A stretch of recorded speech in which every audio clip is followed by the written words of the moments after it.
Hello and welcome to Gamers Without Borders and welcome to day 2 of the Fortnite competition. We kicked off yesterday's regions with some huge victory royales and there's a lot more to come today. My name is Banks and I am your host, and this weekend we are going to be competing across 3 regions. We're in Europe, North America and MENA, otherwise known as Middle East and North Africa. And king of MENA, we've got 2 brilliant casters joining me. It is Levin and Clay. How are you doing, gents?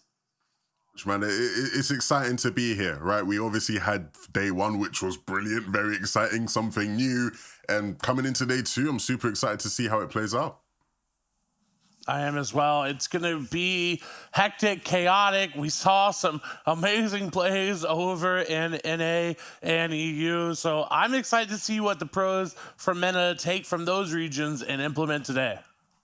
Exactly. We cannot wait to see all the action. But before we get ahead of ourselves, in case you missed all the action yesterday, well, here's what went down.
So this weekend, there's $3 million on the line. And what's even better, if you win all that prize money, you get to donate that prize to a charity of your choice. A great way to give back to those less fortunate. And we are so excited for all of this to kick off. But again, let's not get too ahead of ourselves. We have plenty of stuff coming your way. We're going to be talking about formats, all the prizes. We're going to get you all the information that you need. And the Fortnite format is essentially, the more limbs you get, the higher you place, the more points you get. That's kind of the dumbed down version, I think. But to explain this in a little bit more detail, we have our explanation video for you next. For its 3rd year with a bang. Over 100 teams competing across 3 regions in one of the most popular titles of our generation, Fortnite. Each region's duos will be diving out of the battle bus with only one objective: survive. Oh yeah, and there's 0 building. All in an effort to claim the $3 million prize pool at the end of the weekend. And as is customary in Gamers Without Borders, our winners will choose which charity their prize is donated to. After earning their place in Gamers Without Borders through our open qualifier, this is not the end of the road. Our top 5 duos from each region will earn a spot at the world's largest esports and gaming festival later in the year, with a prize pool of $2 million for Fortnite. Trust me, when the stakes are this high, and the roster is this stacked, you are not going to want to miss it. So, join us online with your friends as the top players drop in on the 28th of April to kickstart your weekend of Fortnite. Reminder, if you were not here yesterday, this is a zero build tournament in Fortnite. So accuracy, map rotation, and the word of the day, I believe, yesterday was vehicles. So, Gamers Without Borders partners with many, many charities every single year. And this year, these charities are all working towards a common goal. And that common goal is to provide humanitarian aid to those less fortunate all over the globe. If you're interested in finding out a little bit more information or donating to these causes, please head over to watch.gamerswithoutborders.com. Now, Levin, I just want to ask you kind of a generic question. Let's go with, how are you feeling after yesterday's matches? Honestly, it was a new experience for me, right? I've not commentated over a zero build competition before, but, I'm looking forward to the next couple of days of it because it was really chaotic, really exciting. Everything Fortnite's supposed to be about, right? Well, I'm going to stay with you because today's format is going to be coming up on your screen very shortly for us all to have a quick look through. So, Levin, can you let the people know at home what to expect today? Well, we have 3 regions of competition coming your way. We are starting with MENA, 44 teams per region across the next 4 days, or 3 days, right? Day 1 was yesterday. This is day 2, totaling up to 16 matches. And if you qualify within your region by coming top 5, you will qualify through to a live gaming and esports festival in Saudi Arabia. How about that? LAN events, baby. That is what we are talking about. Clay, A, how do you feel about these LAN events coming back later in the year? And B, let's go over to the point system graphics so you can take us through it. I am excited. It is finally coming back, and that is a big one. But the points are even bigger. As you see, 32 points for that Victory Royale. It does drop off by 4 when you get into second place. And then it starts to drop off dramatically after that. Elimination is worth 3 points. And, if you make it to 35th place, you'll at least get 1 point on the board. We were already talking about this yesterday, but you can get some 60-plus point games we're starting to see in some of these Victory Royales, which is absolutely incredible. And, Levin, I'm going to get you to throw us over to the prizes because I've already mentioned $3 million prize pool is huge, but how is that split up? Well, when you take a look at the MENA region, a lot of money there to be had, $150,000 for first place. And even if you finish dead last, you still will walk away with something for the charity of your choice, right? So, very much a really nice opportunity for everybody to be able to give back. And I'm looking forward to seeing who's actually going to be able to come away with it at the end of it all because there's a lot of one go on the line. An all-inclusive event, I must say, and it feels good to say that. Now, today's schedule is going to look a little bit like this. We are going to have 4 rounds in the Middle East and North Africa region, followed by 4 in Europe, and finally, later on tonight, we're going to have 4 rounds in North America. I say tonight because I'm in the UK, but wherever you are, this is your time slot that you're going to need to adhere to. Remember, it is in CEST on your screens right now, so just do a little conversion at home. A total of 12 matches today, plenty of Fortnite content to enjoy. Now, Clay, I'm going to go with you for some highlights of yesterday. What's a highlight for you? Is there anything in particular that stood out? It's just how different the regions played. You saw in that highlight package that NA prioritizes the vehicles even more than we saw MENA, because we saw a couple vehicles in the end game for MENA, but in NA, you saw that highlight reel there of Macwood, and there were like 10 different vehicles there. And Clay, 11, what do you want to see a little bit more of today? Maybe a little bit less of? Well, more vehicles, obviously, right? This is vehicle warfare we're seeing in front of us. Like, it is Fortnite Vehicle Royale is what it's sort of turned into. So I'd love to see more of that. I think seeing players have a bit better awareness, right? We get a lot of awareness checks throughout these games, and I think a lot of players are struggling with the fact that typically you get shot from somewhere, just build a box around you. Can't do that, right? So at all times, 360 degrees around you, got to be careful, got to be aware of players potentially trying to get a one-up on you. Well, the battle bus is starting to ascend and our competitors are on board from Middle East and North Africa. So up to this point, we haven't seen a huge amount of Middle East and North Africa gameplay. So actually, we're really excited to have this region on board. And you know what? They really are smashing it. It's amazing. It was a pleasant surprise yesterday, and I'm sure more surprises to come today. Now, if you didn't show up yesterday, now is your chance to make a dent in that gap. If you're kind of lagging behind, we do have 3 duos who are storming ahead. So time to grab on and let's see if we can catch up to them. It's time for our first Battle Royale match of the day. I'm going to hand you over to our 2 amazing casters. It is Levin and Clay. Go ahead, boys. Thank you very much, man. Honestly, it's a massive pleasure to be able to get to cast all of this, right? As he said, we don't get to see Mena quite a lot. And so seeing these guys be able to compete for such large amounts of money as well is going to be really, really fun, Clay. Looking forward to it. I think after yesterday, right, I think we can expect to see some adaptation. You said, you know, some of these players might have been sneak peeking into EU, NA, seeing what those guys are doing, trying to bring that into their gameplay today. I definitely expect the same thing. I'm hoping so, at least. If not, we know it's going to be fun no matter what, because, again, they're playing for charity, so everyone knows that at the end of the day, they can just have a little bit more leeway with the game that they're playing that they used to, because, you know, it's that prize money is going to charity no matter what. So I'm excited to hop into game number 1 here shortly, because I want to see it all. I want to see more Anvil rocket launchers. I want to see more tanks. I want to see the jetpacks. I want to see it all, Evan. Yeah, well, look, I'm looking forward to it, right? We are going to try get into game as soon as possible for you. But just before we do, we have a little video we're going to show you. So stick around.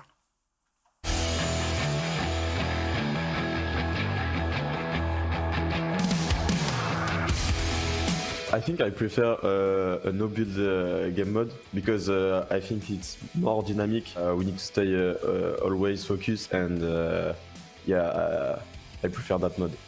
And for me, for now, I prefer the no-build mode because it's more strategic in the game and it's something new for the game. We've been used for 3 years of building, and now having a game mode with no build is new.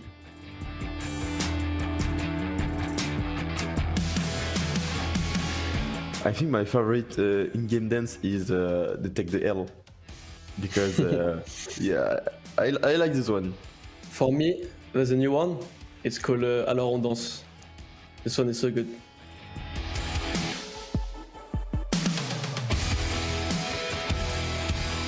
Many as we can. We need to have many mats as we can because it's useful and we want to win the game.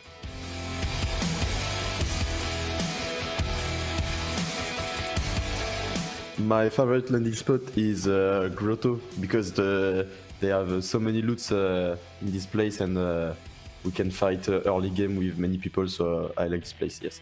And for me, it's Condo Canyon. I've been landing there for like the first season of the chapter and I like it so much.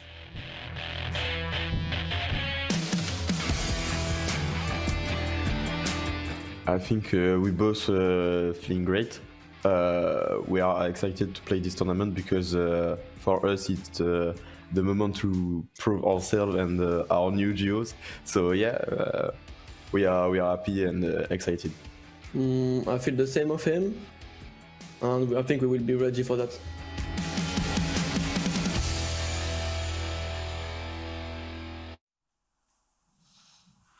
Well, guys, we are really excited to see how these guys perform. Of course, those were some of our EU players. We are heading into MENA, though.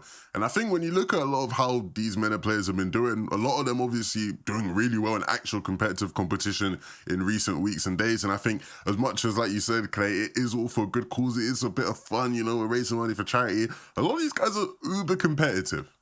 They are. They don't like to have that L dance taken on them, we'll say, and they want to get that first place overall. So you'll see the competitiveness come out, and you talk about players like that. Soriano, I expect to do pretty well today. Unit do pretty well. I mean, they are staple names here in the MENA region, and I'm excited to see how they adapt today compared to their performance from yesterday. Yeah, I think that's one of the things, right, in terms of being able to put yesterday beside you, right? You know, what happened yesterday, it happened in the past, right? Let's move forward. We still got quite a few games left. Let's see how we can make the most of him. And we know, right, there are games where the actual team winning the game wasn't the team getting the most points from that game, right? Just because of how valuable eliminations are, right? 3 points per an elimination. If you go crazy, there's a good chance that you can push yourself way up in the standings as well. So, guys, without further ado, we are going to start heading into that first game of the day. We have the MENA region, plenty of top players looking all to do the same thing, try and secure their spot in the top 5 right on the way. see that battle bus going. And I wonder where we're going to get the drops from today. If anybody's going to change it up, if anybody is going to be around for the same drops, or are we going to see more contention? Because we saw, I mean, you saw Command have like 7 different teams in the last game. So I'm excited to hop on board with these players and see where they land. Yeah, I wouldn't expect to see too much changes up, and even if we do, I think the most interesting thing, like you said, is where there are those points of contention.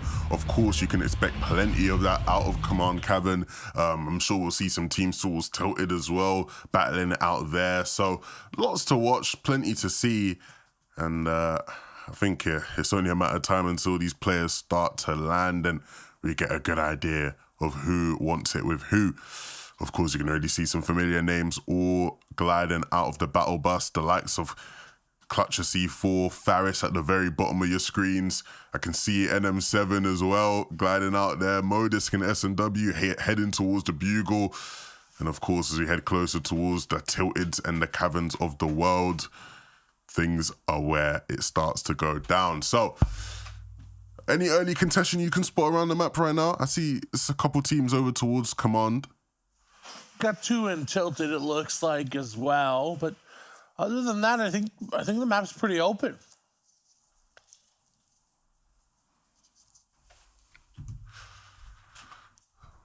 Oh no! As I say that, look down there at Synapse Station. FKS and Balor are going to be contested this time around.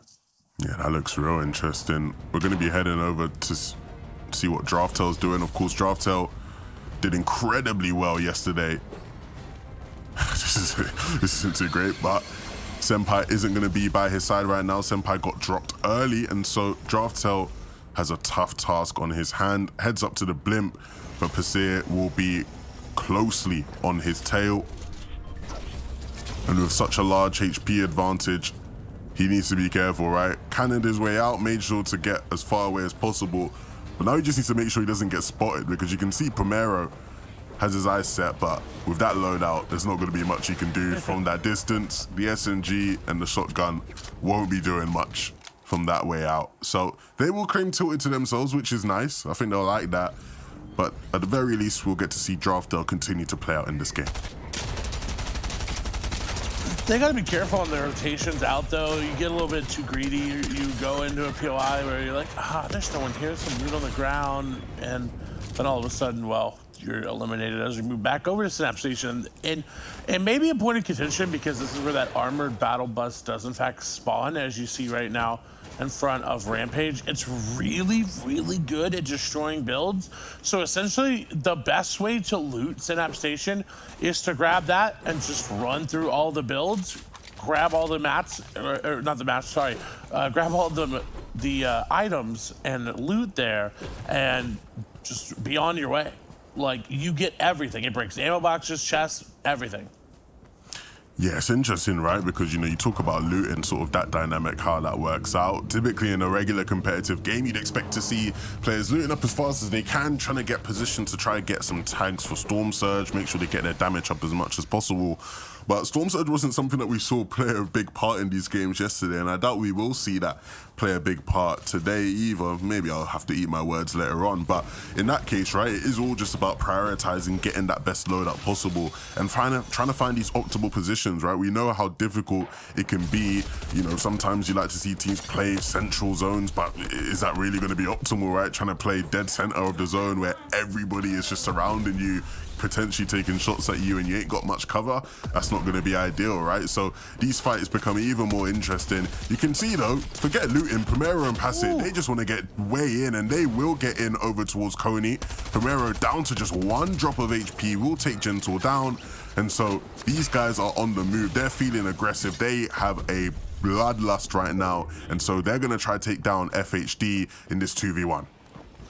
And I think he was essentially on half of an HP based on the Chug Splashes bringing him up to 40, right? That was almost a trade elimination happening there as you see the overshield start to recharge up there. Jetpack going to be used by Jody, and they will get the elimination. They trade out Primero. They say, you know what, I'm going to let you go down, but I got this Elim.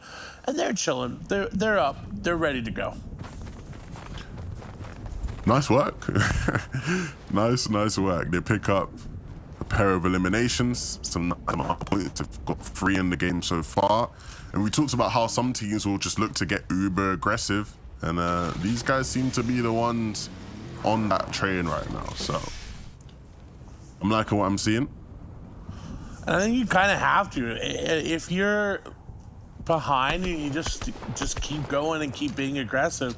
Try to get those Zealand points, because like you said, Levin, they're worth 3 points each. That's a good amount of placement, especially if you're not going to get those placement points already. As we look over Zero and Smasher, they're in an awkward spot. They've got a team holding them from zone. But as we know, Levin, first zone is nothing to worry about. You can survive in first zone Fortnite for a very, very long time. Yeah, you're good, right? And of course, I think there's a lot of space on the map for a lot of these teams, right? Which is why we haven't seen as much contestation. But of course, that won't stop people from getting aggressive and looking to get their way on into people. Some loot being found here for Zero. That's nicely done. Looks like it was a llama maybe or something. I think it was a llama.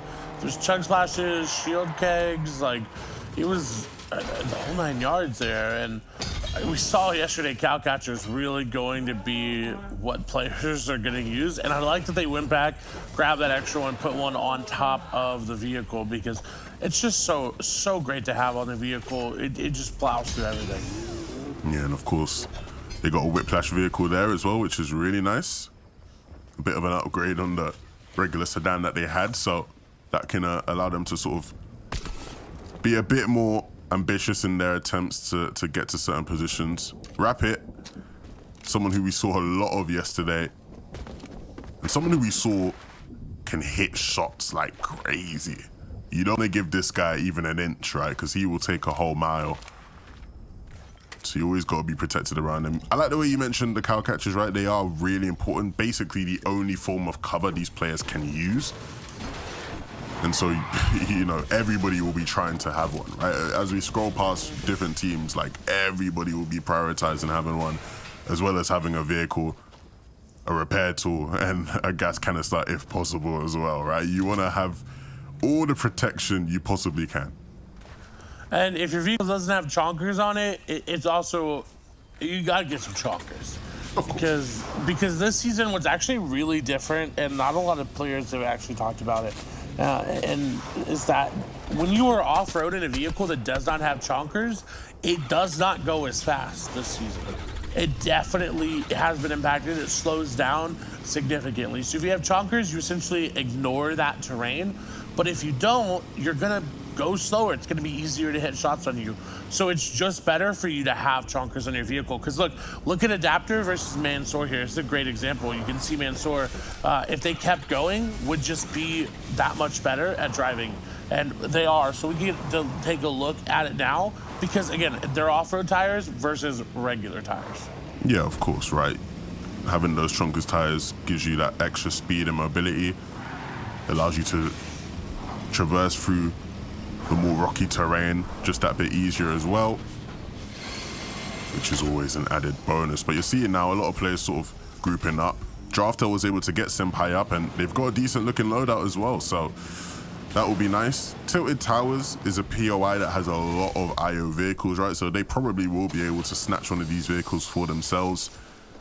Very, very strong POI, somewhere that a lot of the players, whether it be in the actual competitive competitions or whether it be the no-build playlist, a POI that plenty of players will look to land at for all its added benefits. I mean, it's tilted. Like, who doesn't love right there? I mean, let's be real. I mean, if you had to think of one quintessential POI from Fortnite history, I mean, everyone's gonna say tilted. Well, maybe I want to be different and say Anarchy Acres. How about that? Okay, Anarchy Acres was my spot, Levin. Now, now you're talking. That was the go-to. It was much better than Fatal Fields, in my opinion. Oh, 100%. 100%. Imagine landing Fatal Fields over Anarchy Acres. Could never be me. Could never be me. I mean, until you had to when they took out Anarchy. Well, But even then, I just said no. I'm too loyal to Anarchy, you know. Yeah, you were a Lazy Links kind of guy. Ooh, definitely, most definitely, king of lazy links. Oh, I mean, we may have to call Hemat up and see.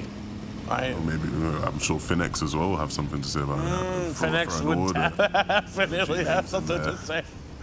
Oh man, but these has been some great games. You see, like you said, everyone using their repair torch, they're getting shot by players, and instantly the passenger is just repairing the vehicle. They're like, nope, not blowing up. It's your priority to just keep the vehicle in the game. Of course, what's funny now for a lot of people watching, if you don't know, these vehicles weren't actually in the regular competitive playlist anymore, unless it's an IO vehicle, which are the black ones that you may see popping about here and there. And so this is going to be one of the last times these players will get to actually use vehicles in a competitive competition, right? So I'm sure they will be savoring this weekend, savoring the moment, because for in a couple of weeks' time, they won't really be able to use them. Which is interesting, of course. I think the big thing with how they've been able to affect these games is more prominent in no build, right? But just being able to get you by in these games, right? That added level of protection and movement is so key. And that's why everybody in these lobbies wants to have one. And if you don't have one, you might want to try to steal one away from someone if you can. Yeah, it is interesting to see the move away from having them in competitive. I think it'll make a lot more healthy of a game state, and that as well, it'll also force players to rotate earlier, right? Like you'll have to find a blimp, you'll have to find a rift, you'll have to go over to command where you can use that wind tunnel to rotator, use one of the siege cannons around the map that there's some by command, there's some on the ground, and you just have to get used to rotating earlier. So I will be intrigued to see in a couple weeks how players adapt to that. But I mean, that right here, Levin, this is one of these weapons that is not in competitive, has not been in competitive for a while, but it is in the no build mode, the LMG. Yeah, I love the LMG, man. Throwback. I love the LMG. Random story that nobody cares about. I actually won my first ever scrim with the LMG in hand. So wow. Yeah, it will always hold a dear spot to my heart, you know? Yeah, I mean, I think we all remember that the LMG play back in the day. I think we all know which one I'm talking about. If you don't, then, well, do some research.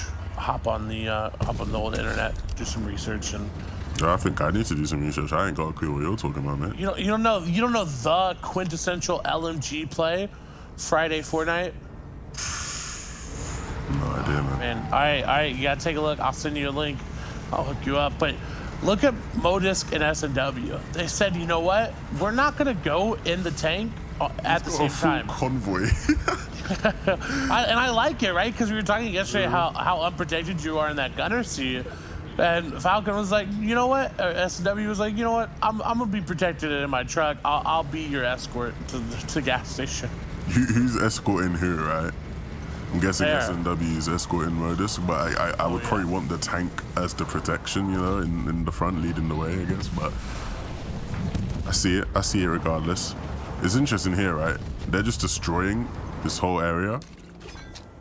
I'm guessing to just grief anybody that wants to make use of that little sort of truck stop. So nice work. Soriano, one of your personal favorites, right? Good to see him up, and a really great spot, actually. They're using the natural cover as well as the cow catchers and the truck to block off any sort of angles on them, and I love it. Yeah, this is a much better sort of use and understanding of the angles. Maybe don't want to get too overzealous, right? Standing up like this could be exposed from a lot of angles, but for the most part, I'm liking this positioning so far. Yeah, it's definitely a step up from what we saw yesterday. They've got a lot of AR ammo as well. What I am concerned about is if they get into any sort of close range engagement, they have only the burst rifles. But, I mean, it's no build. You're not really going to get into these engagements where you are going to use that drum shotgun, where you are going to use that combat SMG. as you can see, Soriano just putting the shots down.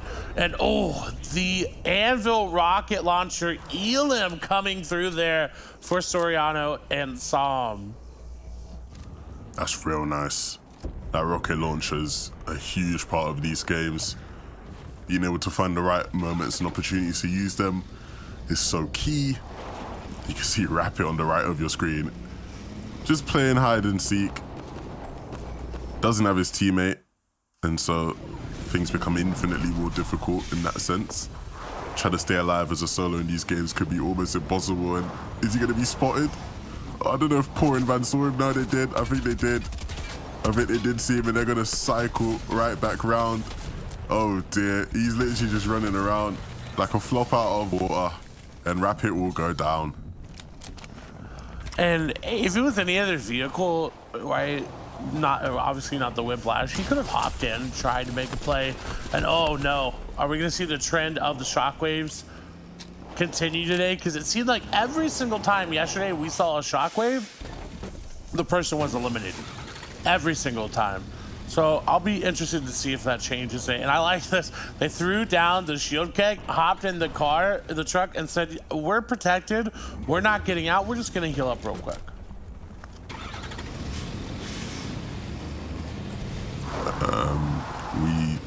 We still have no sound, by the way. Ooh, and look at those shots from Van and Poor though. They've figured out the vehicle meta. They took some notes. And someone found out They what's learned a little bit from for us, 'cause NA and EU, and they've adapted. You can tell. Game sound.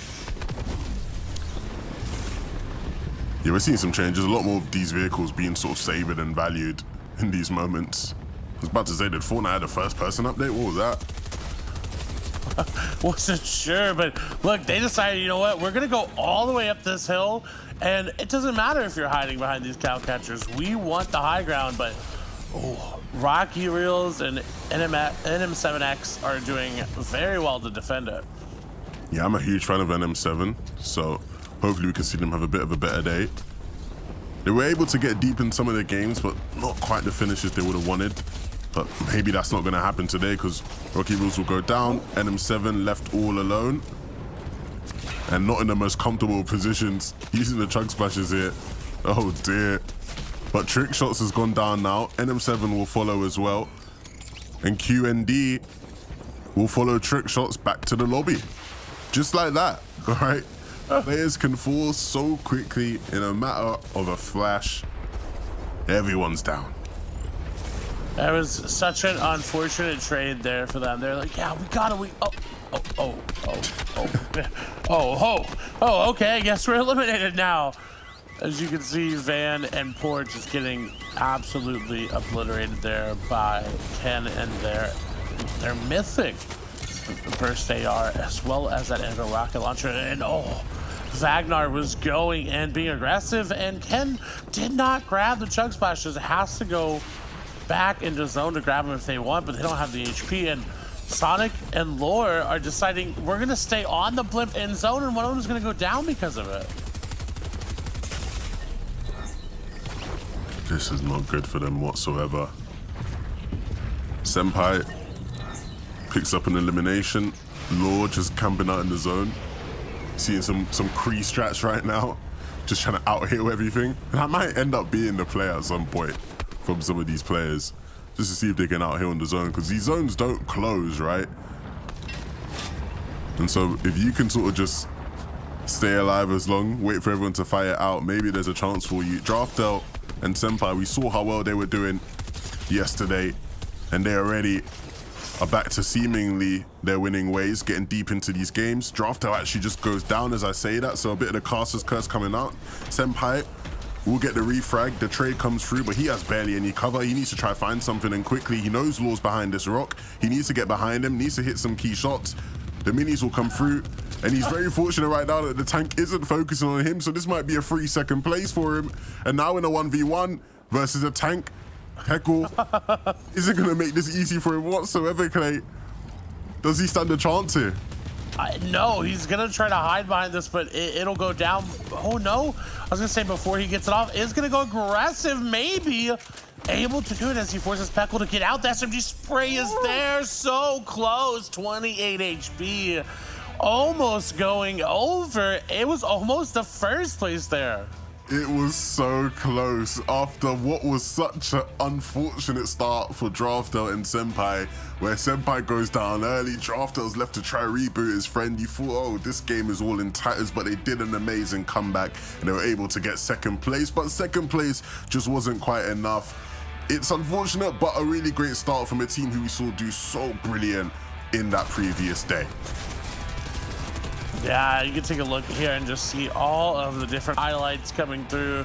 This is that Tilted Towers engagement like Levin talked about, where Senpai did go down early, and look at that, 1 HP, Levin. A really insane first game, and we'll be back with plenty more. We have 3 more games on the line, so stick around as we head to a quick break, and we'll be right back with more action.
Welcome back to Gamers Without Borders. We are one match into day 2 of our Fortnite tournament over the weekend. And if you're only just joining us, we have some in-game experts on board so they can talk you through some of the best bits we've had so far. Welcome Levin and Clay back to the desk, our casters for the region of MENA. Now, Clay, round 1's under the belts, and we've had Draftel and Kaizu were out in front by a significant margin yesterday. And did they not just come second, you said? Was it Senpai came second? Yeah, I believe it was Draftel and Senpai coming second there, and that was What's a the X great factor? game for them. Come on, that's what I want to know. What was the X factor? Why are they so consistent? I think it's just their vehicle knowledge about how to play around them, how to use that natural cover. Because we saw somebody almost actually just get the elim onto someone that was in a tank, which is very, very hard to do. It definitely was some OP plays right at the end. Some confident plays as well. I mean, they're already so far, I believe now they're so far out ahead. I mean, the kill count for Senpai alone was 5 kills towards the end of that game anyway. So they got a significant amount of kills. That's 15 points already under their belt off the end of that. And a second place. They're definitely racking up those points. Now, 11, I chatted with Vivid and Panda yesterday from the EU broadcast. And they were saying that the vehicle meta at the moment, it actually may not be as OP as people think. And that's due to the launchers that are in game. Now, I mean, you're probably not going to agree after what we just saw, but do you agree? No, I don't agree. Just because, again, if they're referring to the nature of the vehicle meta in regular competitive playlist, it's gone, right? They've actually removed them, right? So there is no longer a vehicle meta, really. But in terms of in these games, there most definitely is a vehicle meta, right? You know, in terms of what the Anvil launcher is able to do, sure, right? Maybe a couple times somebody will have a bit of a say with that, but the sheer amount of vehicles we're seeing in these games is just, it's unreal, right? And you're seeing why. It can just get you so deep into these games. And even seeing, that sort of final player in the 1v1 against Senpai, having a tank and just winning the game outright because of that almost, it's like, yeah, come on, right? Like, this is clearly having a big impact in how these games play. I mean, you're seeing right now on your screens that final moment where Senpai almost managed to clutch up at the end. That would have been absolutely ridiculous. I was waiting for Levin and Clay to just go absolutely mad, but you got the match rankings on your screen right now. 49 points for Draftel and Senpai as well. Absolutely killing it, doing absolutely incredibly. And just furthering their lead. That's what they're doing. And what I heard you guys talking about live during that first match of the day is that you were talking a little bit like the ideal loadout. Now, we have quite a few casual gamers watching this tournament as well. So something that I'd like you guys to explain, possibly Clay, let's start with you. The ideal loadout that we're looking at right now for this kind of tournament that we're looking at, because obviously it's very heavy vehicle, so you're already looking at Jonkers tires on your vehicle, blowtorch, gas canister. What guns? 2 guns? 1 gun? I mean, it looks like a lot of them are just carrying 1 towards the end of the game. Yeah, it's definitely one of those ones where you need to have the striker burst assault rifle. You need to have that in your inventory. It's just too powerful in this mode.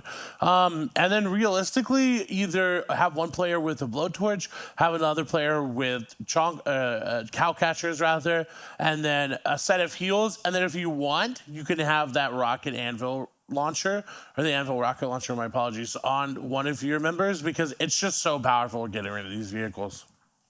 Well, it's almost time for round 2, so I'm going to leave you in the capable hands of our 2 casters. It's Levin and Clay. Let's go, guys. Thank you so much. I am excited. Game number 2 is just about underway, and we saw almost an amazing clutch come out from our leaders for in that game, at least, because and again, it didn't even matter. 11. You see how far ahead they were. If they got the victory out, they would have just been even further ahead. Yeah, and it's exactly what we talked about in these games. As much as, you want to get the victory royale, if you can get a bunch of eliminations, you will leave the game with the most points out of it, right? And that's exactly what they did. They got second place, but they had more eliminations than anybody else. And so the points were just more. And that's going to help them on the standings, where we already know they were already rather high up. And so we'll be able to see if they can replicate that again as we head onto the battle bus.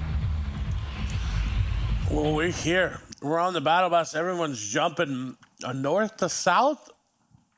Bus coming through. Everyone. Oh, a lot of people jumping early. Well, at what point do you change your drop spot, Levin, though?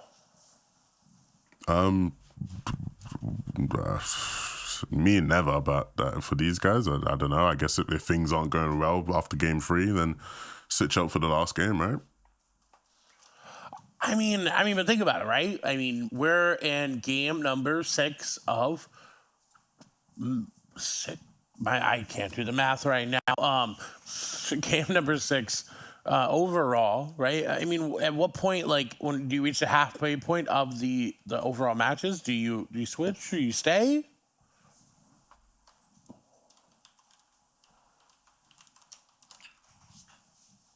Apologies, I was dealing with a technical difficulty on my end. You're gonna have to ask me the question again, Claire. I'll be real. Oh, you're good. I mean, we're almost to the. At the end of the day, we'll be at the halfway point overall for games. So at what point do you swap your drop? Honestly, I think more so. I don't think there's any set point. You change your drop. I think it literally is totally dependent on how that team feels about their situation, right? If you've won off spawn against a team a couple times, maybe you think, hey, look, we're just gonna out for this spot, gonna keep going. Maybe you decide, no, we don't want to bother even trying. We leave now, right? So it completely depends. In the case of Faris and C4, I don't think they'll be leaving Condo anytime soon. They've had a fair bit of success out of here. We'll see if that continues throughout the day. Our game one winners, Peckle and Rampage, doing decent here at sign-up station early on as well. And how'd they go from getting a armored battle bus to getting a tank? What? I would like to know the progression there that they went and grabbed that out, because there's not really a tank around sign-up station, so I don't know where they found it, but whoever left it there has got to be regretting it.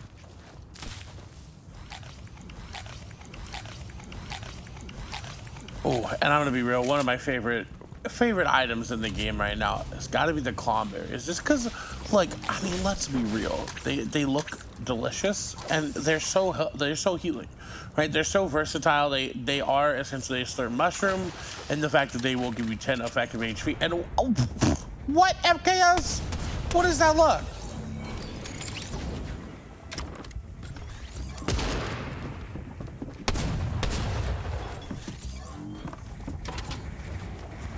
Moving over, Rocky Rails, Levin's favorite POI. Rocky Rails landing here as well.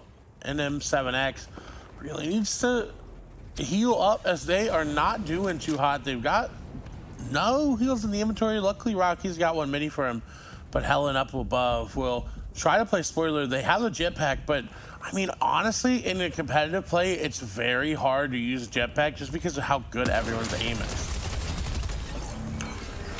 Yeah, it's never going to be favorable. And NM7 with the BM taking the L, that definitely hits a certain spot within you, right? You ever had someone dance and you take the L? It doesn't sit too well. No, it's definitely one of those ones where you're like, dang. I agree. I'd have to agree. But moving over, we got Trick Shots and QNDX. They do have a team right on the other side of them, but I don't think QND7X has a teammate there, and you see, based on that shockwave, it is going to confirm that they need to get out.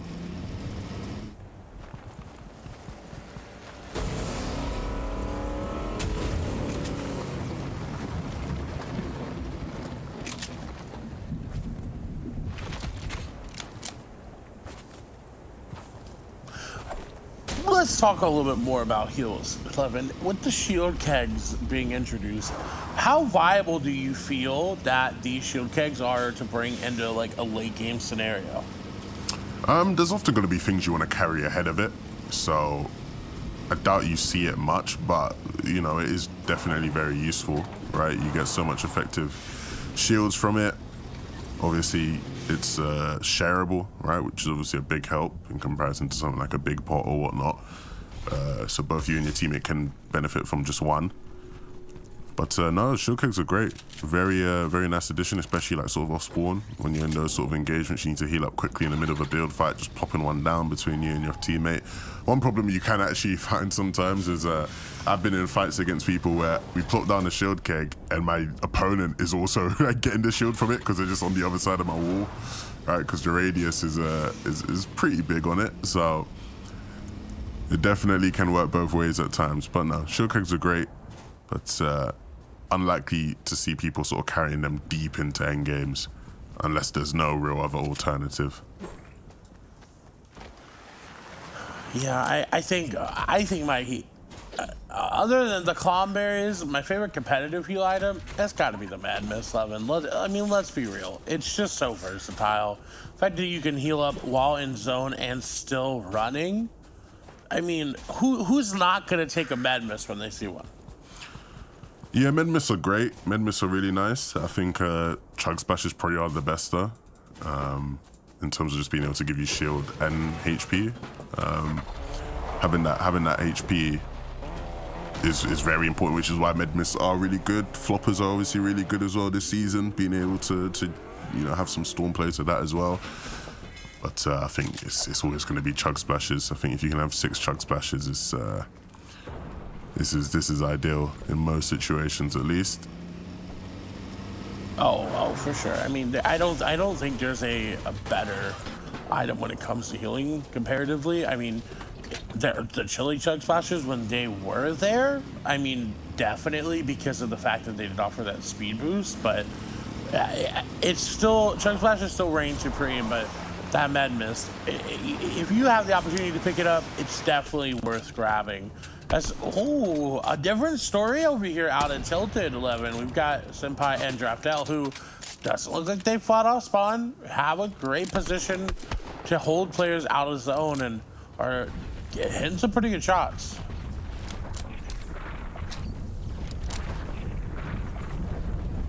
I've seen some storm play from Hero and Wagner. Drafter and Senpai as well. I was gonna say, are they going after them? You might run into them at some point soon. They'll probably hear them as well relatively soon. Those vehicles do make noise. Yeah, they've got to know. Look how many players we have in zone. 1, 2, 3, 4, 5, 6, 7. 7.5 trios in zone still? This is what we talked about when we said you don't got to worry about first zone all that much. Yeah, there's so many hills around the map as well that, like, a bit of storm play won't hurt. And like we established, right, people aren't like necessarily playing for like optimal surge positions that would in other, sort of playlists. The no build's a bit more leeway in that sense. Goated and Wazzy though, we saw a lot of these guys yesterday, and picking up C4 now, that's a nice little elimination to get. Faris now, not got much help with him. And Wazzy will do a good job of sort of getting these players off of his back. Adapter was taking some shots over at Goated, but the cover comes through, which is really, really nice. And Dylan, Wazzy and Goated, they were the ones that really got their tank play on our radar. They were, what's the word? They were innovative, if you will. Like they were just running over people. They were using it the way we saw NA and EU use it, and they really just didn't care that players could shoot at them. They were just going for straight elims, it felt like. Yeah, they were going really aggressive. I think the big thing though is that you can't expose yourself too much. Like, playing too aggressive can be a big hindrance at times, right? Especially in this mode where, there's just so many different angles people can attack you from without you being able to really do anything about it.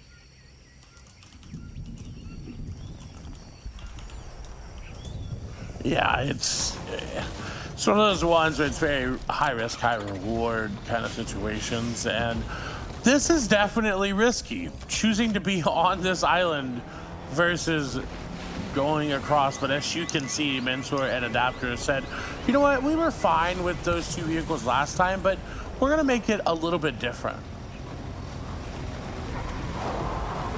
You can see though, their journey across hasn't been easy. The Amber rocket launcher taking out one of their vehicles though. They still got a truck though, which is gonna be alright, but if I was them, I'd be trying to stay out of harm's way. You don't want to invite another Amber rocket launcher in. It seems like that's exactly what happened, and so now down to bare bones, no vehicles, just gonna sit in the open, hoping that players will miss their shots. Mansour won't be lucky enough though.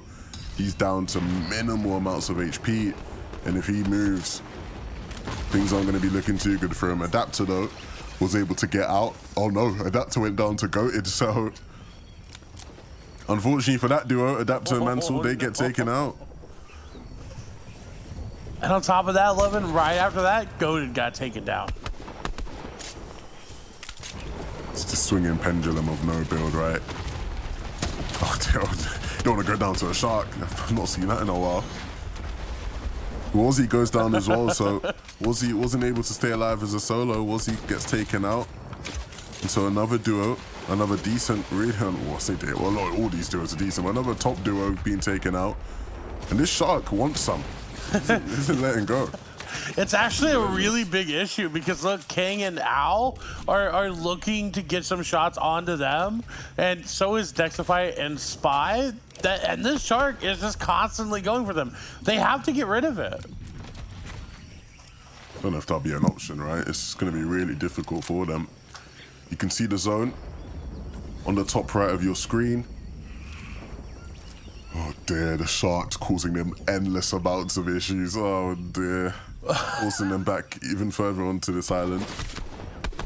And yeah, now you're gonna see they're trying to take shots there. They do want to get rid of it. They know how much of a hindrance it is. But it's easier said than done at this point. Oh, you know they're not happy about this shark. You know that they do not like the fact that they are gonna get this much damage and almost be eliminated because of a shark.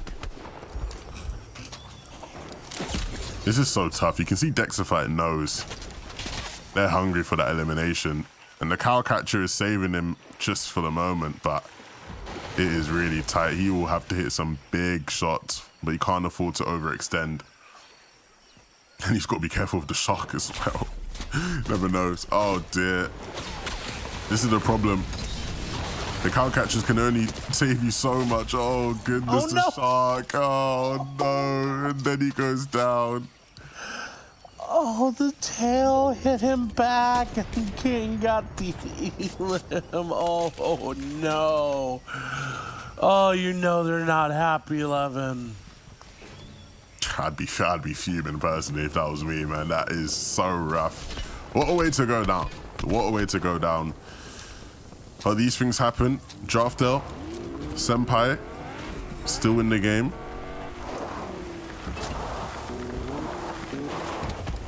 Can they do another top 3 performance here? Are you predicting a top 3 from them again? I mean, at this point we have to, right? I mean, they're playing very well. They're setting themselves up in great positions. Rocky Reels could be going down to them as well, but for them, and as they do, they go down. I don't think it matters about the placement because they had 7 elims, and even if they went down in 4th place, they still would have beaten 1st place, I believe, with just the amount of elims that they had and placement points. So for them, it's definitely just, it seems like they're playing normal build. They're just here to have fun, to get as many elims as they can and go out swinging. Yeah, they've got it on lock. I respect it. They have this mode on lock right now. There doesn't really seem to be anyone that can really deal with them. Maybe they've just been playing a lot more no builds than everybody else. They may have. I mean, it's a very fun game mode to play. Oh, 11. Oh, Dexify and Spy. Oh no. They have made. Wait, why? Why? What happened to Senpai? Why? Why would he move? They had such a great spot. A lot just went down there. A lot of players just went down. I do believe Drafter and Senpai are in a great deal of trouble. Dexify actually does pick up an elimination somehow, or a knock at the very least. But yeah, this isn't looking good. Yeah, Draftel's up, but Senpai's knocked. Dexify is still sitting on the edge of that island, and there's so many eyes on them that eventually they just will go down. Like, I think they are just a ticking time bomb at that point. But Senpai, I don't think he'll be able to get back in this game, so Draftel's gonna have to do it all by himself. Yeah, there's not really much. Oh wait, Draftel got an elim. Maybe able to go back, and as they do, they go down. Unlucky. Aggressive play style, not rewarding. Yeah, they got themselves into a bit of a pickle there. They wanted to hold these guys here, you can see on your screen, but they ended up getting held themselves. Spy will go down, Justify will stay up though. And so another tale of just somebody having to play as a solo. Seems like that's happening a lot here lately, 11. Everyone either has their duo in a vehicle or solo. That's Dexified. There's the play coming through from LLJFT. And they had Dylan down, and just look at how much loot they left over. There's so many chug splashes there, Levin. So many extra, and just so much. You can see Rapid in the tank. Last game, he was a solo. Doesn't want to have to do that this time round, but if they're not careful, that will be their fate. The tank gets blown up, and rightfully so. Everybody being more vigilant of them. Gentle though, and FHD, they're trying to camouflage their tank here in the bushes. And maybe it's working. There's not many people taking shots at them. Oh, and the miss throw on the cow catcher. No! They're gonna get tagged up because of it. Rapid, one Elim there, does have a legendary combat. Close range is there if they get there, but they don't need to. The teamwork onto Sonic will be just enough, and FKS was trying to high 11, but just gets taken down. Even without a tank, these guys will still be a threat. Okay, this is the tank v tank warfare that I was talking about. FHD's gotta be careful that he actually gets taken out, he gets dropped. Oh dear, Gentle now, probably gonna have to sort of fend off for himself. FHD's still up, but just down to such bare bones in terms of shield. SNW will be able to use the repair tool, get the tank back up to a decent amount of HP. I don't think he has enough for full. But you can see FHD and Gentle going right back at it, trying to just damage their vehicles as much as possible, and that's huge. Picking up the truck, it will do some damage to the tank as well, and they'll just keep on laying down waste to the truck. They have so much ammo as well, so there's no rush whatsoever. Only thing rushing them is gonna be that safe zone. Oh dear, wow, Kakarot goes down. A really nice find from these two. Gentle hitting some nice shots. Teamwork really is here for this duo. You can tell as SNW is trying to throw shockwaves at his opponents there to get them into zone to try to survive a little bit, but the shockwaves hold true. They are just not where players, they're not working for players, it seems like. You know, it seems like everyone that has it either gets eliminated right away or they survive for just a little bit and then immediately go down. Vagnar and Hero, who were in zone at the first one, able to make it all the way through, make it to this end game, because we're now in zone 6. You'll see you have to move just a little bit here, and that battle bus player is unfortunately gonna get just deleted. That is real tough. But we have 3 teams left, 3 duos all standing strong. And this is where things really kick off, coming to the dying moments of the game. And with Wagner and Hero here, can they be their own heroes? Hero will go down. Gentle needs to be careful, doesn't get overzealous. Wagner as well will fall in the sky. We talked about how the shockwave plays just don't seem to be working out. FHD and Gentle now in a 2v2 versus Speedy and Monkey. Monkey and Speedy had a bit of an advantage here, but they gotta be careful. FHD sitting behind Monkey, hitting some really nice shots. Gentle's just down to only a drop of HP. He will be taken out. And so, what can he do in a 2v1? FHD, again, cracking, doing some nice damage, but the shockwave is gonna have to be used to try to get out, but we all know what that happens. We know what happens when that goes down. He will lose a bunch of HP, and these guys have a moment just to get them shields back up. Metal's trying to go for the tank to blow it up, but that was the wrong play as the team decided, hey, we see you, we hear those shots, we're gonna go for the elims. What a great play overall, though, on both sides of that fight. It was chaotic, but in the end, Metal fortunately could not clutch it up. Yeah, look, Monkey and Speedy did a great job there, right? They did what was probably the best option there. Let the other 2 fight, and once that fight started to break loose, then they jumped in, looked for the third-party opportunity, and they win out the game as well. An excellent display. We've not seen these guys win a game, but I'm glad to finally see them getting into some of the action, and hopefully we'll be able to see where that leads them on the standings. Clay, that was a really good game too, but guys, we have more on the way. Game 3 and 4 will be right after this. Stick around.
Two duos, Draftel and Senpai, Kakarot and Mori, opening the door for another duo to potentially start closing the gap. Because they went down an early game in that one. Something rare to see in the Middle East and North Africa region. Welcome back to your tournament of Fortnite in Gamers Without Borders. We have $3 million on the line in charitable donations awaiting the duos at the end of this weekend. And I asked Levin yesterday, so Clay, I'm going to ask you, how are you feeling about having a LAN event later this year? Oh, I cannot wait. I cannot wait to see how it goes with everything that seems to be planned for it. It sounds just amazing. Now, I want to see a few more 200 IQ plays like yesterday. Cast your minds back 24 hours. Middle East and North Africa region, match number 3. We had one duo and 2 solos up in the final circle. One solo in a car, not moving. One solo in a bush, not moving. The Chapter 1 standoff, I'm going to call it. The nostalgia came flooding back.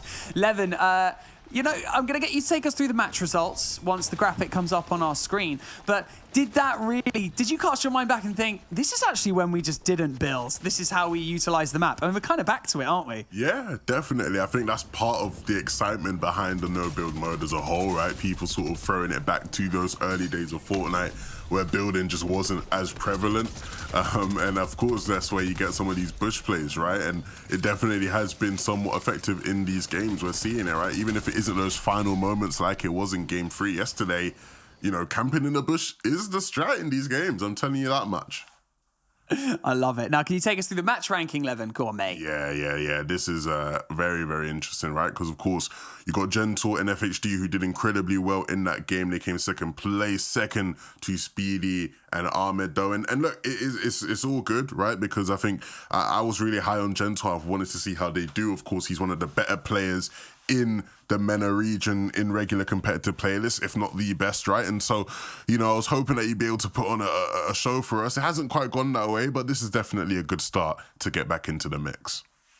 I mean, 12th position for Draftel and Senpai. I quite like it. You know, but they're slipping down the ranks a little bit. But, I mean, a 53-point match is definitely going to get those leaders back up into the mix, let's just say. But it's nice to see some different duos kind of jumping into the mix as well. And then we're going to get the overall rankings onto your screen so you can just see how much that gap has now closed. Clay, take us through it, please. Ooh, baby, that's a very big gap between first and second, but I mean, look at it between the rest of the lobby. Only about 100 points there and then 0 points between second and third. So it's definitely doable. You definitely need 2 really good back-to-back games, but you need to make sure that you are playing well and you're getting those elims. Remember that top 5 placement at the end of your region, so at the end of Sunday's matches, that will guarantee you into a qualifying space for the Gaming and Esports Festival later in the year. That's just going to be huge. We're going to have a prize pool in Fortnite of $2 million up for grabs, so it's just going to be absolutely outrageous. We're going to dive into match number 3 now, or technically, if you're counting, we are now going into match number 7. Levin, Clay, let's do it.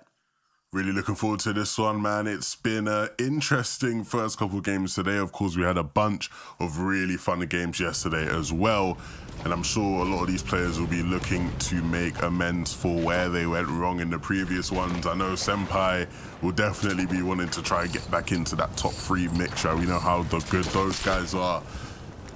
But for the most part, Clay, I think it's definitely an opportunity for people to sort of come in this one with a fresh mind and just look to try to get themselves up on the standings. Of course, we're playing for charities to try and raise some money there, and I'm sure a lot of these guys will want to be able to donate a bigger chunk to the charity of their choice. So, a lot on the line right now.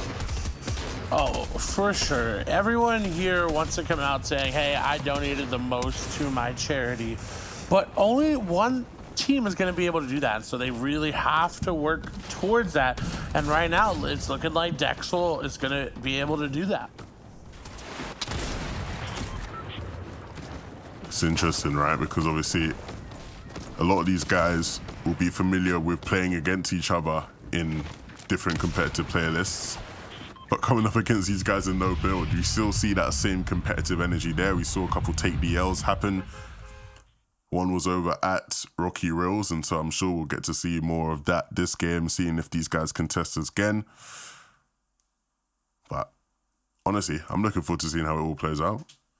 Yeah, we got a northeast to southwest zone. We saw one of these yesterday.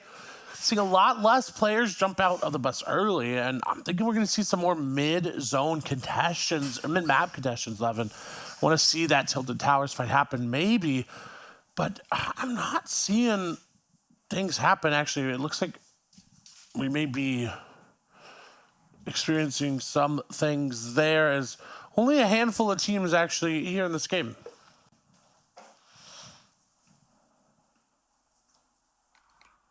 Yeah, we'll see what's going on. As you can see, the battle bus is looking a bit less empty than what we're used to. Hopefully we'll get that all sorted and figure out what's going on for you guys. But even with that being said, there's still a couple of teams over towards Command Cavern, which is interesting to say the least.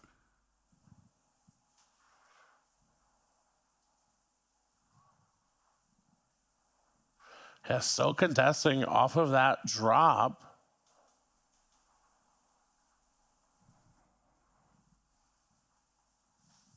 And we will, I believe, be hopping out of that game and coming back to us there just so we can make sure everyone gets right back into that lobby. We saw some of those players disappear from the map, and technical difficulties do, in fact, happen. It is, the internet after all.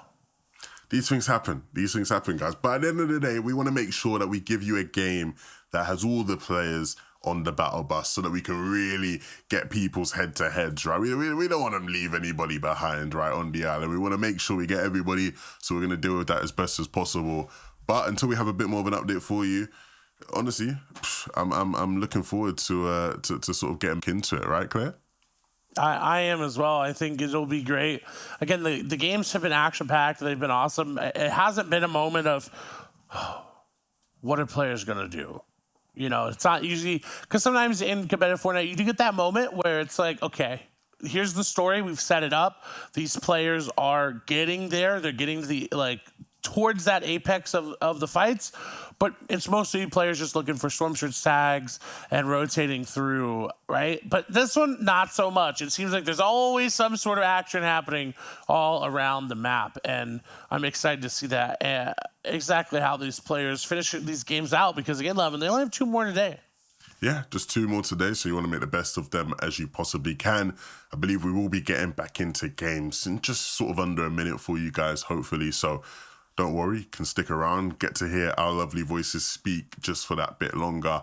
But look, I think the big thing in some of these games that we're seeing, right, is players and sort of how they actually interact with each other's vehicles, right? We started to see in game 1 a lot more people sort of allow vehicles to just sort of get on through.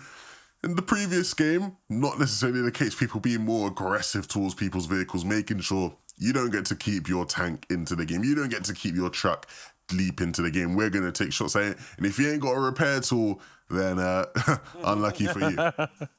Yeah, it really seems like that. If you don't have it, well, I mean, GG, well played, as they say. You don't got the gas can either. You run out of gas, sorry, you're going to have to run on foot. And we all know that's not what you want to do in a game where you cannot build.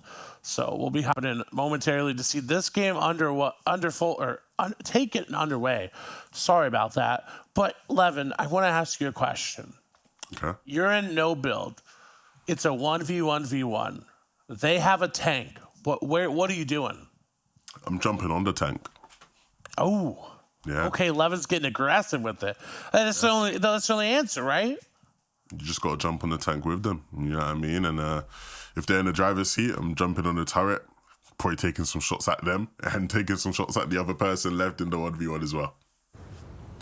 Awesome. Looks like we're hopping back into game number 3 today. Just like that, we are back on the battle bus and ready to go. Hopefully this time we ain't got any problems. A different bus pass for you guys, and already seeing more names than what we saw last game. So I believe we do have things fixed, which is all nice and dandy. We get to see all these players kicking it off head to head in what is the 3rd game of Gamers Without Borders for Day 2.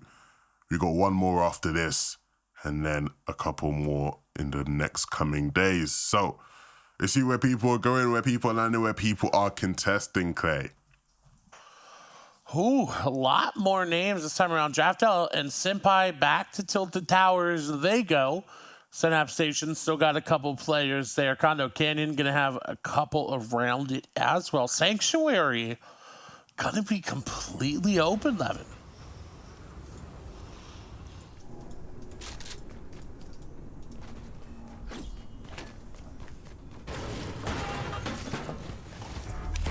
Already seen Rocky Rose go down from early, which isn't great whatsoever. That means NM7 is going to be left alone to fight for himself.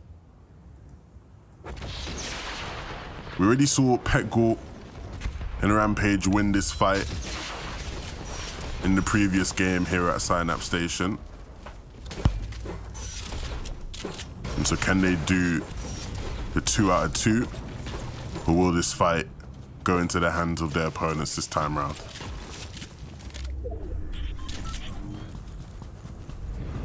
I don't know. I mean, they're already disengaging. They got a good distance away. I think they'll be fine. And as I say that, of course, Rampage and Peck are going to be aggressive and going to use that tactical sprint slide combo just to keep trying to push this team out of Synapse Station. Yeah, they're not letting it up. They're trying to line up those shots, and maybe they do have it. Still waiting for that crack, and it comes through, and this isn't looking too good whatsoever. Yeah, not much they can do there. And you can hear it. Oh. The laugh emote comes out. I think that might be my least favorite one to hear after I go down. Just someone mockingly laughing at you. Oh dear. Oh, I would agree. I'd take the L over being donkey laughed on any day of the week. That one's insult to injury. Take the L, I could get behind, but a donkey laugh, you hit me with that one. Oh, that one hurts.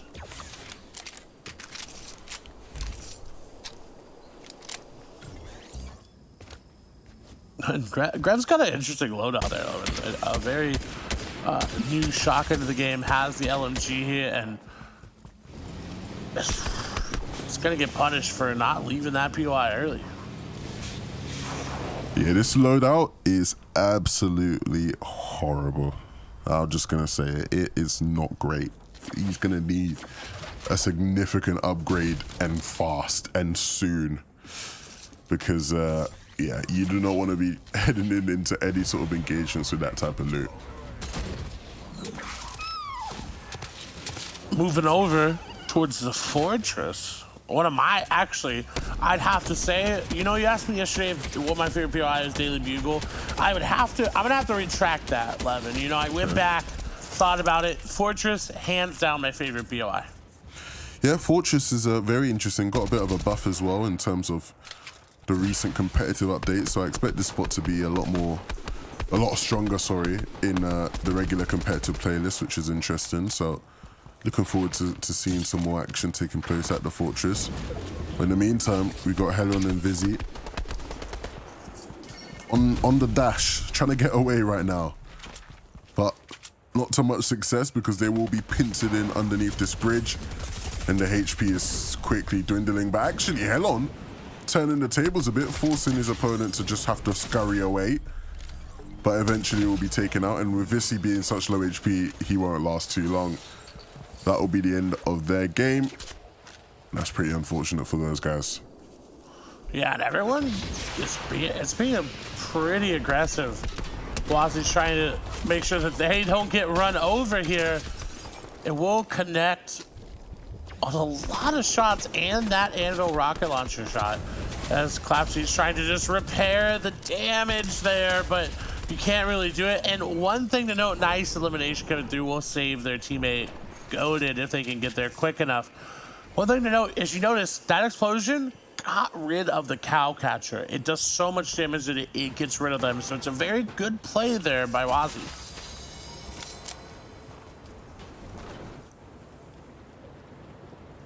You got some beef over here at Logjam. Trick shots. Trying to hide. Find an opportunity maybe to sneak out a little 1v1.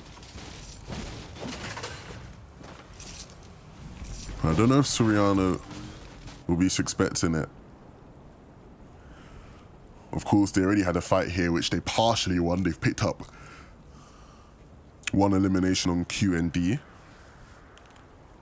But will they expect trick shots to be lurking around the edges of logjam, ready to pounce? That is the ultimate question moving forward for them. They've got Samson right there on the other side. They got to be careful, and seems like they'll hold off for now as we move over to Grav and company. They are trying to take on Modest, and just run away. And wait a minute. Wait a minute. What? There is no more Daily Bugle. It's just a volcano. And see, I think someone took a vehicle with a cow catcher or a tank through here, and they just got rid of all the buildings. This is what I was talking about. What I did yesterday, like what I used to do with Tilted. I would just go there and get rid of everything. Well, there's the answer to our question. Siriano was not expecting it, and so he goes down. Some fishy in a 1v1 that he probably will be able to win. Yes, he will, and then subsequently picking up Siriano. So, trick shots. His attempt to hide and get a knock definitely worked. In terms of getting in the limb after that, not as successful, and so that will be the end of his game. And I guess it's just a go next for them, unfortunately. You can tell they had no idea he was there. Like you said, I find that honestly hilarious when you see ambush plays like that happen and everyone just gets caught utterly off guard. It's so funny to me to see because, right, like you're hyper aware. You're like, oh, they could be hiding in this bush. Oh, there's someone around here. And then it gets to that point where you just kind of forget about it. And then right when you forget about that there's someone nearby, that's when they get you. Yeah, and you can see this zone here pulling all the way towards Camp Cuddle on the west. Literally only one team in zone. So this is very, very interesting. I don't think this is something that I've seen much of in my time watching Fortnite. But we'll see how this plays out. Almost every team having to rotate into zone. I'm sure that's going to go perfectly well. A load of teams in the zone as well, fighting at all at it as well, which is very interesting. Oh dear, they hit a reboot. He wants to get in on it. The reboot actually going through is going to be good for them because it gives them another potential opportunity to get an elimination. But they have to get the elims first. Let me not speak too soon. Speedy and Monkey, our winners from last game. Got to be careful. They're getting aggressive from BDFO and King, but it's honestly not worth it. Because there's another team on the other side of them as well. Like, I mean, 11, this reminds me back in the day in EU when we would see the Shark holdouts by, it was 4ZR and CR, correct? Yep, Mitro versus 4ZR back in the day. Yeah, they would just sit there at Shark, continue, and I mean, that's one way to get your teammate to a protected area, right? I guess, Lemon? Yeah. Work to perfection, really, isn't it? It's just beat them away. I like it. These guys looking in better shape this time round. Drafter and Senpai sitting up above that tilted blimp. And with all the players that are going to have to be rotating in from the east, this is a really nice position to be in. If they maybe want to get some cheeky eliminations, we know how good they are at hitting their shots.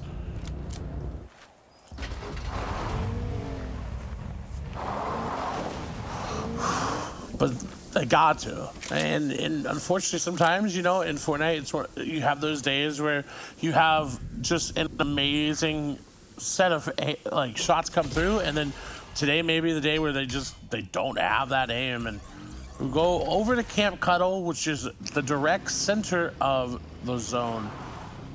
This will be an interesting one because Camp Cuddle has got a lot of little mountains around it, so they have to be careful. Yeah, any of these teams that can prioritize these positions up on the hill are going to be in such a good position. You can see Epic Mash are doing that, but out of the zone. Maybe you want to try doing that in the zone, boys. And this is the benefit of it, right? You can see Modest and SNW just being up on this elevation just means that they can rain in shots on Gentle and FHD. With FHD going down, Gentle will shortly follow, but they actually weren't able to get the elimination, I don't think. I think it was stolen, actually, so yeah, it was stolen. Unfortunate. And now actually you're seeing Modest having some problems getting into zone themselves.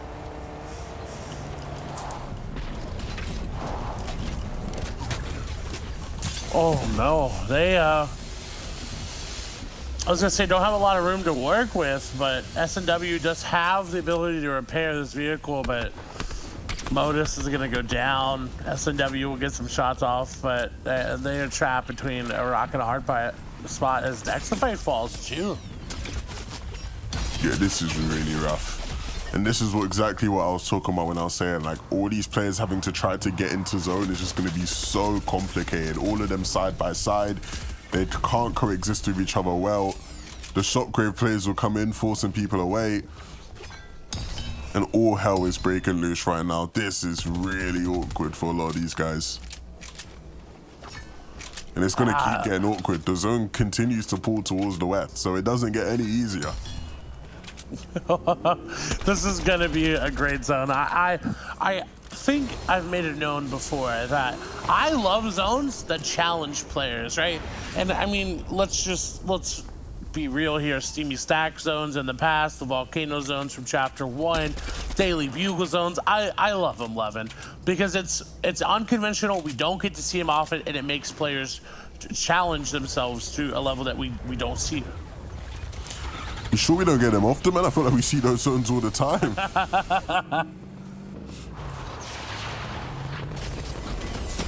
Look, I mean, we used to not get them as often, but now it seems like we do get them all the time. Is Senpai gonna be caught out here? Draftel had to use a shockwave to try to help him, and whoo, they got away. I love that from Draftel. Tried to use a shockwave to help, but then also just dropped behind him, right, so that he could tank the shots, protect his teammate, using himself as an actual human shield to protect his teammate in that instance. That's a really nice team play from these two, and they're going to stay in the game as a result of it. 3 eliminations already. I wouldn't be surprised to see that continue to rise, though. Oh, and I like what FKS is trying to do. They're trying to get onto those rafters there, like Hero and Vagnar have done. But I don't know if they can. We kind of saw this yesterday where someone was just in, it was like a small little farm, and they had hopped up on those rafters. And that's the kind of creativity you have to have when you're playing no build, because as you can see, someone could just come through and level the ground floor. Soriano gonna be taken down pretty low HP wise, I think it's sitting on 1 HP.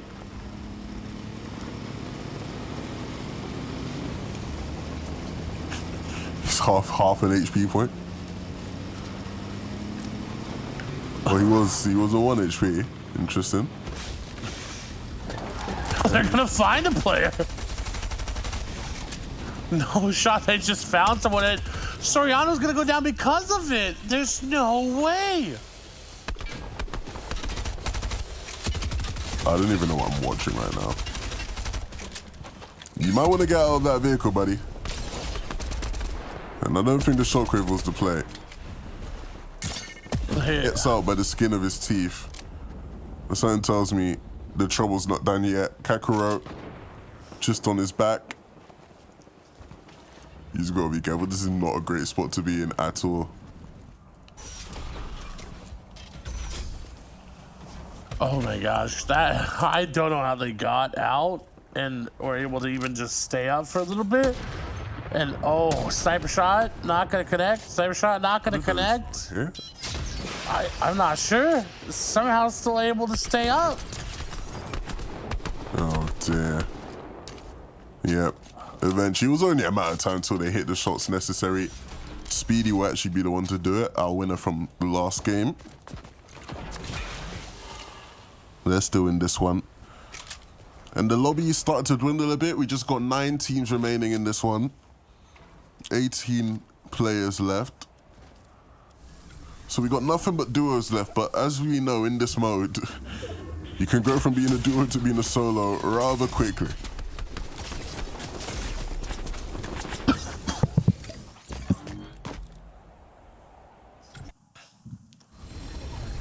I'm sorry, I was just so caught off guard by how quickly Clutcher went down there.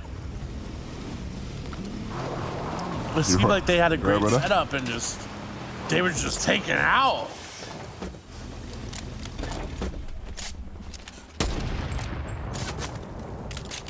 Oh, they gotta be careful though.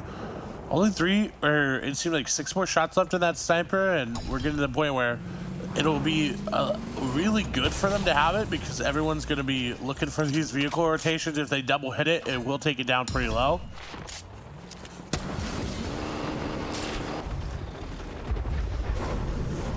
And oh, see, exactly that. They gotta be really careful. And well, it's not gonna be their teammate. So I'm intrigued to see how this plays out, Evan.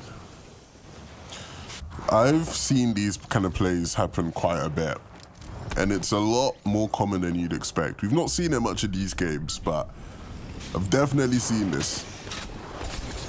Do you know what it's called, bro? It's called quid pro quo.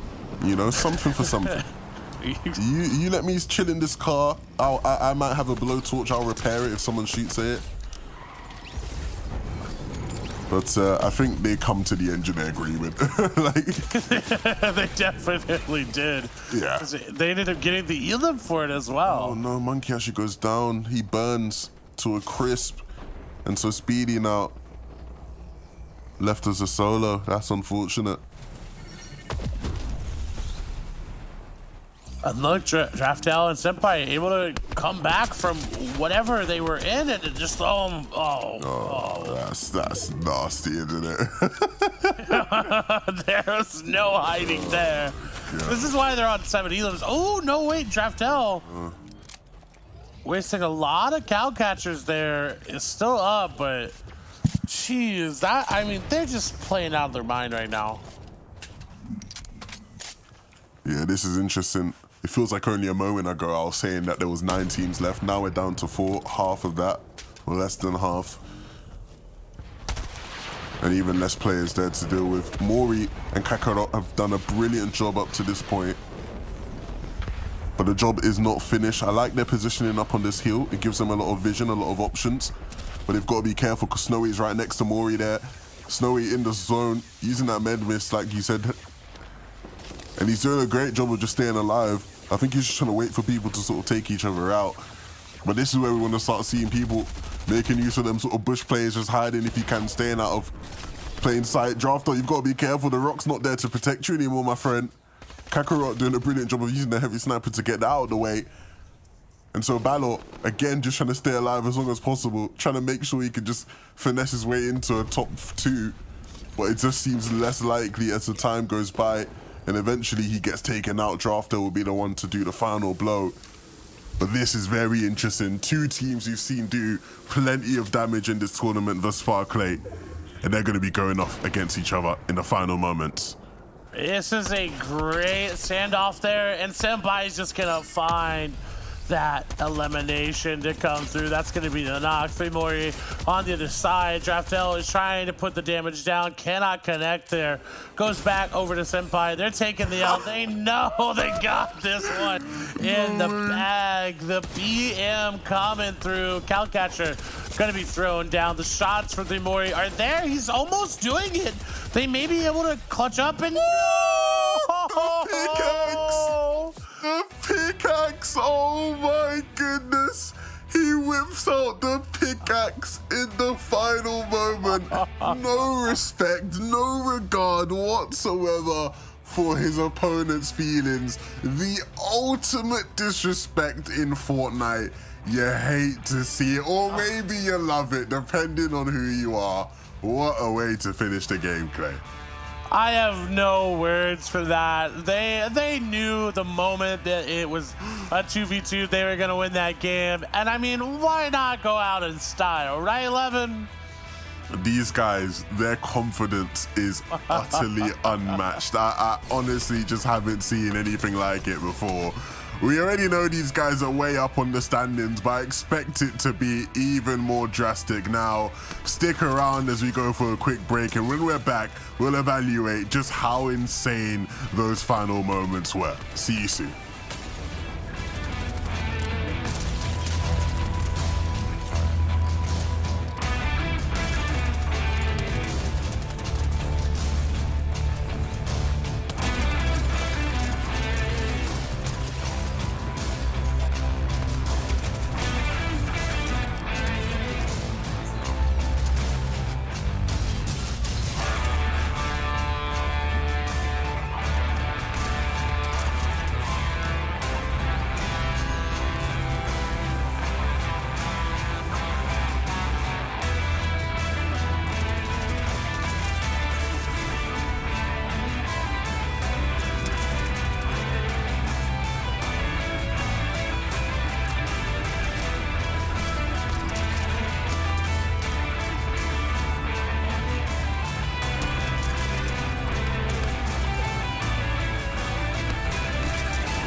It's happened. It's finally happened. And I don't know if finally is the right word, but it's happened.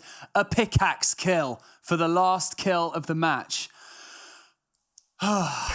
Again, down to the same duo, Senpai and Draftel, going up against 3 Mori and Kakarot as well. And 3 Mori and Kakarot have been in second place since yesterday. And to even come out with a pickaxe kill after that, I'm still processing it. The domination is just unreal from this duo right now, and I cannot wait to see what they do in the remaining days. But welcome back to Gamers Without Borders, where all the prize money that is won by our teams will be donated to a charity of their choice. And so for more details on that, just go over to watch.gamerswithoutborders.com. And don't forget, obviously, that esports festival later this year. Huge prize pools to be won on LAN. Levin, I reckon in this next match, the duos are going to use vehicles. What do you think? I don't know about that one, man. Maybe that sounds like a bit of a curveball there. You know, that would be a huge surprise. I'll tell you that much. Look, at this rate, Draftel and Senpai, they will be well on their way to that festival, right? With the way they're playing, like they are just on a whole new level to everybody else in this lobby. It's just the utter just confidence from them is just it's unrivaled. I've not seen much like it in even regular competitive lobbies as well. It's just it's insane. Yeah, I love it. I think that I'm going to say what everyone's thinking. I wonder how they're going to match up against NA and EU teams. That's what I am excited to see, and I'm sure everyone at home is as well. Clay, talk to me about these zone plays we keep mentioning. Yesterday, we had, Zone 3 pulling north, and there was a duo in the southern part of the map just surviving. I mean, I suppose that is one way to get to the late game, but what are your thoughts? I mean, when you have the ability to loot up so much more because you're not worried about farming building materials, you get so many more heals, like the chug splashes, like the floppers. You can just stack them up in your inventory, so you're chilling. I mean, match ranking as well. Levin, talk me through this. An absolute monstrous game yet again. 62 points on the board. 10 elimination victory royale. That is quite the something. Look, these guys are really on a roll. I just don't know how anyone can really start catching up to them, right? Like, they were already in first, and they're having games like this. Like, this is just... Yeah, I think as long as they're playing no build, I think they can really take the challenge to anybody and on any region playing like this, really. I mean, P5VK and Rapid having a bad game. They're only a 5-point match. And also, I think we can touch on that Mori and Kakarot are pretty safe unless they really have a terrible game in this next matchup. And for the remainder, they're pretty safe as well. But still, so much to play for. We're in day 2, Banks. What are you talking about? We have 2 more full days of matches to come. So, it's going to be special. Clay, any final words before we go into match number 4 or match 8 for those of you at home? I'm just excited. I want to see another pickaxe, Elam. I'm going to say it. I want to see another one. I feel like we want the observer just to stay with Draftel and Senpai because, if we're going to watch anything, we're going to see, they're probably just going to be memeing just all over this map now. It's going to be absolutely great to see. So we've already recapped Match 3's results. It is time for Middle East and North Africa region to come to a close for the day. There is one more match to play. 44 duos enter. One will make it out alive, and it's time to get some points on the board. Come on, it's time to catch these 2 that are running away with it. Levin and Clay, let's go.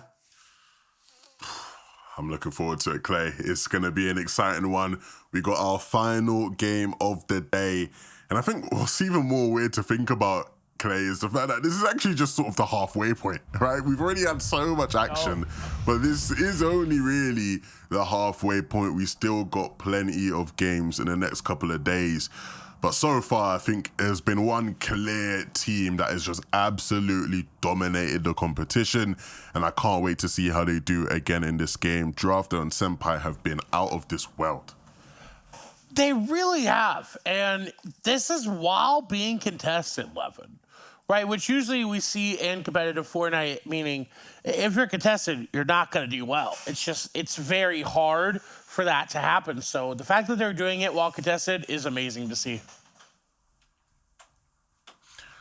I think they love the challenge of being contested. They clearly are just more confident. We'll see if they are contested again in this final game. This is the game where typically you do see maybe a couple things switch up.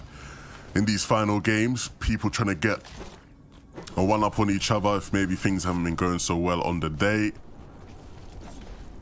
But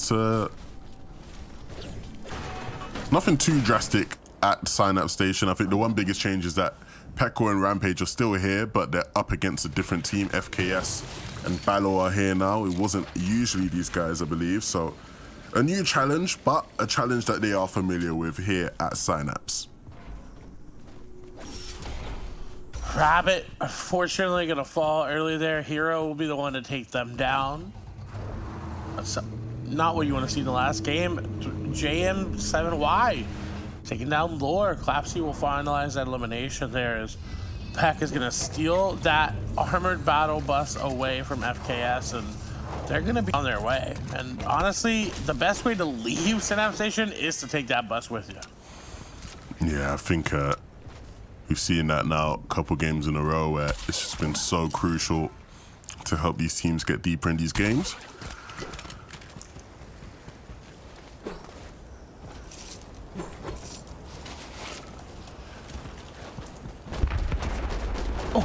Move over though, S&W and Modus, Levin. Getting some tags put onto them by Grev and their teammate as they're running away. That was some pretty good early game damage coming through.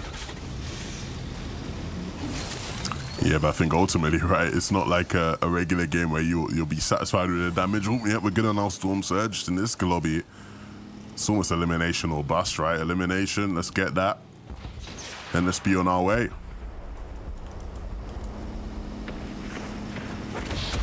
And I think we're seeing the re-aggression come through here, but not without a fight.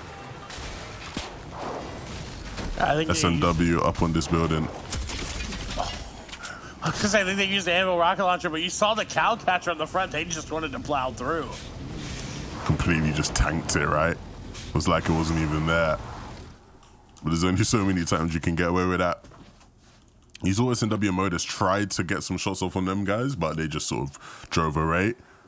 But will they look to re-engage is the question. Seems like they're contemplating it.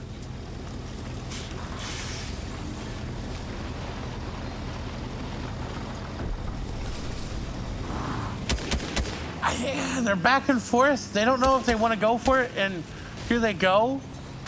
Maybe. Maybe not. Oh, they are going for it. They hop out. Shotgun's finally going to be used there. And it's going to be all on Grev and their teammate. They take them down. They're throwing up the clown emote as well, Evan. I'll be honest, man. I'm loving all the emote we're seeing. Like, all the emoting from everyone. Just the bad manners. The disrespect. Of course, it's all in a good nature, right? We are here for a good cause, right? But these guys are the most competitive players about. And they love to get one-ups on each other. You can see C4 just making sure to be careful, making sure that there isn't anybody hiding away in a bush or anything. They know Snowy's here, but they're just not quite sure where exactly he is. And there's a good chance that they have visual audio, so if he does move, he'll alert them to his position. And you can just see how skeptical they are of all their surroundings. He literally is stuck here. He can't move. If he moves, they'll know. Unless they drive away and give up on it, which it seems like they're doing. Oh no, maybe they're just trying to find a new angle. And if that's the case, they may spot him. They've got to be careful here. Zero from a distance is trying to help his teammate.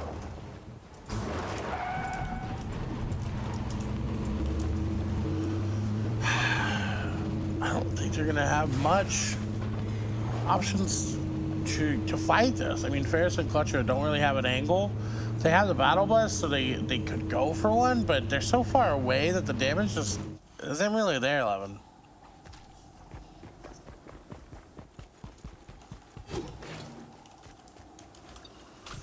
Tilted. The spot to contest seems like today. Just barely in zone. Got Senpai and Drafto here who are chilling. They have no issues right now. As oh my god, look at Grev is actually gonna hop on. They gotta be careful. Grev's on the other side, and all he has to do is go to hit him with the other cannon and just absolutely gets deleted.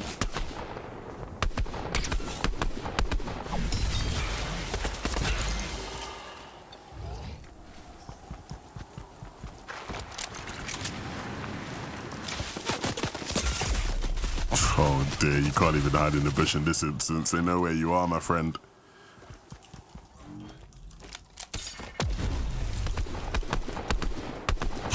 They still think he's in that bush. He's not there anymore, I'll tell you that much, guys, but he is lurking about. Everyone's so suspicious of these bushes.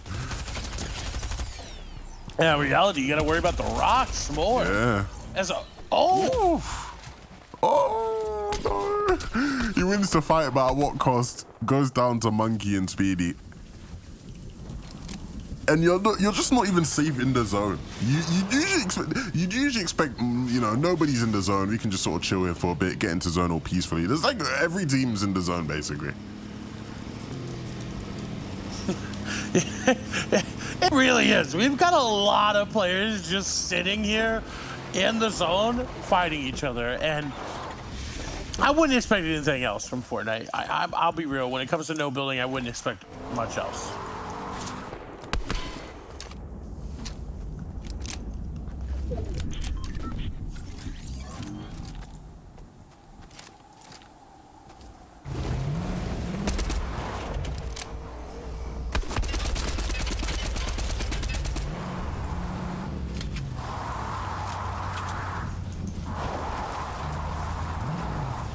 More vehicle carnage ensuing as Orkan gets out for a little bit, gets some extra little bit of loot, but now they're back in it, able to destroy everything in their path. INM7X is up, and it looks like a llama's worth of loot going to be here. No, that's going to be another player that got eliminated. And hey, free chug splashes are always worth. Please, Orkan, use one and pick up an extra one there. I really hope they did, Levin. You wanna maybe whisper a bit louder? Maybe they'll be able to hear you. Oh, they did it. He did. Well, there's extra chug splashes there. Oh, man, I'm gonna have to reach out, let them know, be like, look, always use the extra chug splashes you find, because now Rocky Reels and IM7X are gonna be able to go over here, grab these chug splashes, and get extra loot.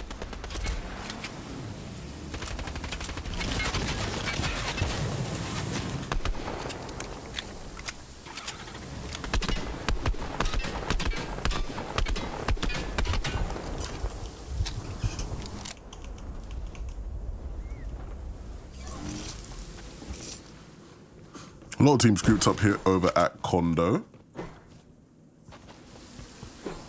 And you know what? A lot of teams in one area is a recipe for, Clay. Disaster. No, I was just going to say fun time.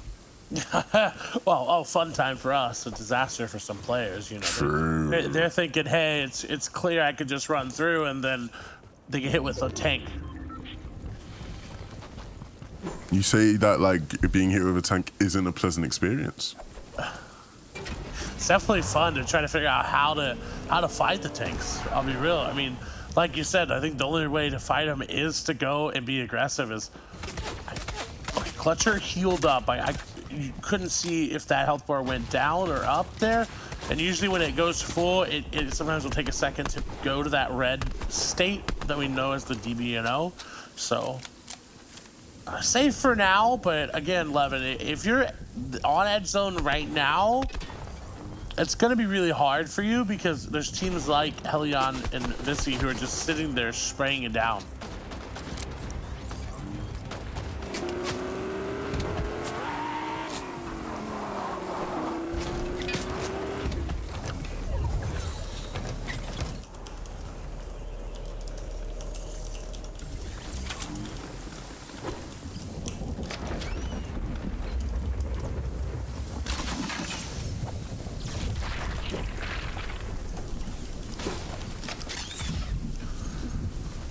Still in zone as well. Second zone hasn't finished closing, so it's still that one tick, but man, there's got to be a point that you realize, hey, it's just not worth sitting in zone. But I like, wait a minute, I like this. This is my type of Fortnite. You just love any form of camping, right? Oh, I do, 100%. Let's be real. I mean, anything that's unconventional from the typical Fortnite style, I love. I feel you. It breaks up that pattern of go here, build this, do that, right? If you sit there, you wait, and you ambush, and you're not doing all that, you know, that's a little bit of extra, you know, randomness to the game, if you will. Yeah. I feel you. On that one. Ooh, they've got a great position here, Levin. Smack in the middle of the zone. Although, Dylan not in the best spot. And, oh, here we go. Here, we got the battle bus. Wait. Why did Flicky get out of the battle bus to try to be aggressive? Ooh. I want to get out of there. They're going to break that vehicle, my friend.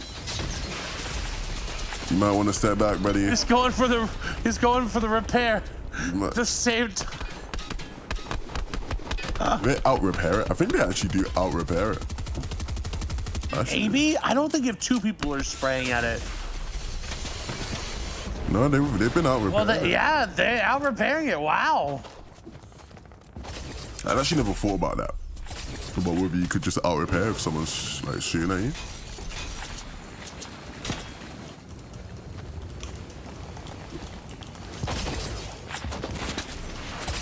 Now, I didn't think that it would work, but here we are. Being proven wrong, and oh, Nice shots there, and they have the freedom to do that, right, because of the shield keg and the extra ones in their inventory. But I was gonna say, I wonder how they're gonna rotate with that team below them, just ziplining their way on down. Have to be careful though, again, because that team's gonna get in front of them, and now they're on the back foot. Yeah, now they can finally get their revenge. You can see more, pardon me, you can see more in Kakarot. They are very aware of where those guys are, and I'm sure they will want their revenge for all the trouble they caused them. You can see they're sort of posturing up on the hill to try and get an angle to get that revenge. But you also got to focus on the zone, my friends. Don't want to get caught out here. I say that knowing that these guys love to get caught out here anyway. So maybe they won't even mind, but... Still plenty of teams left. Jintle picking up the two-piece for Jintle. Goated and Wazzy. So that will be the end of their run for the day. Oof. Snowy will go down as well. Zero. Now playing as a solo in this final game. A lot of players going down, being forced to play as solos left in this one.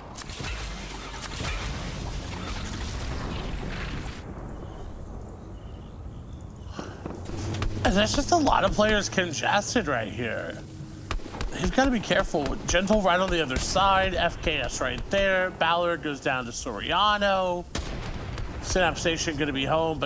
And you know something we haven't talked about? The heavy sniper being used is so powerful in this game mode because all of these walls are essentially going to be one-hittable.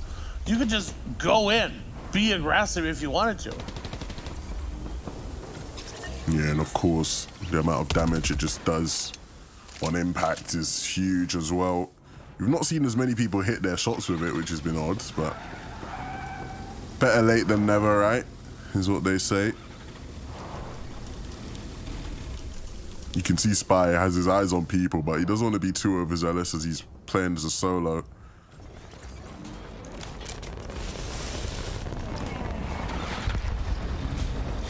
That's got to be terrifying. The sound of the Anvil rocket launcher coming through, Levin, and you having no idea if it's coming towards you until like it's too late. Yeah, it honestly must be so scary. It must be. Oh, but look at Spy's got the alpha position right here. They cannot be seen from anywhere on. Oh no, why did they shockwave away? They had such a good spot. Nah, he had to get into zone. He wasn't in system. Oh. Doesn't matter though. Even better spot. You get an elimination out of it as well. It's cheeky 3 points. That makes their tally 5 on the game. Oh my goodness. Is he gonna get another one? No, he didn't get any of those ones, but he's putting in work. Only a solo, but still doing a decent job.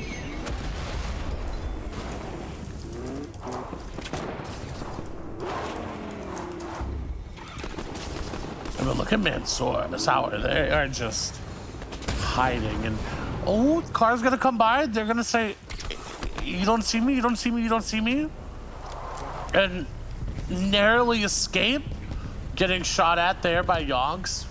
Honestly, yes, the Spy's in a beautiful spot.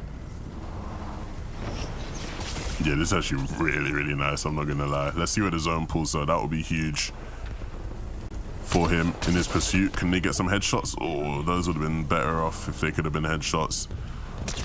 And zone pulls a bit in front of him. He's might get another one here. Oh no, oh, that's how quickly it can turn. Mansoor also left as a solo, and he's got a duo rather close by.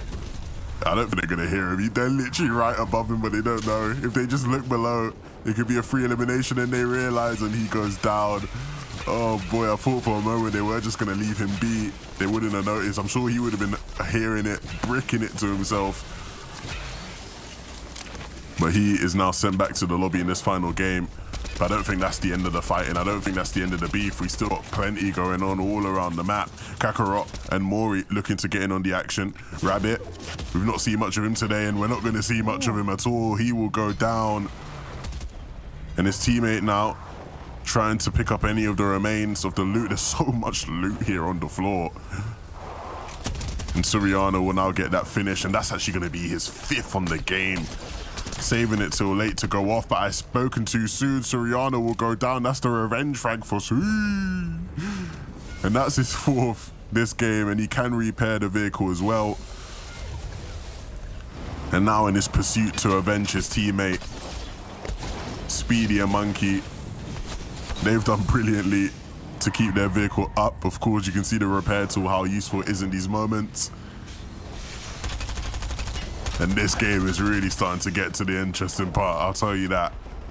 I don't think there's a duo not in a vehicle right now. I think everyone is seemingly driving around in some sort of vehicle. I think maybe Mori and Kakarot are not in a vehicle there, but everyone else here has the option to hop in the vehicle, and oh, there goes one. Speedy and Monkey look to unfortunately go down, and I think they are, as Anvil rocket launcher gonna come through. Gentle gonna go down there to Jazix. Mori and Kakarot looks to take this one as Van is just healing up in zone. They are so far in the zone, Levin. Look at him. Maybe able to sneak their way on in, but at this point I feel like it's just, if they have the heals, it's just better to stay there.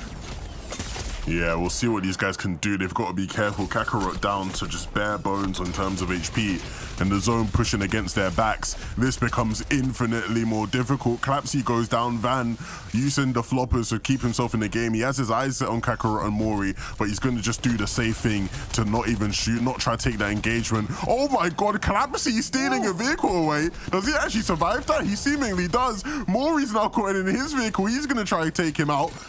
What is going on? I can't even keep track of everything that's happening right now. The shockwave will come through to try to push Kakarot out of harm's way.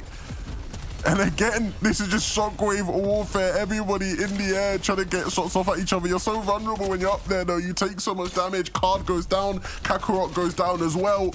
And Card now trying to stay up. It's so hard, but he can't. Mori will do it. Kakarot and Mori, our 2nd place team, will pick up the final game of the day. They saw what was happening above them in the standings, and they want a piece of it from themselves. They will do everything they can to stay in this fight for first. And that was a great game for them to do it in, because our 1st place overall team was not there at the end. They went down relatively early for their normal standing. So what a great way to end out the day with the victory royale with all those eliminations. It was chaotic, it was hectic, but it was amazing, Levin.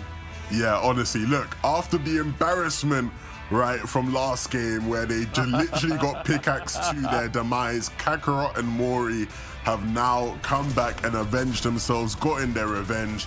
Clay, it's been an absolute pleasure being able to break down all the action from Mena with you. It's been a great time. Hope you've all enjoyed watching, but we got plenty more on the way after a break. We got EU coming for you, so stick around.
Welcome back to Gamers Without Borders. We have now dived into the EU server. We are one region down, 2 regions left to go for the rest of the day, with $3 million in charitable donations on the line. Now, firstly, we're going to dive into the overall rankings of Middle East and North Africa, just to remind ourselves, because we didn't get a chance to dive into them before we went into that extended break. I think we all know the duo that sits up top, Draftel and Senpai, 351 points. They got 52 elims. That is absolutely outrageous behavior. The Pickaxe Pros, we're probably going to end up calling them. But remaining all the way down that ladder, Mori and Kakarot really did manage to pick up some great points in that final matchup of the day.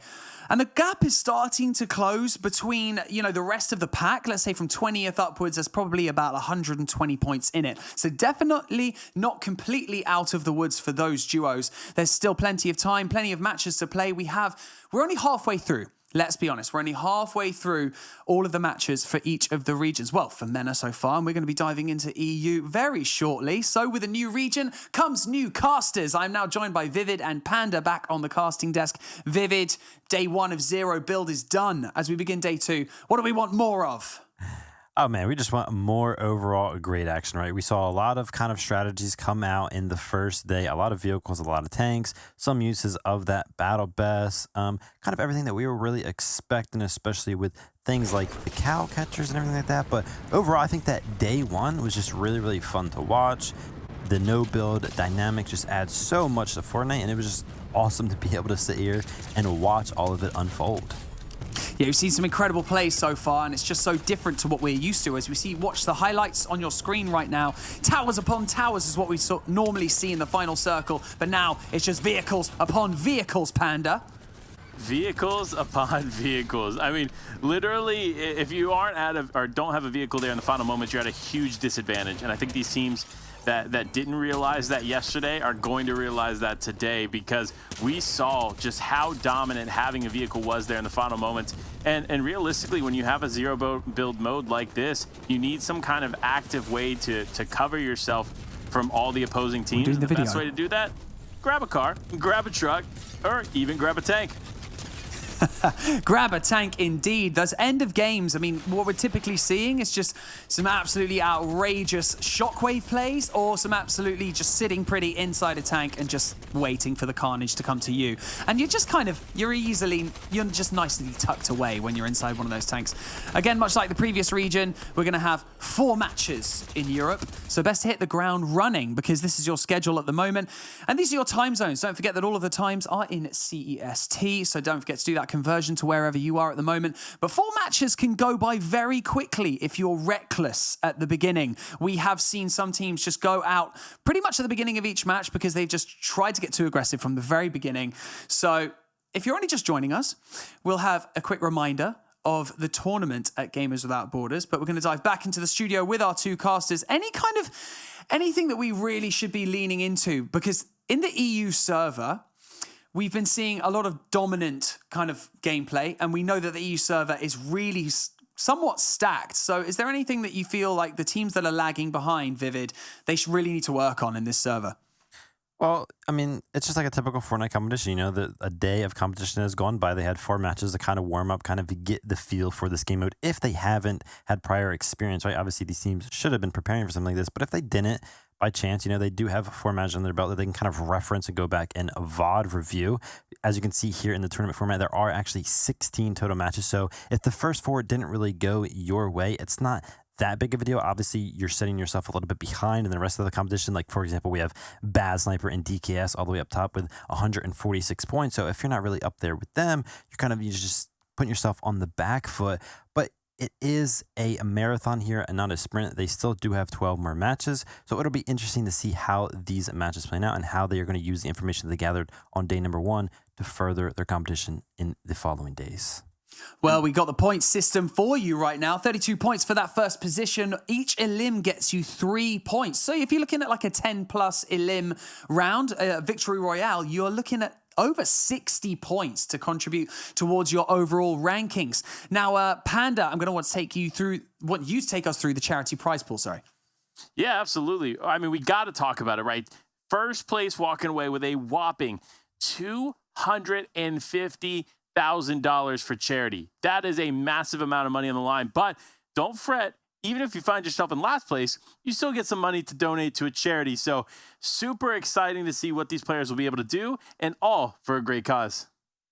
Mate, 100%. I love it. Everyone, all inclusive, and there's so much money on the line that everyone gets to donate. It's fantastic. Now, you know that how we do it here in the EU server. I was going to say the UK server. I wish.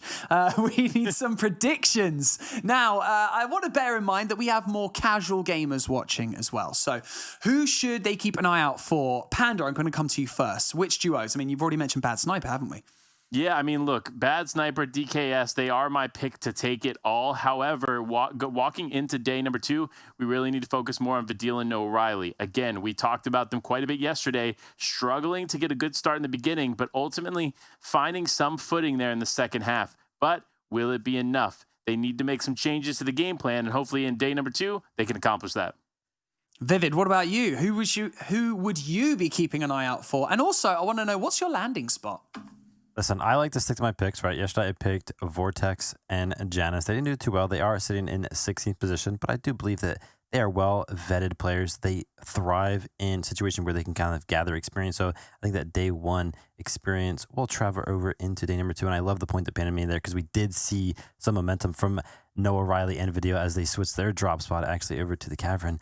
But my favorite drop spot, I have always said it since the Daily Bugle has been entered into the game. I just love the POI so much. There's just so much loot, and the spider webs that are all over the POI add such a dynamic to all the fighting that goes down. So that is always my favorite pick. I love that you're sticking to your guns when it comes to the duo to keep an eye out for. So everyone's got to keep an eye out for those duos that have been mentioned. Remember, this is 0 build. So as long as you got your map rotations down, and as long as you hit your shots, you should be good. Although, easier said than done. I'm now going to leave you in the hands of Vivid and Panda. Let's go, gents. Hey, thank you. Look, it's going to be a good game 1 of the day. This is match 5 in total, so this is going to be interesting. Vivid, what are you looking for in day number 2 that could change up from day number 1? I feel like over in the MENA region, as I was watching it, there was a lot of aggression, right? We saw some teams that didn't actually have vehicles. And even though they didn't have those vehicles, they were putting a lot of pressure on those that did. And I feel like when we were watching, EU yesterday, there wasn't a lot of that pressure going down. Even over in the MENA region, people who had vehicles were taking shots at people who were in other vehicles. You know what I mean? So there was a lot of aggression. They didn't like the fact that other people had vehicles. And I feel like EU was a little bit more passive in that regard. They were kind of like okay to be where they were at. They were okay to let other teams be in those vehicles. So I'm just hoping that we see some of that aggression today kind of come over from region to region. Yeah, I definitely agree with you here. And I think that is in part to the nature of scrims, right? If you think about it, EU probably has the strongest scrim community right now. And in those scrims, you avoid taking shots early unless you absolutely have to, right? So I think why we're seeing some of the top players be less aggressive towards the vehicles is because they want to see the impact that they'll have at the end game. But if you aren't taking those vehicles out quick, it's not going to work out in your favor if you don't have one. Again, it's really hard to take those vehicles out quick. We saw a lot yesterday, those repair torches, just keeping those vehicles alive. And it was crazy to me because, like, for example, in most of these vehicles to actually use a repair torch, you can do it from like a passenger seat, right? But when you use like a weapon or that repair torch from the passenger seat, your character actually physically hangs out of the window, right? So you are a little bit more exposed, but I didn't see a lot of players getting punished, doing actions like that. So maybe people are a little bit more aware that that is kind of what will happen when these players will use these repair torches. So you could see a little bit more of punishing shots come out. Players are a little bit more aware that that is what those player models will be doing when they do use those type of things. Absolutely, and we're actually seeing a bit of a flip in the script, so to speak. It was Crye and Marcy there flipping their roles. Remember, Marcy yesterday was the one diving into the tank, taking the shots from a distance, whereas Kyrie was the one more or less in the thick of it, getting involved here with the players here. But with Crye, W, and Cito here fighting Screwy and co, this is going to be tough to get a third party in, to say the least. That's why we see Marcy and Kyrie prioritizing keeping that tank at a distance. The last thing they want to do is lose this huge advantage they have in the game really early on. Yeah, and we saw it time and time again. I love how you pointed out the fact that big advantage that the tank does provide. In the early game, it is obviously very, very powerful. We saw them use it actually yesterday to kind of just use the tank to blow up a lot of these buildings to create awkward situations for their teams here. As you can see, goes ahead and knocks Screwy down there. He's on the run, but this tank is just going right through the building. He's going to actually halt. There is a couple of angles here, like Sido is up on the building taking shots at Screwy. This is actually like 2 teams up against him there, and he was just in a little bit of a pickle there. He didn't really have much of anywhere to run, especially when the tank is just blowing up all of your cover. Yeah, blowing up that cover is going to be vital here for this team to be able to take out these players, because like this is 0 builds, baby. They cannot rebuild any of those walls that are being taken out by Marcy right now. So every little bit of cover is going to be super important, and every layer of cover that Marcy can remove will be a huge factor in how they clean up this fight early game. Now though, Cry and Cedo, they understand this. They know that this is going to be a problem and an issue for them. So they need to utilize what cover they can to loot up, get what they need, and get out. You cannot afford to spend too much time in this POI with a tank right outside going through, because there's only so much building left to protect you. Yeah, that's kind of that there's no build factor that you pointed out there, right? They can't just create any of these buildings themselves, so they will eventually run out of cover if they keep applying this tank pressure over at Coney Crosswords. But interesting to see, Pink actually takes out Noah Riley in the elimination feed, and Vidil is going to go ahead and get a knock on a Na. So it looks like that situation is going to be left in a 1v1 between Vidil and Pink. It'll be interesting to pay attention to that top left corner to see if there are any developments in that regard. But again, still over here at Coney Crosswords, Marcy actually making a sprint for it, as Cedo puts down some covering shots. And listen, Cedo does actually have this purple auto shotgun, so with the maneuvering here of Mercy kind of getting close, he needs to be careful, because if that purple auto shotgun comes into play, it could be detrimental. But yeah, as you can see, that knock on Kyrie there, kind of abandoning the tank. So now Marcy in a situation where he needs to clutch up, and he does actually find the knock, Panda. He does. This is so interesting. I saw obviously Cry go down, Kyrie go down, and then it was down to 1v1. Marcy looks so weak, but Cry could not connect those final shots onto Marcy, leading to him going down instead of Marcy. But Marcy's so weak, decides to take the fight and takes out Cedo. This is a huge turn. This is not what I was expecting in this engagement. Yeah, kind of a little close, right? They did have that big advantage in the tank.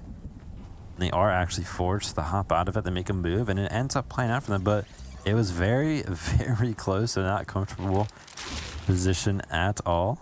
I did see in the ELM feed, Vidil did take out Pink. So I do believe Vidil actually clutched up. Should be able to get a reboot over to O'Reilly, and that team will be thriving. Man, think about it though, that Cavern switch up after game number 2, I think game number 3 was the first time we saw them go there. It's really been working out for them. It really is working out so far. But, when you have a POI or an area like this uncontested, you kind of have to take advantage of it, loot up quickly, and get moving. I mean, Vivid, you know the value of prioritizing how you loot and getting out of there quickly, because the last thing you need is someone like Vox here and co just rotating towards you. Yeah, situations like this, right? Like Vox is kind of just holding them, right? Because as you can see here, Mirza and Lazen, they're out here on like an island, right? And really the only way to cross that water gap is kind of with the zip lines, or you can go ahead and take like one of these vehicles, potentially go across the water. But when you take the vehicle into the water, it's really not going to do you much, maybe send you a little bit before it starts to sink. So it does provide a little bit of cover, but it creates this awkward situation where Vox kind of has control over your rotation, but they do end up actually just using that car to go to the east, kind of find a different angle to cross that little bit of water, so that way they aren't held. But yeah, that time is just so important in these games, because the more time that you spend kind of doing nothing, there are other teams out there bettering their loot, bettering their position and stuff like that. But an interesting dynamic of this no build game mode is that a lot of the time that you would waste in the regular Fortnite mode is time that you were wasting not farming mats, right? Because mats are something that are so important and they're not easy to come by, and you do have to spend a large portion of your early game farming them up. But In no builds, you don't actually have to farm anything, so you kind of just gather your loot quickly and make those early rotations, which means that there are a lot of duos that are going to be set up kind of in these good positions because they didn't have to spend any time farming. So the longer that you spend off doing nothing, there's just more and more teams getting in the good positions, kind of making your rotations harder. Yeah, I mean, look, obviously rotating is going to be the priority here, but utilizing Storm to your advantage is also important. We see Stenmo and Lou, they've been doing a really good job in all the games that we've watched thus far of maintaining some semblance in Storm, waiting it out with their truck, and then making it to endgame. So there's a clear play here in the ability to heal in Storm and just try to stay alive that way. However, for players that have decided to rotate in, they need to be careful and they need to start taking shots at these vehicles, because the last thing you want to do is run to a mixer in Jolaville because they have a truck and they're going for you. Yeah, we saw a lot out of Jolav yesterday. A couple of interesting plays. I specifically remember one where his building kind of got cleared out and the floor was knocked out under him, and they were kind of like stuck in that little bit of a divot that was created by that removal. But listen, this is what I was talking about though. This is like aggressive, right? Like we usually weren't seeing a lot of situations where people who had trucks were willing to like hop out of their own truck to do damage to another truck. But Magel and Naizan, they're not happy with how the game's played out yesterday, so they topped out of their truck, did some damage. They know that they have the ammunition to back up that kind of a playstyle, but as we tune into Andretta, who was actually taking some shots from them, it looks like their truck is just right back up to full HP because that repair torch just is so good. Yeah, I mean, that repair torch, just the value alone is incredible. And that's why we see these players prioritizing that in the inventory when there's so much out there on the line. Like, it's just an important item to have. And that's why we see actually Cilio struggling to survive and hold that truck on, because it looks like it lost a tire and just continued to take damage thus far. So they're going to need to find a repair torch if they want to keep that in it. But with Frey and Stompy there in the distance, it's going to be tough for them regardless, because this is a team you do not want to mess with.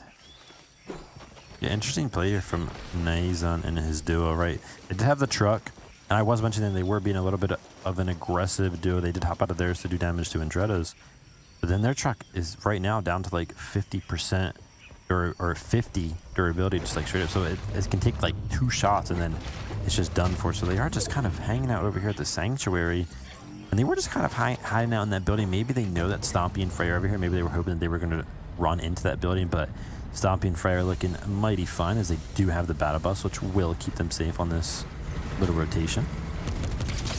It definitely will, unless you run into Nude Noah here with that legendary Anvil launcher. Listen, if you're Noah, you need to jump out of that turret seat and you need to start shooting that rocket, because that thing is going to take these vehicles out faster than anything. But fortunately for them, though, they do have a tank, which means they're going to be in probably a pretty good spot here going into the mid and late game. However, so far in the second zone, we still have several players up and active. So for Noah, while it's not necessarily the gameplay we saw yesterday going for the heal off and chonkers, it's still a really viable option for them because they do have this tank. Yeah, and speaking of Noah Riley, another Noah that is in the lobby, we just saw on the top left ELM feed, as if you guys remember, Noah Riley, one of them went down earlier, which was Noah, and then Video clutched up. But watching the ELM feed, it appeared that Malibuka and Murstache actually made a push onto Vidil and O'Reilly, and Vidil was left in another situation that clutched up in a 1v1 situation, but Murstache did end up just taking him out. So Vidil and Noah Riley, I believe they did have 2 or 3 eliminations before they went down, but they are actually out of the race for this game. But still, you know, some momentum out of them. Absolutely. It is. It's really great to see that there's a bit of a adjustment to the gameplay. They're surviving probably a little bit longer than they were yesterday, to say the least. However, this is just game 1 of the day. We know, especially with the pros, what they do is they warm up with a game, and then all of a sudden they're all in, right? Once they're warmed up and good to go, they're playing at their peak. So I think that's what we're going to see here from some of these players. But from Urza and Lazen, they find themselves actually in a really nice spot. Unfortunately, zone's not going to pull in their favor. However, that finding a vacant bush in a 0 build tournament is not an easy find. No, not at all. And they are on that edge zone right there. They do have that tank in nude Noah right next to them, and they did see that Noah was like kind of like bouncing, jumping up and down in the open, right? They're kind of looking at him, but they decided not to shoot because sometimes, like you mentioned, having players around you not know that you're on a bush is sometimes more valuable than just taking those shots. Because usually you don't really gain anything, right? Like there's the over shields that come into play and your regular shields, so you have effectively 250 HP. It's really hard to kind of get those instantaneous eliminations that we see so often sometimes in the regular game mode because that overshield is not present. But Bad Sniper and DKS, Panda, this is looking good for you, huh? They are in a healthy tank. Not only a healthy tank, but they have shockwaves, they have cow catchers, they have repair torches, so they are in it for the long haul. And if you saw there, DKS also has a truck, so multiple vehicles here for this team. A really solid game plan and strategy here, because obviously the more vehicles you have, the more likely you are to take at least one of them into the end game. So that's going to be vital into the way that they play. However, with all the players remaining around them, they are going to need to be careful, because Bad Sniper and DKS, while going into a good position today on the leaderboard, can lose it if they do not maintain some level of consistency. Yeah, very good point. Like you mentioned, day one could be great. But if day 2, 3, 4 are bad, then day one was kind of for nothing. So they're setting themselves up for a good position. What was interesting though is Bad Sniper actually had the one weapon that he did have in his inventory was actually the compact SMG. And usually in these types of game modes, you see people actually just opting to take a rifle, and usually only a rifle. So, you know, we see some end games happen sometimes where those close range engagements kind of happen if you use shockwaves in the end game. So maybe Bad Sniper DKS have created a plan where they know that if they keep their tank alive until the very end, right, and then it gets blown up in the end, they're kind of close enough to where they can shockwave onto some people, and the compact SMG will just be so much more powerful than that burst rifle. So maybe a little bit of a game plan change there for Bad Sniper. What are your thoughts on that compact SMG usage there, Panda? You know, I will say this, obviously, when it comes to surge tags, it's not super effective, right? And with zero builds not always being a face-to-face battle or a box-to-box battle, so to speak, like we are used to in traditional competitive play, it's a bit of a risk to take. However, with the state of the combat SMG in the current game mode, it is a power weapon to say the least. So at least one of your teammates definitely should be carrying it, because that thing is deleting the enemy when it gets to close range. Yeah, it is really, really good. We even saw some instances where people were using it kind of like a mid-range kind of a weapon, and it wasn't necessarily the best, but it was getting the job done in some capacity. But again, we are seeing the lobby shape up. There are plenty of trucks going around on the screen right here. You see 3, 4, 5. I think there was a 6th one off in the distance, and then the battle bus kind of there in the middle. I think that battle bus did belong to Frey and Stompy at one point, but Frey and Stompy are kind of just chilling in this building, which I really, really like. But what's crazy is, you know, we are seeing a little bit more aggression. These trucks are taking some shots, but the repair torches are just putting in all the work right now and making that damage negligible. Yeah, and listen, as much damage as you can do, just do it. But like we talked about before, maintaining some level of ammo resources going into the end game is going to be super important as well, because zero builds requires you to take a lot of shots, and not just shots from your AR like you're traditionally used to in competitive Fortnite. No, it takes every bullet you have and every weapon you carry, because you get into a lot more engagements in a game mode like this, and that's what we actually see here from Bad Sniper and DKS. They're getting involved. They're pushing forward. Fortunately for them, that tank, it has unlimited bullets. They don't have to worry about running out of ammo at any point in time here, as long as they have those vehicles. However, that could change in the drop of a dime if somebody decides to use that anvil launcher. Yeah, you got to be careful. An interesting position here for Stena. They are in that tank, and they're in such a good little position here. Look at this. They have this little ridge line, and pretty much all of the players are kind of just hovering around this building in their trucks and so forth, and they're just getting all of these free shots. And honestly, it looks like the tank is putting in work. Doesn't look like the repair torches are doing a good job of maintaining durability of the trucks against the tank. So pretty much the tank looks like it does a really good job at taking care of some of these trucks, but Stenna actually goes down, losing that advantageous position that he just had in that tank. Yeah, I mean, that's a risk, right? Having the tank is way more valuable than not having it. And as you can see here, Naiad fully taking advantage of having it, but no, a player jumps into the slot and immediately taken out by the turret. It's Unhydra and Naiad. They are our game 1 winners from yesterday, as well as, if I remember correctly, they were on the top of the leaderboard going into today. So definitely a great spot for them to be in. They're continuing that dominant run that we saw after day number 1, but will they be able to maintain it? That's the question. So far in this game, though, they're looking really good. Yeah, Unhydra actually and his duo, Naiad, they finished 4th yesterday with 160 points, so only 30 points behind Bad Sniper and DKS, close. who, as we look over here, DKS actually goes down, so Bad Sniper is left to do it alone, but he is in the tank, so I guess he's, you know, still in a good position, even as a solo. But we did see Xerox actually up on that right here. But Xerox actually finished in 3rd position with 131 points, so only 15 behind 1st place. And they actually already have 6 eliminations, as Andretta seems that he makes a Shockwave play up onto that higher ground and Shockwaves Xerox and his duo off of it. So now Andretta is up on that higher ground, but looking at the circle, I don't even know if that higher ground that they just kind of battled for a little bit is even in. Yeah, it's crazy, right? You see them putting so much effort forth to a position and then ultimately losing it. Same thing here with Naiad and Unhydra. You see them losing the tank. That's something they fought to keep in the game, and unfortunately, they just don't have it now. And the Shockwaves are coming out. This is one of the biggest plays we've seen so far in Zero builds, and it is shockwaving players into the storm in these final moments. But with the amount of players that are still remaining here, we're going to see a lot of that action take place because Shockwaves are a vital piece to the Zero build meta. Yeah, as you can see here, Xerox and Kovacs, who are duos, they are separated by quite some distance, both playing on the edge of the zone, and Xerox is in a position now to where he has no cover left. And I just mentioned, you know, Andretta made that play for the high ground, but it wasn't even in, so quickly changes there as the tank takes a direct hit shot at another player. And Unhydra, though, still alive, a total of 4 eliminations right now. His duo is down, and he is left with not a lot of HP.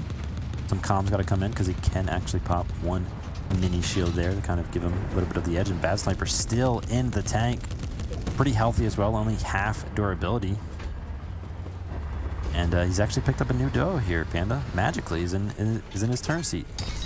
Hey, you love to see it. Listen, that's what it boils down to in a game mode like this. You have to do whatever you can to survive. Sometimes that involves jumping into the same vehicle, and you actually see Magically trying to look and get an angle there on Bad Sniper there for a moment, but Magically is like, you know what, I can't connect shots with him. I'm gonna go ahead and connect shots with Elo Rats over here.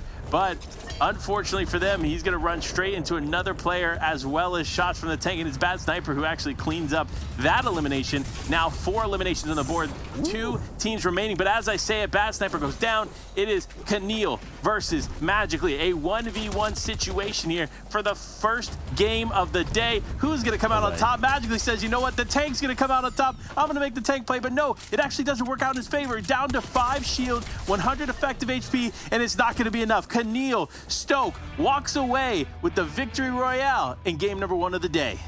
Wow, that was crazy at the end there. I think Magically actually hopped out of the tank at one point, right? Because we just saw that Bad Sniper was the driver and Magically was in that turret seat. I think he actually hopped out of the turret seat because, as Panda mentioned, he couldn't find the angle from the turret itself, hops out, gets the elim on the driver, and then Keneal at the end there just comes in, uses a shockwave, closes the distance with that combat SMG, and cleans it up for the victory royale. Yeah, and it was a proper cleanup to say the least. That's what you love to see in those final moments.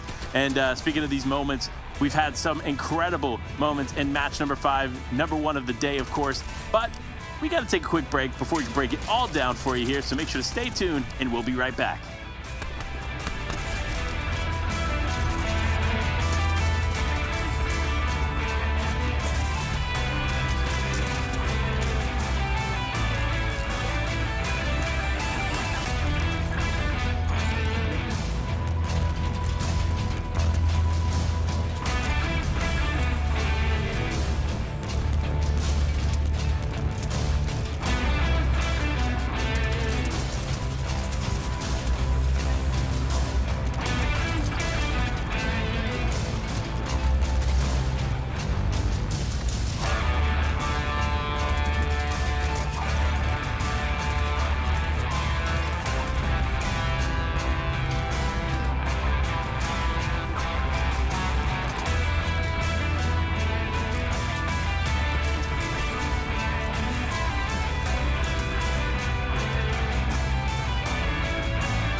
think Mega got into Fortnite is, I think the same way, like his friends were playing from school and maybe his brothers were playing, and then he naturally picked it up as well and started playing with them.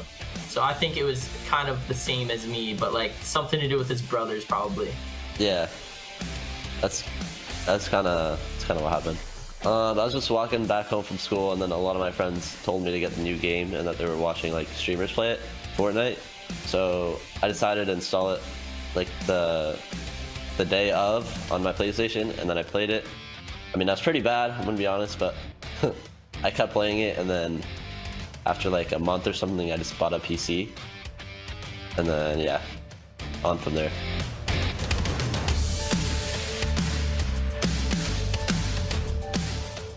We met like 2022, 2021, 2020. I think around like 3 years ago. 3 years ago, we were playing like squad scrims, and I was looking for a group, and Dubs had an established group already, and they were scrimming, and I decided to join off them. I'm pretty sure this was a long time ago, so it's not spot on, but they were scrimming, and I just asked to join their team for a little bit because they needed a fill, so I joined, and then yeah, I carried.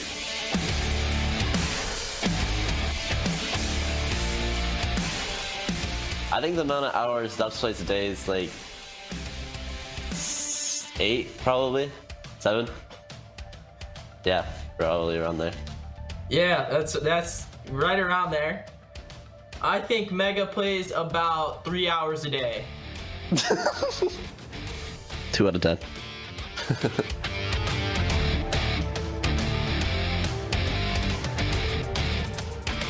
Usually, I mean, I would say neither of us. Like for like scrims, we're always on for scrims, and like, but I don't know. That's a tough answer. I would say neither of us. Yeah, neither of us.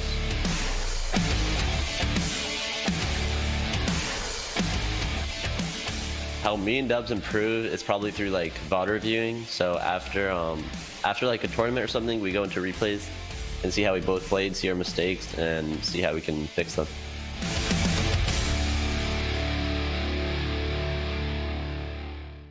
Welcome back to Gamers Without Borders. The EU region is now in full swing. Keneal taking that first victory royale with a very tense 1v1 right at the end there. I've got to say, Panda, probably if Fast and the Furious 11 just want to make a trailer on a really low budget, just take the final circle from one of these games.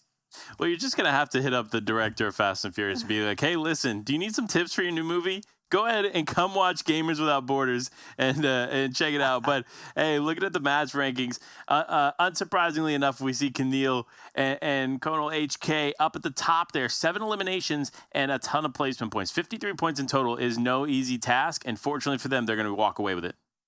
Yeah, second place matching as well. That duo managing to rake 46 points because of that 10 elims in that match. But also, Vivid, I'm finding that the EU final circles, they're just a lot more full. We have so many duos crammed into that space. So do you feel like it's the positioning and the rotations that are maybe just a bit more on point than what we've been watching previously in the Middle East and North Africa region?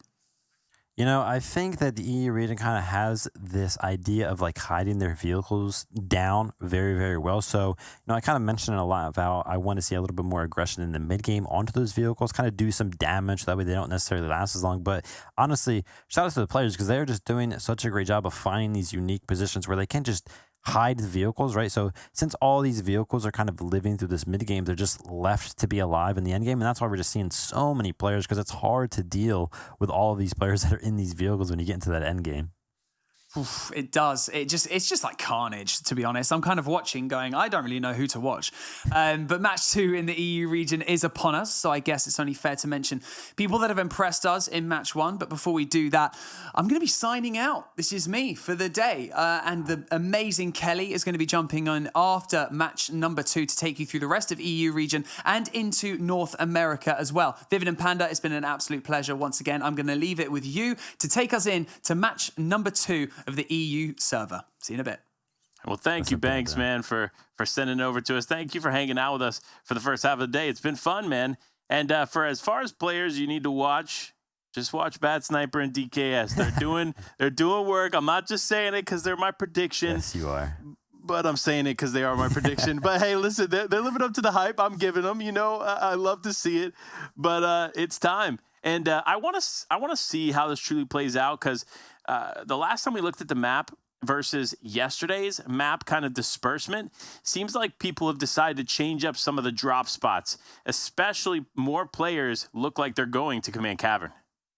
Oh yeah, for sure. You know, like I mentioned last game, Vidal was left to actually clutch it up at one point, but Malibuca was actually close by, so that was an interesting interaction going on.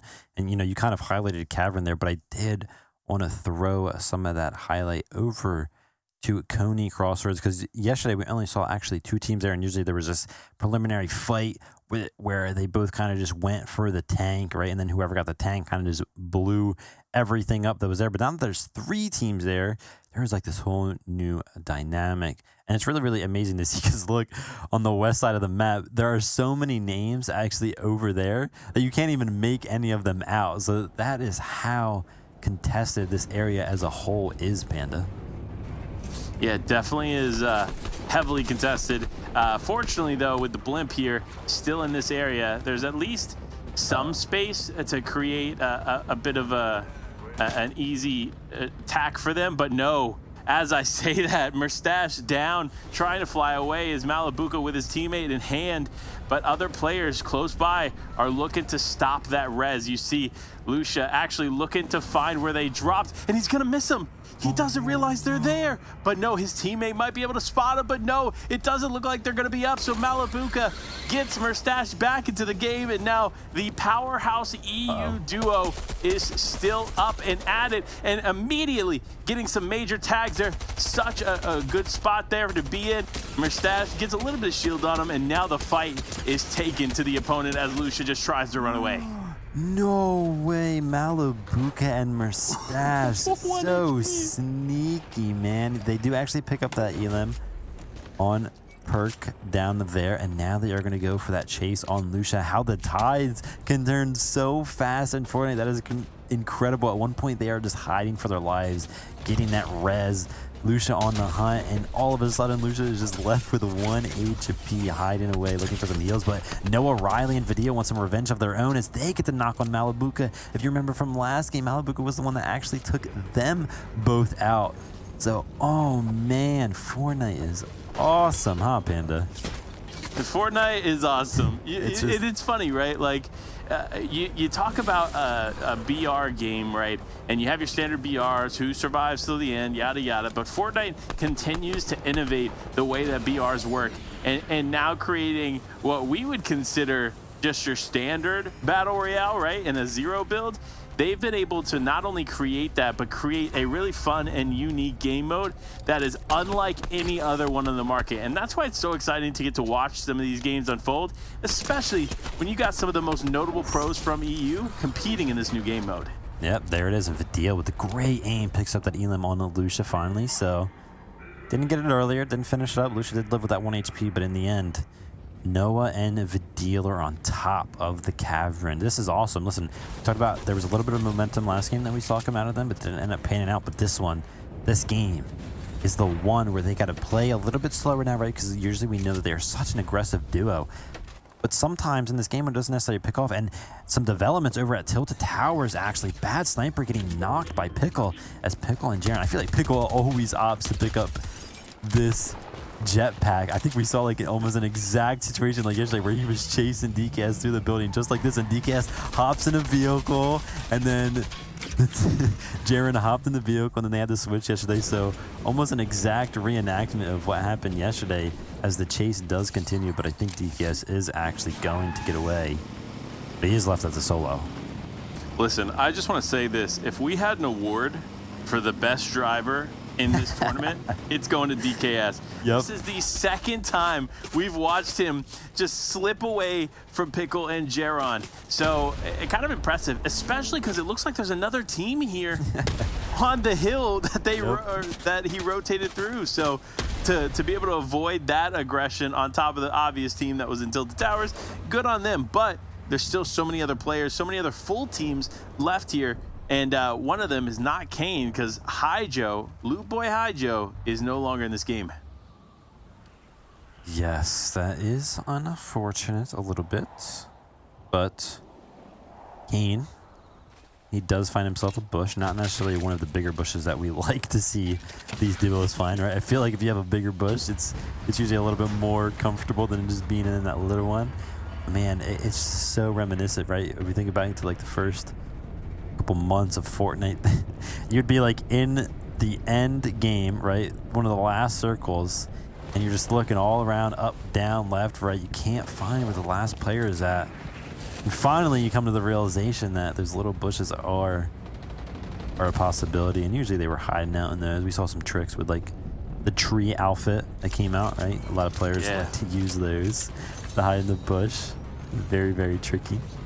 But those bigger bushes were implemented, and in my opinion, they're a little bit more comfortable to sit in. Well, listen, if you had any tips, right, for this lobby, use your expertise, your Chapter 1, early Chapter 2 expertise. What would you tell these players in this lobby right now, what they should do to make it through to the end game? Wow, listen, I mean, the game is just so different. And, right, like now there's like vehicles and cow catchers and everything like that, right? And everybody's just way better at aiming. But all in all, you know, you kind of want to just, I like to stick to my own little area. You know what I mean? I used to have my own little area. I didn't like to get over aggressive. I like to kind of just hold something down for a little while. And so maybe some of these players can kind of find an area that they like, kind of hold it down, kind of gain some information while they are in that area, and make sure that their rotations, you know, directly around them is kind of clear. So that way they can, you know, be a little less mindful of what's going on around them and kind of invest into thinking about what their next move is going to be. Like, for example, Coop and Nipsey, they're just kind of chilling up here. They have their own little hill themselves. They can kind of see everything around them. There is a battle bus, but they're just like, yeah, we can't really do much to it, so it's fine. We see that they're leaving. We're looking around for anybody else that could possibly be here before they decide to make a move. Because in these no-build tournaments, if you make an early rotation and people come in behind you, usually your back is what you leave open. You know what I mean? Because you can see what's in front of you, and usually you run towards a threat, because ultimately, as the zone closes, people are just set up in that zone. So usually your back is left open. But if there are people behind you, rotating behind you, then your back is just free shots for those teams. So it's always nice to be well aware of your surroundings. Yeah, and usually I'm an advocate for not storm fighting or not spending too much time in storm. But when you have a situation like that where you have a lot of space and you're rotating through, you're not quite in zone, and there might be players around you, you know what? If you got the heals, tank the storm.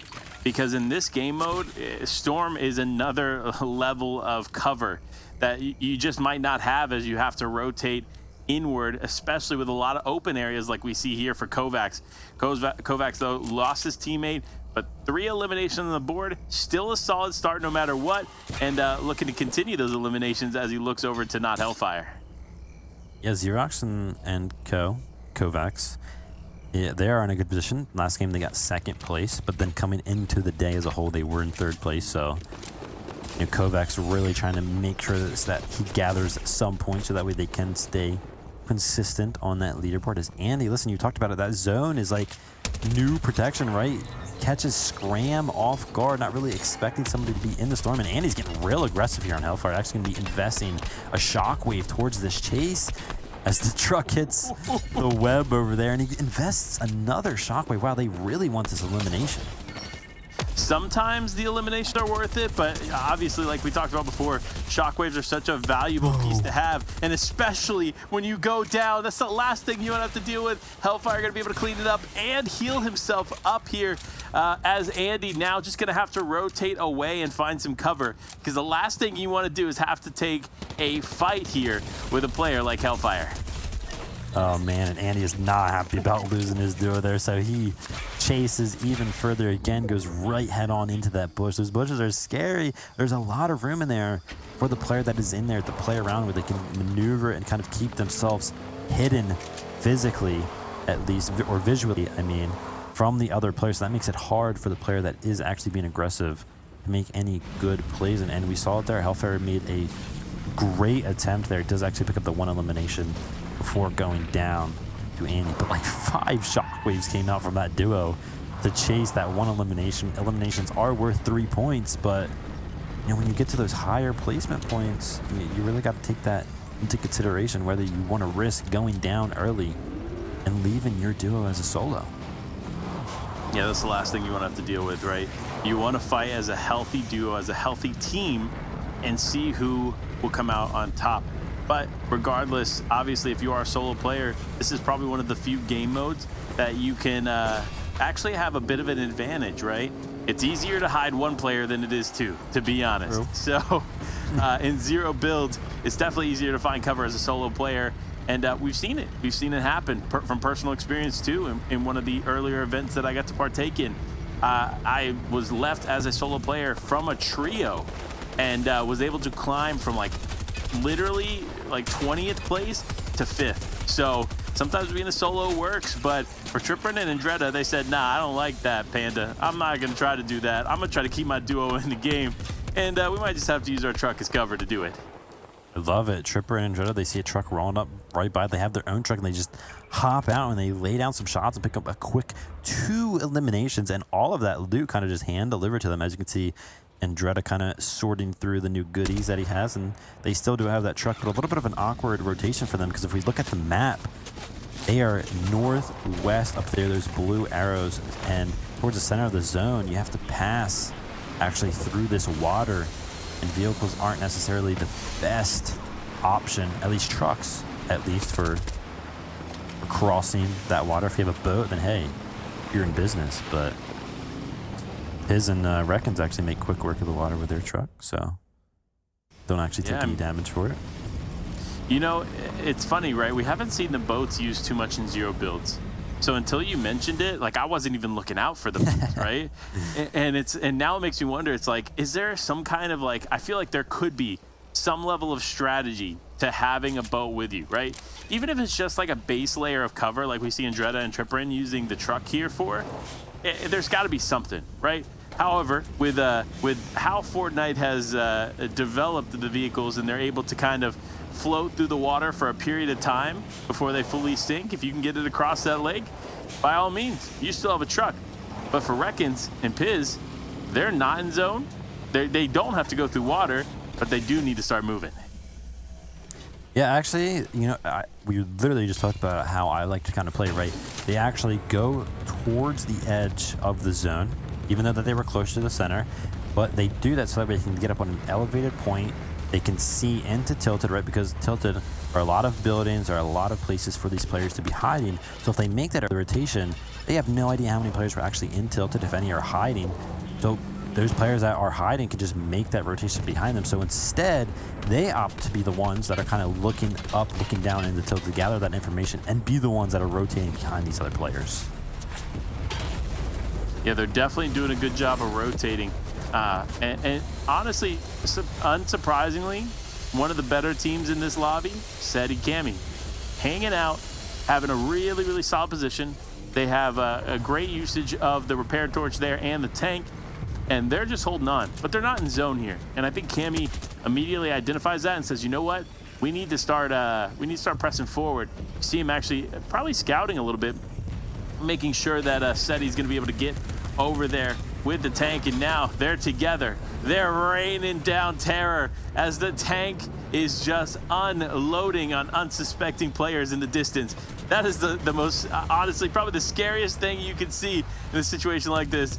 You're just out there hanging out, you have good cover, all of a sudden, Cami shows up on a turret and just starts blasting through your walls. Yeah, they do find themselves in a little bit of a comfortable position here, right? There's not a lot of players around them. They are in that tank, but if somebody comes and rotates behind them on top of that hill, they will have a really good angle on that turret seat, actually. So something to be mindful of, but I don't think that there was anybody actually rotating in behind them at that point. And as we were kind of watching Cami and Seti over there, I saw that Vidil actually picked up an elimination, so he is still alive, but unfortunately it was on Tripper, and quickly after, Andretta actually went down. As I see Janice goes down in elimination feed, I did actually opt to stick with my prediction. I don't actually think that they made it in time for the battle bus in game number 1, but they are in game number 2 as Janice does go down. So hopefully Vortex can clutch it up as Jacob. Listen, he's exposed a lot of players in that turret seat. It does not it is not a position where you are invincible. You can go down quite quickly, and we do see Jacob go down as Coop kind of opts in and tries the turret seat himself. Yeah, Coop knows how to use that turret. We saw it yesterday. Coop knows how to get in the tank and make some things happen, and there it is. Gets the elimination on to Cube X. Now it's Coop here. Nipsey just on the other side as well, gonna repair this this tank a little bit, but Coop says, "You know what? I'm not getting out of the turret seat. No one seems to want to shoot me, so why not just sit here and rain down the pressure from all around?" This is exactly how you want to play out a scenario like this.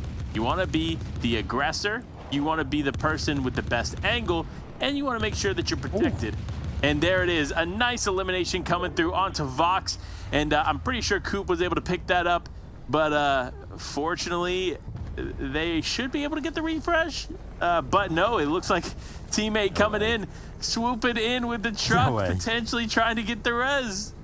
Oh my gosh, he hops out. Yeah, he is going to go for the res, and I don't even know if Coop and Nipsey are kind of aware of it.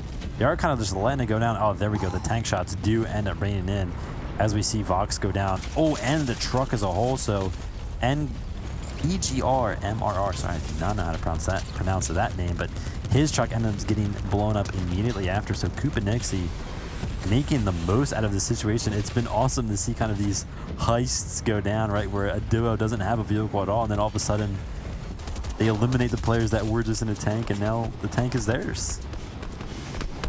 Yeah, the tank is theirs. But for Magically and Moze, they're making the truck work just as good. You see the shots continually connecting here for Magically, 2 eliminations on the board. All solid stuff to see. And with players like Vidil taking out Kiko in the elimination feed, Andalix also going down there as well. This is a good game for some of the notable names. Cammy actually going to be able to take Coop out of the spot. And now Cammy is in the turret seat on top of the teammate Nipsey. Unfortunately, it does not look to slow down either, as Nipsey just continues to drive despite Cammy just taking out their teammate. Oh, there we go. Cammy opping the stick in the turret seat, does get a double elimination there in the feed. Watching it though, Vidil unfortunately does go down. I think Janice is out there still alive, so that is good for me as we see Noah Riley in the distance on that road out there. He was in a car, but that does end up blowing up as Anas and Pink are kind of in the middle of the zone here. They have a truck right next to them, and they have like 3 cow catchers set up, and they are an aggressive duo. I mentioned this yesterday. They like to take shots at these trucks because these trucks, at the end of the day, while they do provide great cover, you can actually get some bullets through the windshield and the windows here. So players that are in them, they're not invincible. They can actually be shot out, as Anas gets really low in the center of the zone there, but it looks like he was throwing some chug splashes as Jarin and his duo are making a heist of their own on this tank. Yeah, they're doing a good job so far. And look, there it is, a Mixer not able to keep his teammate alive as Pickle jumps in and takes him out. Now it's the Pickle versus a Mixer here in this tank, and the shot's now raining in. A Mixer needs to make something happen. Good job covering it up. You see how he uses the cannon from the tank to cover his head and fortunately keep Pickle from being able to eliminate him. But now Pickle gonna pick some eliminations up on to oh, it actually was Magically who took out Pink, and it does look like this continues to go on. So many solo players remaining here in these final moments. It's so uncertain who's going to come out on top. Yeah, it's crazy how at one moment Pickle and Jaren are fighting this tank, and now Pickle finds himself in a situation where he's just benefiting so much from being in the tank that he was just recently trying to take out. As another player actually looks like they hopped into that side seat there, as we see Pickle and the previous driver. Now they both hop out. As Steno still in the truck, pretty healthy as well. They're going to be making moves, using the truck to maneuver around, get some angles on Pickle. He's going to be taking them out. As we see Steno and his duo left alive. I do believe that they are the only duo left standing, as a Mixer kind of leaving himself in the backseat of this car to hide. But he reveals his position in order to take some shots with the mythical burst rifle that he actually has. Look at Magically. Oh no, the tree ends up going down and he steals the truck. What a play! I talked about how DKS knows how to drive, but man, what a steal there in that moment of Mixer. Gonna go down. It's Lucy getting the shots off. Actually in the same truck that we were just watching from Magically. Now the shots are gonna rain in. Magically's gonna go down, and it is all over. Lucy, Stenmo, they walk away with the victory royale in game number 2 of the day in match number 6 in total. Oh man, shout out to Magically at the end there. I loved it. Yesterday we saw Lecce hiding out in the tree. It was kind of like the first time we saw somebody make that play, and Magically uses one of those shockwaves, presumably to get on top of the tree, and the truck ends up breaking it, but he's like, listen, I don't care, I'm just gonna hop in the truck, and actually clutches out a second place position. Panda, that was a great game number 2, but in order to fuel up for game number 3, we do need to take a short break. That being said, we will be right back to keep up and following with the action.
What's good, boys? We are playing Tis the Season right now. We're gonna see who can guess what seasons these items are from. Let's run it.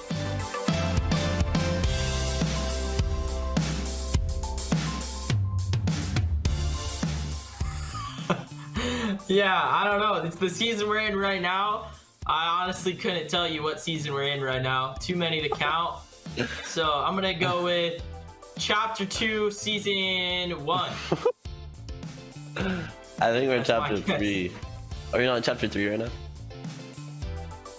I don't know, bro. Okay. Too many to Whatever, count. whatever we're playing right now, this tournament that we're about to play, I think it's this tournament. This chapter. No, that's not the question. You gotta. What season is it? What did you say? I said Chapter 2, Season 1. Okay, I guess Chapter 2, Season 2.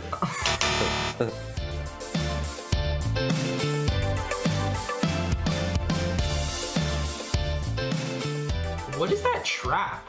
Did we? Was that ever in the game? Which one? Oh, We got porter rifts with the shield, the portable. Or we got the portable bubble, the porter rifts. Oh wait, no, that's a junk rift, right? Or what is that? Is that a porter rift or a junk rift? I don't know what that is. Is that? I don't know. Was there ever a fire trap? There was a fire trap, right? This is just shield bubble. This is the Yeah, hoverboard so that's shield like bubble meta. Chapter. Wait, that's a junk rift. This was on the OG map. I'm gonna say Season 9. I'd say Season 7. Dude, we are so off on the other one.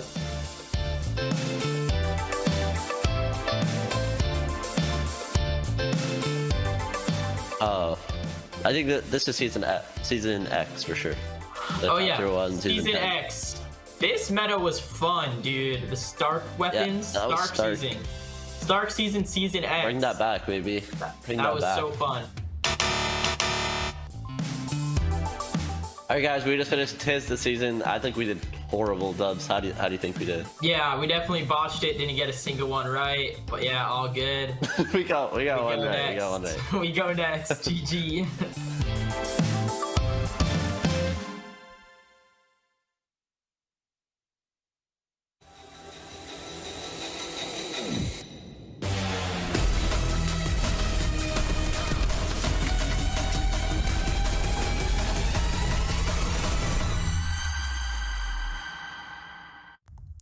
Welcome back, guys. There are 2 games left on the EU region, Panda. And listen, those first 2 games have absolutely flown by. There's been so much action. But before we talk about all the action, listen, Dubs and Mega, you gotta love those guys, right? Like, we're talking, they're asking, what season are these items from? And they're looking at the Porter Rifts and the Shield Bubbles, and that answer was actually Chapter 1, Season 10. And then they switch over to the Stark Rifle. Oh, man, come on, guys. That was clearly Chapter 2. It clearly was. But listen, we can't harp on them too much. But players that we could harp on are DKS Bad Sniper. Not quite the game I was hoping from the boys, but they still find themselves in a top 5 situation on the leaderboard. And the leaderboard is looking good. It's not changing too much so far, but Unhydra, Naiad going up a little bit in the leaderboard so far in the day. Yeah, you love to see it. Xerox and Kovacs doing work. 42 eliminations. When did this happen? 202 total points. So they are performing very, very well. And we see Steno. We always see Steno in the end game, I feel like, with the vehicle. So no surprise to see him and his duo up there at the second place, and Revsguard holding on just barely that top 5 position. Just want to remind everybody that at the end of these 16 total games, we've only been through 6, so there are still 10 more over the weekend, but at the end of these 16 games, the top 5 duos will actually be invited to a LAN event that will be happening in Saudi Arabia later in the year. So really, really cool thing to aim for, but in these 16 matches alone, they are actually competing to kind of decide where this giant prize pool of charity money can get donated to. Yeah, and it's going to be interesting to see some of these players decide on which charity they want to be a part of, because a lot of these players, they've kind of not necessarily solidified their top spot, but they've definitely solidified quite a bit of money for charity. So I'm interested to see how some of these players are going to decide to more or less disperse those funds over there. But honestly, great event here with Gamers Without Borders. 2 games down on the day, 2 more games to go. There's still so much action to unfold. But listen, if I had to make any guesses, if I was a quote-unquote betting man, we're going to see a lot of tank action taking place in these next 2 games, because it really just showcases that you kind of need a tank if you want to be successful in those end moments. Yeah, they're just so good. They pick up so many eliminations, and I love the dynamic that is kind of developed, right, where these solos kind of develop out of all the chaos that happens, and then all of a sudden they're in the turret position of the tank while there is a different duo's driver just like driving them around, and it's such a beneficial little relationship that ends up happening in the end game there. It's awesome, but we are seeing some little tricks come out, as the turret seat usually does actually go for some cheeky little shots on the driver when they do expose themselves. So listen, you are friends for a little bit, but not always. So, you got to be careful. You definitely do got to be careful. But our game number 3 of the day is almost underway. I got to say, listen, we got to talk about more or less what's been going on in our predictions for a moment. You sure you don't want to switch? We're about halfway through, man. Are you going to stick with it? Oh, man. What do I do, Panda? I don't know, man. Listen, I got to stick with them. You know what I mean? They are well-vetted players. I'm going to stick with them. That's definitely a tough call to make, but I respect it. I respect it quite a bit. Like, this team, while obviously very notable names, very good at what they do, but when it comes to zero build, they're just not picking up the traction like we were hoping for. I even was expecting a top 5 performance from them for sure, but that's still up in the air. There's still plenty of games left to play. Not only do we have 2 more games today, but there's another 4 games after this on another day. So you make sure you tune in, because the action is not quite over yet. No, there are a lot of games left to play. I do think there are a total of 10 games left to play, including the 2 that are about to happen on the EU region. We are looking to load in to the 3rd game of the day. But before that happens, listen, I have the prediction obviously locked in on Janus and Vortex. But I don't think it's any, hidden kind of lie that I've also been rooting for a little bit of a deal in Noah Riley. And so maybe I can make that like my second prediction, my like side bet type of thing. You know what I mean? But, it's great to see them picking up traction over at the Cavern. Some awesome fights going on, right? Using all of the gliding mechanics and the stationary jump pads that are over there. A little bit of hiding going on. It's just awesome. The no build game mode creates so many of these different, like, dynamic fights that go down. It definitely does. But we got a quick video before we jump into the next game. So check this out from the perspective of some of these players. Welcome to Gamers Without Borders. We are back for our third year of in-game action in an attempt to find a collective of some of the most talented gamers on the planet. I've been praying for this for a long time. I thought we'd never see days like this, you know what I mean? I used to dream of times like this, and honestly, it's going to be really exciting to see.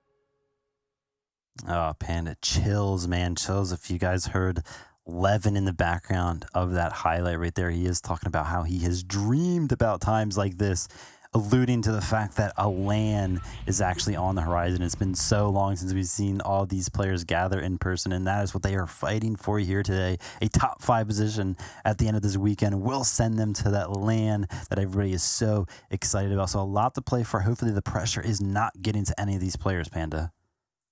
I completely agree. I really hope that they are on their toes here, because this is a huge opportunity for the community. One of the biggest gaming festivals we've had in years being able to take place as a result of this event. Listen, you don't want to miss it for sure. And I think that's why we're going to see these players really turn it up. Maybe some of the players who haven't quite climbed the leaderboard like they expected, they're going to be turning it up here in the second half of all of this, because you got quite a few games still left in the making and quite a few more opportunities to climb this leaderboard. You know what's interesting, Panda, is that I just started to think about it, and we haven't actually got to see any of those heal-offs that we saw happen yesterday in game number 3, where Nude Noah kind of made his rise up the leaderboard with that second place that he made just hiding out in the storm, right? So it's a little bit of a different tactic that we haven't seen replicated at all. That it is. But looking at the way that this is going to play out, we got Maggie there in the distance for the tank. That's an early pickup here for Maggie and Niacin. That's what you love to see, folks. Focus on the tanks. Focus on the vehicles. And if you don't have one of those things, grab yourself an anvil launcher like you see with the mixer here. That's the easiest way to pick up some of these vehicles. And there we go. I was just talking about Nude Noah and his presence yesterday with that heal up. As Lecce puts down some nice shots and actually gets that elimination. But Aztok Noah's duo does lay down some scary shots on the Swilliam there. That double dink, double 44 damage right to the head. Kind of puts a halt on that aggression that Lecce was thinking about displaying. So Aztok does create some distance on the back foot of those shots. And he's probably going to be okay to kind of just run away here and gather up some loot, but playing this out as a solo, not necessarily the ideal situation, but nonetheless a situation that is still present, as Lecce actually goes against what I was saying, puts himself up on that high ground, is going to be looking down at that player. Got to be very, very careful, as Doc does, as we tune in over to Seti and Camu, find themselves in one of these ideal situations that you were just talking about in a tank over at Condo Canyon, causing a bunch of destruction. You know, listen, the Become Legend stars in Seti and Cammy, they're putting in some work. to say the least. And this is the best way to do it. If you know players are going to be in your region, you need to grab these vehicles and take full advantage, because you see the way that it just wipes through these buildings.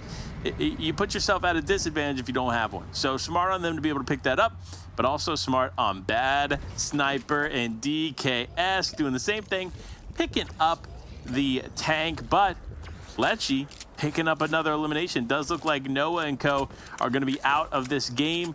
It may be time for them to switch back to the heal off. Yeah, I mean, it was a good strategy, right? But that second place with no eliminations, at the end of the day, is only 28 points, right? And we've seen, honestly, a lot of these swings on the leaderboards occur because of the elimination. So even though it did work out, right, and you're like, oh man, they got a second place, that's so good. At the end of the day, some of these duos that are surviving to this end game, they just get so many opportunities to pick up eliminations that doing those heal-offs is something that they were like, hey, listen, that worked out great. We did get a second place, but I don't think we can do that anymore because of the straight-up lack of points that you get because of the lack of eliminations. Yeah, I mean, it's kind of a catch-22, right? You find yourself getting great placement, but with no eliminations, maybe you don't climb up the leaderboard quite as much as you would need to, right? However, going down early is not it either. So maybe they can find a way to successfully engage with Lecce and Swilliam, potentially get those eliminations, and then play for the heal off. I think a balance between the two of those things definitely could work out in their favor, but we're not quite there yet to say which team might be able to walk away with it, which strategy might be able to take it all. But honestly, the most successful strategy we've seen so far, grab yourself a tank and get some shots in. But for Vidil and O'Reilly, they're playing a little different. They know that they have a huge advantage there with that mythic SMG, and they're looking to use it if these players approach. Oh no, not again. Here we go. Blast and Gearwall finding themselves in a situation. See Noah Riley and Vidil in literally this exact same situation, backs up against the wall, inside of the vault. They kind of use these C4s to maybe deter the players, and the players are potentially maybe backing up. But they do know that they have them trapped, so they are just running around, picking up some extra loot, maybe preparing to make sure that they have all the available things. As some nades go in, Noah Riley looking like he's trapped in the corner with those nades. No, they're not going to be quite reaching him. One actually does, but only does 50 damage, Panda. Not a lot. Not a lot, especially in the grand scheme of things, considering all the heals that are in that. And sure enough, Kira takes a little bit too much of a position there and ultimately gets punished by Noah Riley and Vidil. This team is not a team to mess with when it comes to aim, because Noah Riley does not play. That man does not miss. Yeah, I mean, you know, we say it time and time again, Noah Riley and Vidil, some of the most aggressive players on the EU region, and they're good at it, you know, and the reason that they're good at it is because they're just so mechanically gifted. And part of mechanics, you know, some people usually think about, oh, mechanics are building and everything like that, but like, no, when you are aggressive, you need to have, yes, those building mechanics. You got to be able to back it up with that very solid aim. You got to be able to create opportunities and then follow it up with some good shots, and that's why Vidil and Noah are so good, because they do have that aim. As Gearwall actually finds some more nades, and he's looking to hopefully get one to bounce in towards both of those players, but no, Riley and Vidil tucked away in a really good spot. It's hard to get an angle with those nades on. So again, kind of just finding themselves in this little bit of a standoff. Yeah, I mean, when you put yourself here in the shoes of Noah Riley and Vidil, obviously they have a bit of an escape there with the porta potty, but that loot is valuable, and I think they realize that, so they continue to go for it. But with Blaster and co just not willing to back off, it's going to be a tough few games here going into the rest of this, because they're going to continue to run into this wall, so to speak, of rotating if they keep holding them in the vault. Yeah, and I like how you mentioned that porta potty is kind of in their back pockets, right? But taking that porta potty is not ideal, because you have no idea who is waiting on the other side of that little bit of a tunnel that ends up getting created. If we're looking at that west side of the map before, on top of Cavern, there are a lot of players, so definitely a lot of potential for those players to be waiting up there for those players to come out of that porta potty. Yeah, and they are waiting patiently. You know, listen, that's the disadvantage of the porta potty, right? You don't know who's on the other end. So even if you do use that as an escape, so to speak, there's still somebody that could be potentially waiting there to ultimately take you out. But speaking of people taking other players out, it's a Mixer trying to take out Magically here. Two players that we continually see make it to the end game. And the Mixer actually going to take away the vehicle here from Magically. Magically does a good job of not only healing up and putting out the fire around him. Really smart play on his part. But they said, you know what? No, we still need to try and make something happen. Unfortunately, his teammate picks him up with the battle bus and is now just trying to slip away, but not without accepting some punishment from Vanille here as he just continues to apply that pressure towards these players. Close one there. You know, that's one of those things. Magically gets a little bit too comfortable because, you know, one player is in the truck and the other one is in the battle bus. It's a little bit safer to be in the truck rather than on top of the battle bus because you are exposed when you are on top of it. He was a little bit separated from his duo, so the truck does go down very quickly. And when you don't have a duo in the truck with you, you don't really have somebody to use a repair torch if you have one. So the trucks, you know, they can be destroyed very quickly. So these players got to be reminded of that sometimes. And unfortunately for Magically, it does get that very quick reminder. But the battle bus comes in, picks him up for a second time this game, and carries him to safety. Here we go. Here it is. The game plan we've been talking about for 2 days. Use that anvil launcher, man. Take out these tanks, and sure enough, Nako and Dan, they're going to try to do it here as these players in the distance are just trying to rotate away with their vehicles. But when players have two vehicles like you saw those players have in the distance, it's definitely something you need to focus on. You cannot allow them to get too much further with these vehicles, but fortunately for Piz, for Ricans, they're gonna be able to hold on. Got the repair torches in hand, and they're ready to keep these vehicles in this game. Yeah, he actually had 2 repair torches in his inventory alone, and then I believe his duo had one of his own, so I think they have like 3 repair torches over there. So they will be able to keep their vehicles alive for quite some time. As we pan over to Malibuca and Mustache, they're up on the hill, comfortable sitting. Again, those high elevated positions, very good for scoping out your surrounding area.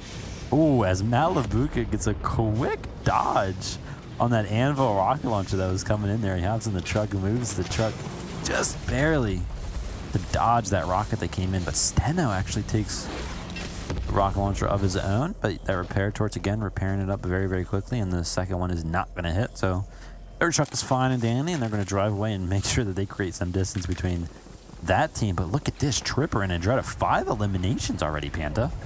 5 eliminations, and they're going to keep coming in. Tripperin and Andretta, they know how to get themselves to the end game. Now they figured out the methodology of getting easy eliminations in the early game. So this is what you love to see. You love to see these players adapting to the way that they can hang on in this game and get as many points as possible. And with the value in elimination points right now, you're going to want to get as many of them as you can. Yeah, 5 eliminations, each elimination worth 3 points. They already have 15 points this game alone, so you know, I don't think that we've seen them necessarily at the top of the leaderboard, but a great performance like this where they have 5 eliminations already and there's still so much time left in the game to play. They can get even more eliminations and obviously placement points can really create a swing on that leaderboard for them. As we're looking at the cavern, we see Vidil and Noah Riley, they still are in the storm. I wonder if that specific spot on the map is where the vault is. Do you know, Panda, if they are still in the vault or not, just based on that image? They might be. Honestly, I'm pretty sure that is kind of where the vault is. I don't know. You know, it's actually a tough call to make. But speaking of tough calls here, Mustache, Malibuca, do they want to come over this hill? Nope. They see that rocket flying by their face. They're like, nah, we're good, fam. We're just going to hang out here for a moment. We do not want any of that. But speaking of teams that do want some of that, it's DKS getting some nice eliminations there in the feed. Yeah, and Nikov and Andalex taking some of these tank shots over at Malibuca and Mustache, but they're comfortable, right? They're going down the hill, so they got a lot of momentum in that truck. Pretty speedy. as we see again that typical strategy coming out where you kind of just rotate through and you're going to take some inevitable shots and you just kind of repair towards them up.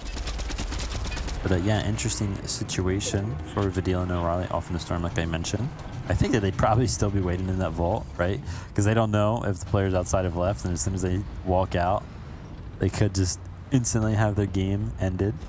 So that wouldn't be too ideal. But over at the log jam is where we're actually going to see this game end. And look, log jam, a lot of this is made out of wood. So if we see one of these vehicles blow up, we know that it likes to just light everything on fire, right? So a lot of this being wood could mean that we see a lot of this just burn down, and that would not be good for some of these players who decide to hide out inside. Yeah, I mean, hiding out, probably the play here until, let me be clear, a vehicle starts running through. Until that moment, hey, listen, take advantage of it, hide out. I'm actually surprised at the patience we're seeing here from Piz and Rikens. They're kind of putting their tank in a nice little spot. They're watching everything going on close by. But honestly, if they started shooting from that turret, I don't think there's too many people that could really contest them because they had so much coverage around them that it would be tough to get any shots through. I love this spot. Look at this. Oh, yeah. Outlook and Mersass, very sneaky position here. They do actually expose themselves because Xerox, the duo below them, who is in the truck. They do make their presence known by going for that elimination. Doesn't actually end up working out for them. But at the end of the day, that duo is no longer below them. And look at that, Merstash. I had worries about, you know, these wood structures being burnt down, and Merstash is like, don't worry about it, man. I have a chug splash. I'm just going to put the fire out. And that's such a high IQ play, right? Obviously, listen, if I do say so myself, Panda and Vivid would obviously be in the same spot, right? We would find a good hiding spot, of course. But looking at the way that played out for them, not only did they find a great spot, they used a chug splash to put out the fire when they were already in an existing wood build. These are high IQ plays from some of the highest IQ players in all of EU. So you love to see it, but unfortunately for Swilliam, you don't love to see that. Going down here, Lecce now holding on as a solo player, and with players like Noah O'Reilly and Vidil in this game, you're going to need to be very, very careful as a solo because they're going to start hunting you down. This is interesting. We're getting that little bit of a pan of it, right? We see Noah O'Reilly kind of running around. And I was like, oh, okay, so like he must be solo because I don't see Vidil anywhere near. But like, no, Vidil is actually alive. I just have no idea where. Like, where is Noah's duo Vidil at? Like, why is Noah kind of hanging out in the middle of the circle here while his duo is alive, but he's not with his duo? So that is interesting to see. Maybe they're splitting up, right? Like alluding at the point that you made earlier, it's easier to hide one person than it is to hide two. Mm-hmm. Maybe a little bit of a strategy coming out. Oh, there's Vidil. He's not too far, actually, away from Noah O'Reilly, but he is actually in some danger as Piz and Reckons are using their tank to make quick work of all of the cover that Vidil tries to hide behind. And Vidil is actually going to get knocked. Yeah, they did a good job of escaping that. You actually saw Andalex and Nico, and Nikov, I should say, actually save Vidil here. Vidil still knocked, not necessarily fully out of the game yet. It's going to be tough, obviously, for Noah O'Reilly to get him back. However, that would have been a full elimination if those shots didn't start raining in from the distance and forced Piz and Rikens to just truly push away. Yeah, and now Piz and Rikens are finding themselves in this situation where they've kind of just been rolling through the middle of the zone with their tank, laying down all of this fire, but it's just like hey, like, we're in the middle of the zone. We're making all of this chaos. You could be next. So all of these players in the lobby are just like, no, we have to take them out. And Andalux and Nikov playing a big part of that, using the tank of their own to take out Piz's tank. And now Andalux and Nikov are finding themselves in a very beneficial situation because I don't actually see any other tanks on the map, so they might be the only remaining one, as we do see DKS go down, but now before he gets 4 eliminations, and Bad Sniper is left as a solo who finds himself sitting in a truck next to Malabuka. Whoa, that was so smart, Panda. What did we just watch?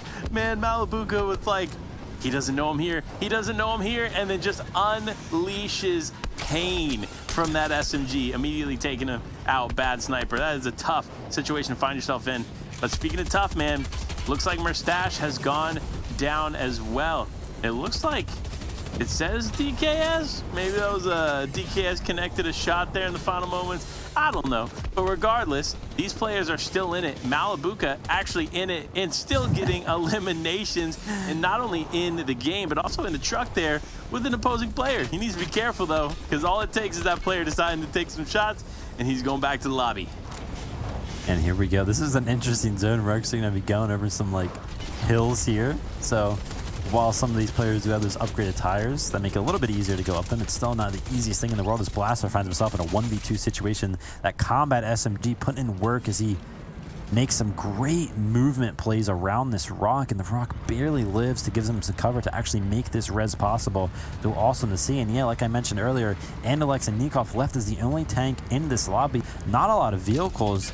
I don't think there's really any. Actually, there's one right here next to Stena, but they are actually opting to be in it. As we look over at Malabuka, a solo alive in this lobby of duos as a bunch of chaos goes down. Stena and his duo going down alongside Blast, and now Nikov and Andalex find themselves in a 2v1 situation against Malabuka, who was fine with just hiding behind this tree. Uh-oh. Wait. Malabuka actually had a rock there to hide behind as well. Now can use the natural cover of the hill to finish it all off. It's a 1v2. Andalex versus Nikov, or Andalex and Nikov versus Malabuka. Malabuka looking to get some shots, but it's not going to be enough. 6 eliminations for them, but they are going to take the second place spot here as Nikov and co walk away as the Victory Royale claimers here in the third game of the day. Oh man, you gotta love it. He's just getting as many points as he can. He's left as a solo in that end game there, finds himself a nice rock. I do find it ends up working out, clutching up that second place. Yeah, and look, second place is very, very valuable. So being able to hold on to those few vital moments there to get as many points as possible, that's key. That is really key, and that's what we see here from players like Seti and Cammy. Despite them not necessarily having the best in-game performance there in that game, they've done a very good job up until this point to make it to the lasting moment. So hoping to see more of that coming up. But before we do, we got to take a quick break, so make sure to stay tuned, and we'll be right back.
What's good, boys? We are playing Tis the Season right now. We're gonna see who can guess what seasons these items are from. Let's run it.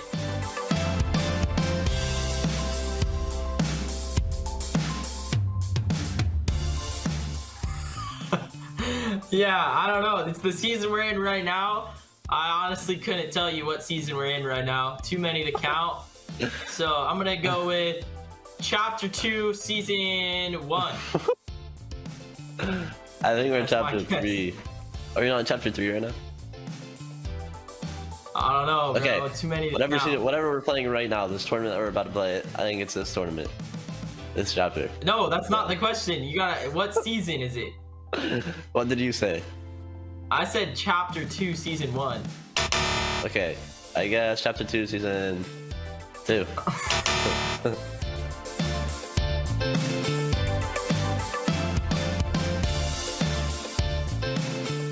What is that trap?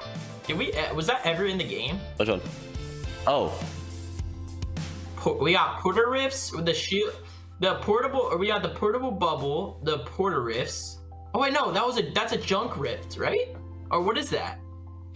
Is that a porter rift or a junk rift? I don't know what that is. Is that? I don't know. Was there ever a fire trap? There was a fire trap, right? This is just shield bubble. This is the hoverboard so shield like bubble meta. Chapter. Wait, that's a junk rift. This was on the OG map. I'm gonna say season 9. I'd say season 7. Dude, we are so off on the other one.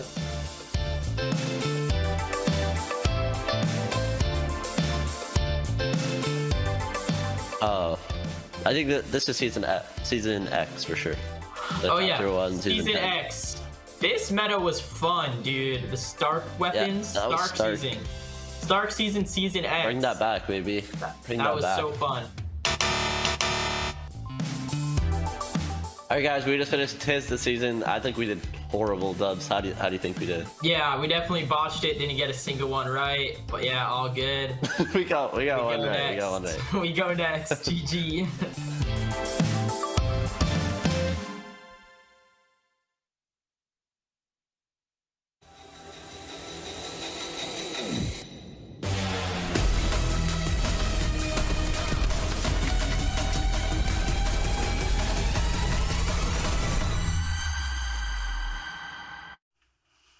Welcome back, everyone, to Gamers Without Borders. I'm your host, Kelly Lincoln. Of course, we still have Panda and Vivid calling all of the action for our European region.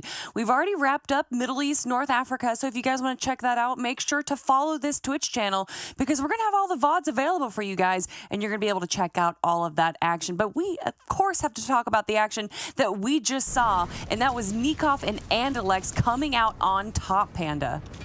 Well, not only that, we saw a really solid hold on there for Malabuka, who at the end of day number 1 was struggling, but starting to find their groove and make a comeback. Now at day number 2, they said, you know what, we're here to stay. And that was a really great play there to finish it all off in second place. Ooh, well, I mean, Vivid, do you think that this was more of a showcase for Malabuka, or was it just the standard play of Nikov and Andalex inside of the tank that really rounded out that game? Oh, for sure, it had to be the tank play. You know, they did a really good job of, using the tank to kind of eliminate all other vehicles, especially the tanks. We saw them take out Piz's tank at one point, which ended up making it so that they were the only remaining tank, which is obviously very advantageous. But Malabuka and Mercedes, you got to give it up to them because we saw them hiding out in the top of that one wood building, and then they used that really high IQ play to use the chug splashes to extinguish that fire. So great play by them.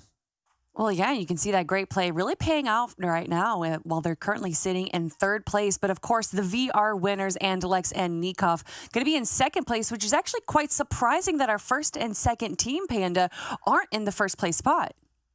Yeah, that just shows the value of eliminations. You saw 12 eliminations there from the first place spot. While they didn't even take the victory royale, they're still taking the first spot in this game. So super interesting to see how that'll unfold and see how other teams will adapt to that and potentially go for more elims in the future.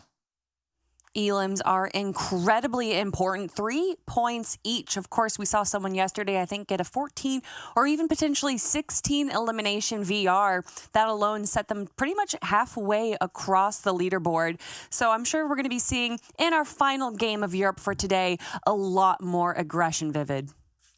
Yeah, I mean, listen, I mentioned it earlier, right? The fact that Nude Noah yesterday did that heal off and didn't really end up paying off much, that just makes those eliminations all that more important. And we're going to see how important they are in our final game for Europe, everyone. Let's get into some Fortnite. Yes, indeed. Thank you very much, Kelly. And yeah, action we hopefully will see, Panda. We've seen a lot of things kind of develop. I feel like the highlights obviously usually happen in that end game right there. In that particular one, right, we kind of had an interesting zone where Logjam was where it was ending, and there are all these hills around Logjam, and all the vehicles kind of ended up in the Logjam structure itself. So all of these shots just kept raining in, and there was actually a giant elimination of all those players that were hiding in those vehicles. Maybe that fire kind of contributed to it. What do you think? I think it definitely did. And I think I want to see more plays that involve either blowing up a vehicle and causing some fire issues for these teams. I definitely want to see more plays like that, but I also want to see more removals of the vehicles earlier on. Yeah. I will say this. After day number 1, I was definitely expecting more vehicles going into today, but despite there still being a lot of vehicles, it does seem like it's beginning to slow down, meaning that these teams are adapting and they're really starting to control that narrative going into the end game. Oh, yeah, for sure. We've seen a lot more aggression, a lot more players willing to hop out of their own vehicles to lay down some of that damage, to destroy some of these vehicles. But Panda, listen, we are on our way in to game number 4 of the day, and unfortunately our last for the EU region. Last, but you know what? These players, they still got some more opportunities after today, so don't even worry about it. But this is going to be the last game of the day for Europe, and let's see how it unfolds. This battle bus is locked, loaded, ready to go, and the players are jumping out. Yeah, and here we go. You know, we love to talk about how it's amazing to see the switch up for Noah Riley and Vidil. I know we've talked about them a lot, but the switch up that they made from Condo Canyon over to Command Cavern has really been beneficial. Now, it hasn't been extraordinarily beneficial. Like, we haven't seen them rise up to the top of the leaderboard, but the fact that that switch up has created more potential for them, do you think any other team is kind of go for a play like that, make some sort of switch up? You know, it's tough. It's a tough call.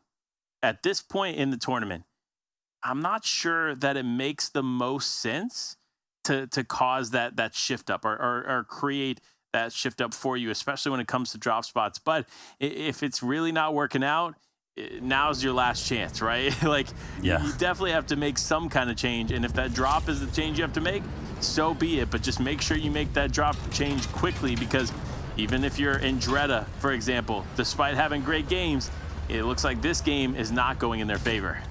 And interesting, we have not seen Andretta actually at Coney Crossroads. They were actually landing up at Sleepy Sounds, right? And the reason why I know that is because Janice is landing just north of that. So Andretta actually makes one of these switch ups that we were just talking about. But Panda, it does not work out at all. No, it does not. And especially to Coney Crossroad, right? We saw how contested this area was going into the day. And ultimately choosing to come here was definitely, while it was a switch up, it wasn't the right switch up. If you're going to switch POIs, you need to not only look for the vehicles, but also make sure you find a spot that is less congested and contested, because the last thing you want to do is fall early like we saw from Andretta's team.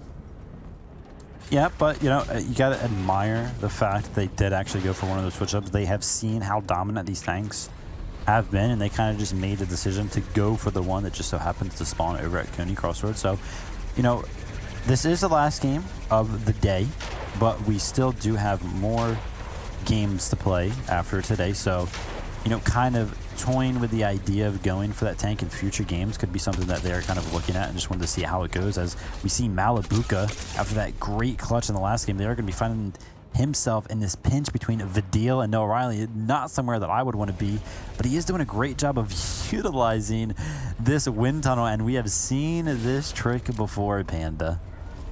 We've seen it before. You know, it's actually funny. I will say what Malibuca is doing here is honestly probably one of the better plays. The only option you have here is for Noah Riley to find something that he could stick to Vidil and have Vidil fly into Malibuca and it explode. That's literally all you can do. So smart play on Malibuca's part. But now Malibuca actually decides to slip away. So I don't think Noah Riley realizes it either. So fortunately, Malibuca going to be able to heal up, stay in this game, and hopefully get his teammate back.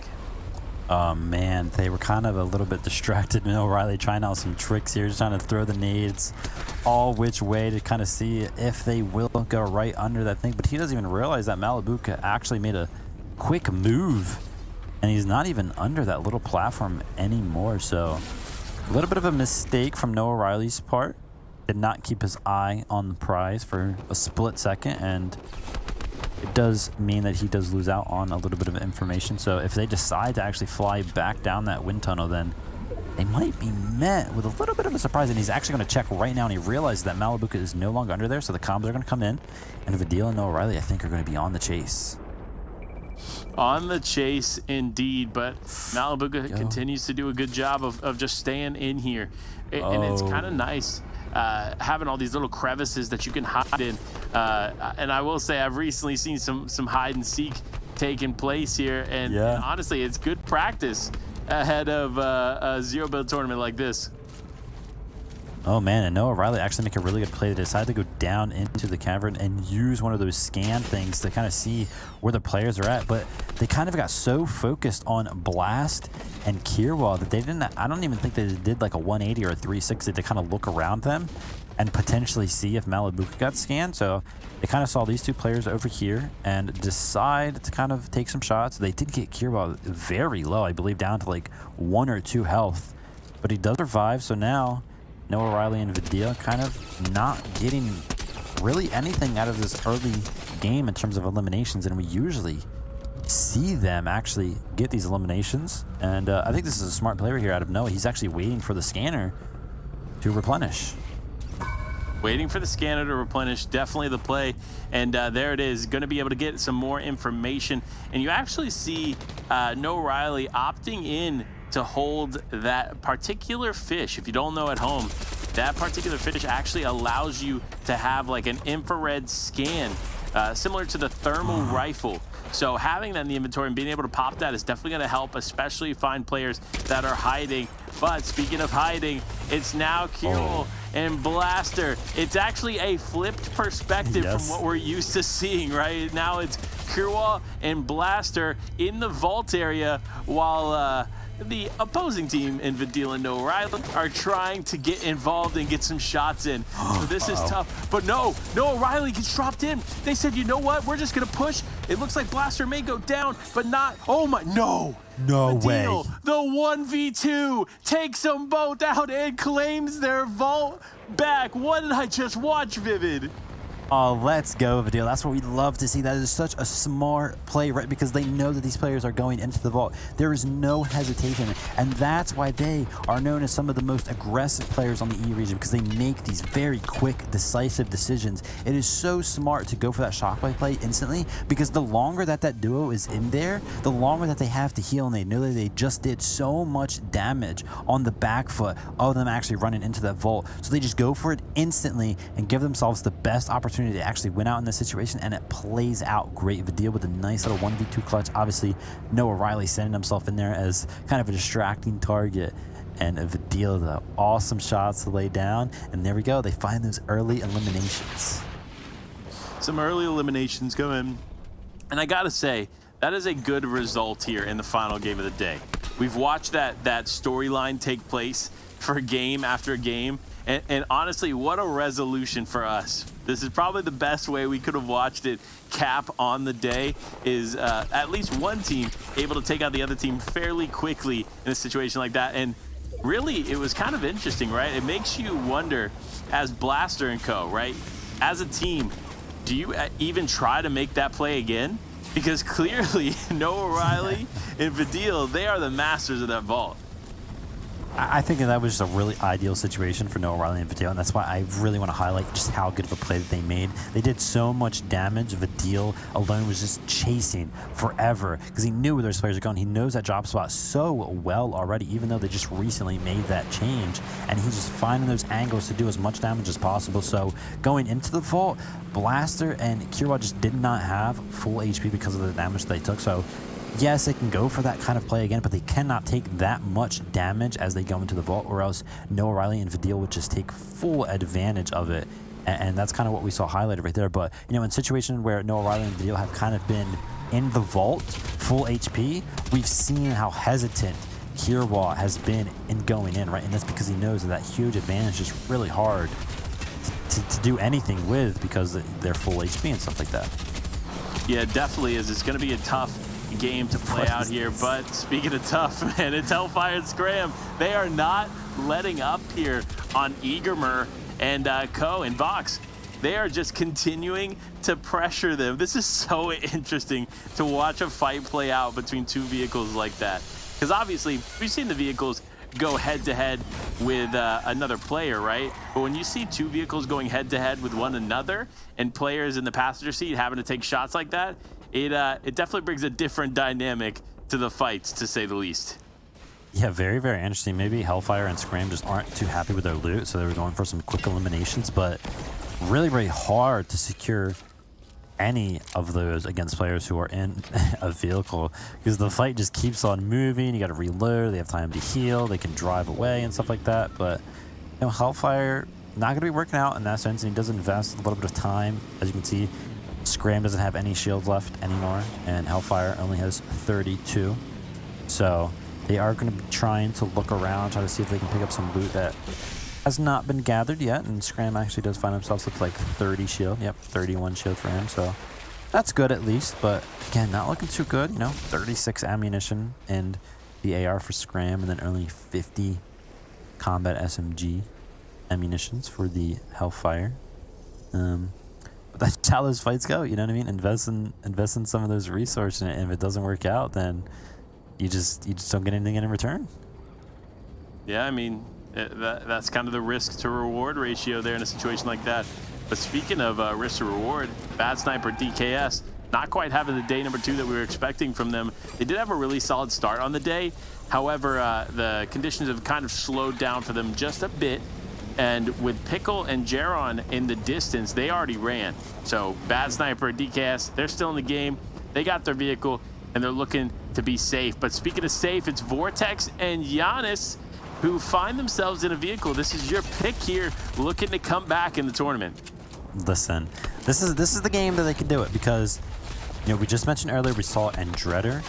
Oh wow, Andretta and Tripper, you know, switch their job slot up, so they are no longer landing at Sleepy Sound, and we know that Vortex and Janice are landing just north of Sleepy Sound. So this game earlier, when we actually did a little bit of a pan over of the map, I saw Vortex and Janice looting all of Sleepy Sound. So they have gotten so much loot this game. They have a nice truck souped up. They just have to play well, you know, make some very good decisions, and it looks like they're going to try to maybe go on the edge of zone, kind of try to stay away from everybody that they possibly can to make sure that their truck stays alive for as long as possible, because you don't want to run in to any of these tanks that are kind of lurking out there. And looking at this zone, we are going to have one of these zones where there are going to be a lot of elevation changes, and you have to be careful when you are using a truck, because if you kind of find yourself in a situation where you can't go up a hill, then you are forced into a path where it might not be ideal, because usually there's like valleys and stuff like that around those hills.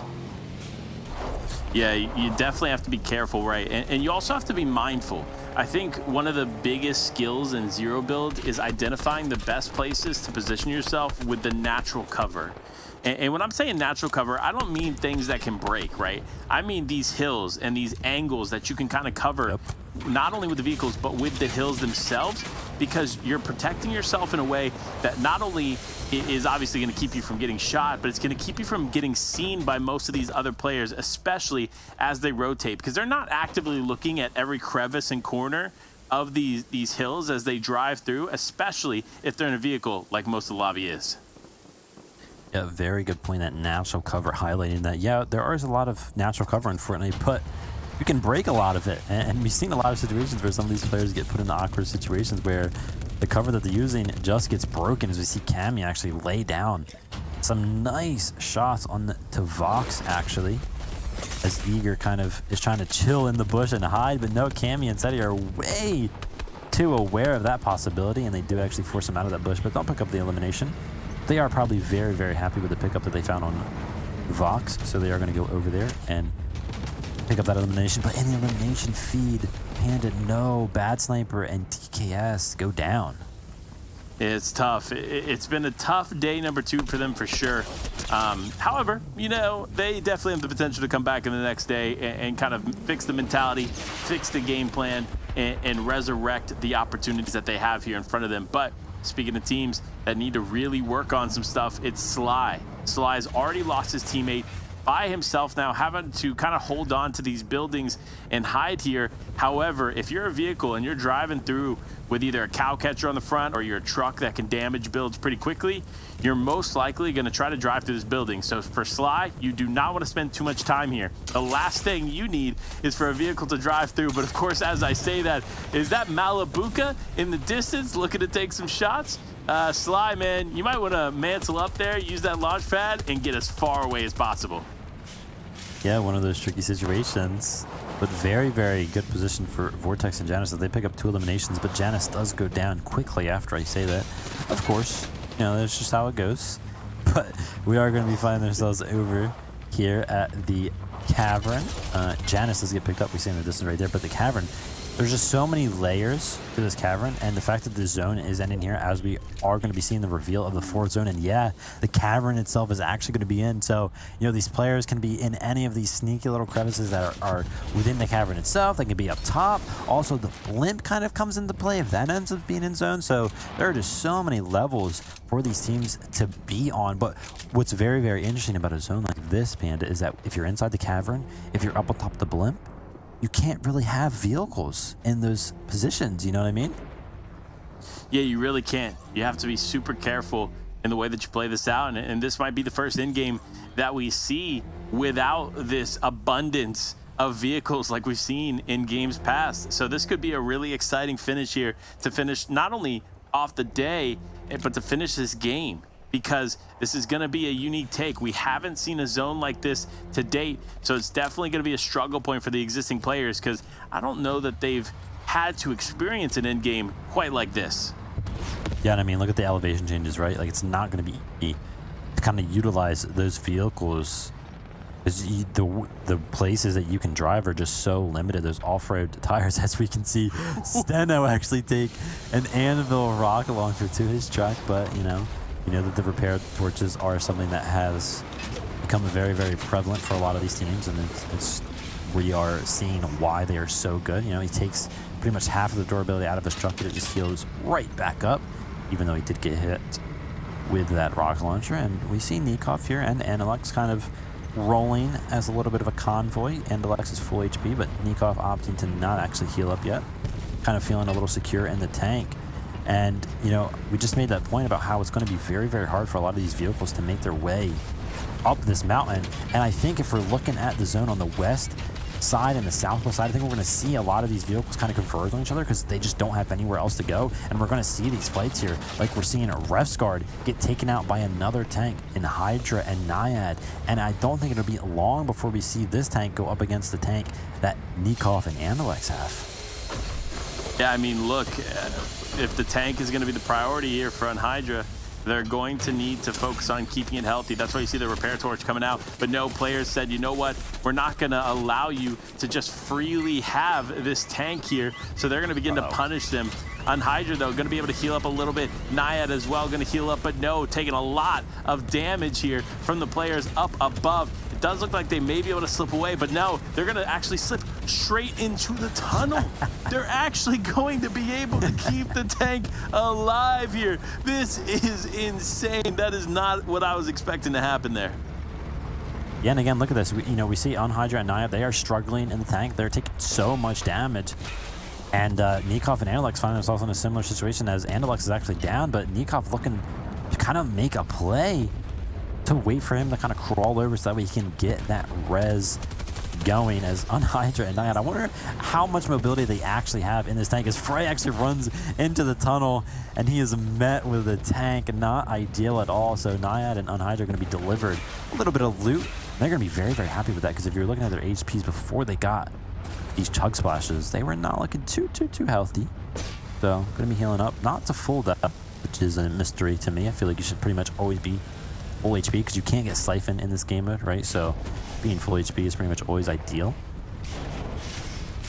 Yeah, I will say this, right? If you're Frey, we kind of talk about that situation for a second because Frey just ran in there like, yes, I'm safe. No, that's a tank. And unfortunately just immediately gets deleted. But now we see the zone beginning to pull a little bit off the cavern, and there might actually be some players that try to remain in the cavern, but if they're not careful, they could end up being the victim of Storm, because Storm is going to cause some major issues for these players if they're not careful. But for players like Colleen, they tried to get an elimination and unfortunately did not succeed. Sly, though, still in this game as a solo player. That is impressive, to say the least. Yeah, he goes down to the Storm, actually. Stayed out there for a little bit longer than he could handle. But yeah, listen, we're talking about the dynamics now of a zone like this. Honestly, I think this is going to come down to like a heal off of sorts, but I don't know if any of these players themselves like have enough inventory spaces to like account for heal offs, because you know you have the players that are actually hiding out in the cavern, and then you have these players that are very, very comfortable in their vehicles on top of the mountain. And eventually, as this zone closes, the entrances and exits to the cavern itself are going to be completely covered by the Storm. So there is going to be no way for these players to connect to each other. So if any of these players have some meds, some med kits, some med mist, or floppers, it's going to be very, very beneficial in a zone like this. It definitely is. The heal off is going to be a strong contender here to win this game. But with Steno and Lucy up on the high ground, it's going to be interesting. You see the shots raining down from above, connecting with some serious players here. They're just all trying to take out the remaining vehicles. Pinkett and Nas find themselves in a truck. The tank starting to dwindle down in health. And it is actually Mo's 2K holding on here for his team as a solo player. But your pick in Vortex, in Janice, they're still in it. They're still trying to make something happen. And they're actually in a spot that I'm not quite sure where they're at. Well, I think they're in the cavern, which is what I was saying. So hopefully, you know, they have some heals or something like that, because there's no way for these players to meet each other. Look, this is what I was saying. There is no way for Vortex and Janice to go to a Nas and Pink, and a Nas and Pink can't get to Janice and Vortex. So these players are going to need to gather up as many heals as they can. And listen, it is not looking good for Janice and Vortex. If I just saw the inventory of a Nas correctly, it looked like he had 11 chug splashes and floppers, and then also Pink was dropping him heals. But as you can see, these players are so smart, right? Like, I ended up calling that this was going to happen a couple minutes ago, so I'm going to go ahead and pat myself on the back real quick. But they know what's going on too, right? They are preparing for this. This is awesome, and this is going to be a heal off. And this is going to be a heal off of the ages, right? This is not something you get to see too often here. So it's going to be interesting to see how this plays out as the zone begins to close in.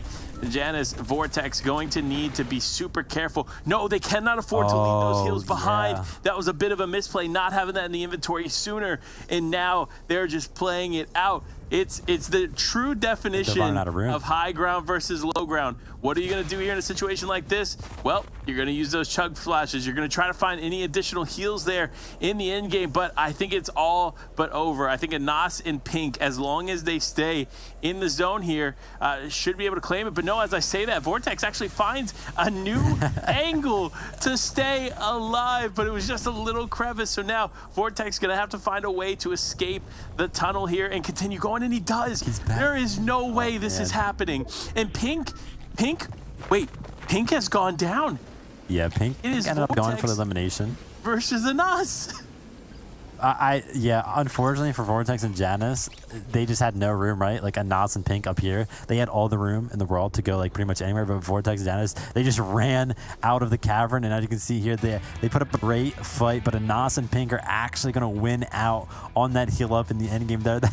That was a very unique situation. That was really, really awesome. But at the end of the day, you know, I'm very, very happy for a Janice and a Nas that it did end up picking up that second place there. Or what did I say? Did I say Janice and a Nas? No, I meant Janice and Vortex. But also very, very happy for Pink and a Nas, because I think that is the first victory round we've seen out of them, and they are obviously well-vetted players as well.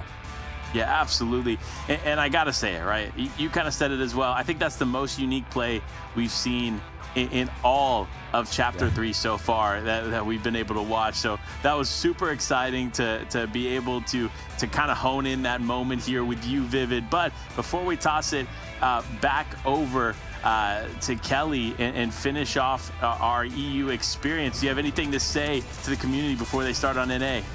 Listen, Day 2 is a wrap, and it was a pleasure casting over these 4 games with you. And those games were awesome. I hope you guys at home enjoyed them. Hey, hope you all enjoyed. Until next time, we'll see you all after a short break. Take care.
Welcome back, everyone, to Gamers Without Borders. I'm your host, Kelly Link, and we are moving on from Europe now to our North American region competition. But of course, we have to take a quick look at what happened in EU. We had 4 incredible games where it ended off with a NOS on top of the hill with the heel off versus Vortex in the tunnel. It was so close, but that was just the last game. Let's review our overall ranking right now, where we have Rocks and Kov up on top. No VRs, but when you have 52 eliminations, who needs a VR? Stino's team is going to be in second place. Of course, Unhydra and Naiad having an incredible performance, going to be in third.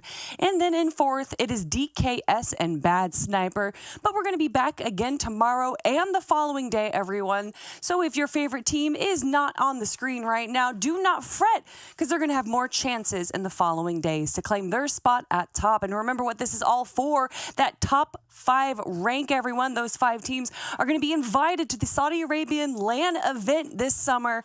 You guys aren't going to want to miss it, so make sure to follow Gamers Without Borders. But for right now, everyone, we need to shift focus to our North American competition. And with that, we have to move on to our NA casters. And of course, we have Shio Wager joining us. But for the first time, we have MDF. Monster, how you doing, man? Jumping on the mic today, ready to get into the action, of course, and happy to be alongside the good old friends here, of course, Shio Wager and Kelly. You know, Kelly, we done some stuff recently, but Shio, it's been forever, brother.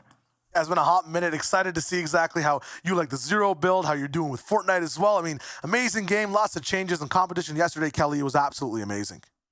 Oh, it was so good. And you know, throughout all the regions, I feel like we're starting to see a little bit of change, some heel-offs. We got to see an interesting game for Europe. But more than anything, Shio, it has been about the tanks and about the cars. But first, we have to look at our schedule right now. As you can see, we've already wrapped up MENA, which is Middle East, North Africa. We've already finished Europe, and now we have 4 matches to go here for North America.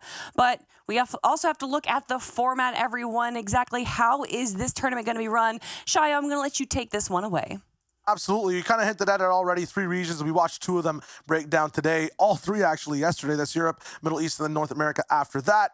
Duo teams, there's 44 per region. Sometimes it trickles down inside the game. You know, pressure gets to some of these players. But there's 4 days to recuperate, roll it back, 16 total matches. The top 5 qualify to the Live Gaming and Esports Festival in Saudi Arabia. So that's what everyone is fighting for. But honestly, Monster, I feel like this format is just a lot of fun to watch. It's a nice break from the serious action. Lots of tanks involved as well. Yeah, of course. And remember, the narrative here, very lighthearted, right? As we start leaning into things. But let's take a look at the point system here. All in all, 32 points for that big victory royale. You can see that as you start to break into that. I'd say top 20 or so points are going to really begin to rack up there. But most importantly, as we all know, teams don't really fall after you get around 20 or so. So it's not going to be easy leaning into mid game. But elims, they're also worth a fair amount. If you get about 10, it's equal in weight to victory royale. So elims are actually very heavy for this charity prize pool. Ooh, and here we have it, the prize pool. Every single team here competing for an incredible charity of their choice. First place going to be able to donate $250,000 to one of those charities. And that's what this is all about for me, guys. I love seeing these kind of esports events, giving back to so many of those in need. I'm sure you guys have already seen the trailer, but pretty much everything is on fire around the world. So when we have an opportunity to give back to those in need, that is what I am personally here for. But I know you guys are here for the Fortnite action, and we've already talked a little bit about it, but have you given tanks? Because it is a very tankful event, guys. And I mean, Shayo, I'm sure we're going to be seeing some tanks in this highlight reel. Yeah, in this one, it's always about, NA and its action, honestly. That's what the A stands for me. Lots of tanks towards the end game, the mid game, and the earlies where sometimes you can see brawling on the ground, boots to the, grass action. Past that, though, Monster, I mean, if you could just get to see this drill, you were talking to me about seeing some things on other regions. It's basically the same old, just vehicles in the end game. Yeah, for sure. And, the interesting part, right, is like, competitive had their adjustments with the vehicles. When it comes down to zero builds, you don't quite see that. So it is very much a powerful utility and an option to use, right, when it comes down to battling. So we're going to see a lot of that. We're going to see repair torches. Notice in most of these highlights, they're also carrying those. It's just having that well-rounded utility is pretty important. But look at this right here. This is just madness. Yeah, it's just a bunch of vehicles. This was Shades and Scissor's win, and it was honestly just insane. No one could do much with one tank and, 20 trucks. Towards the end game, this used to be a lumber yard. All the lumber's gone, Kelly.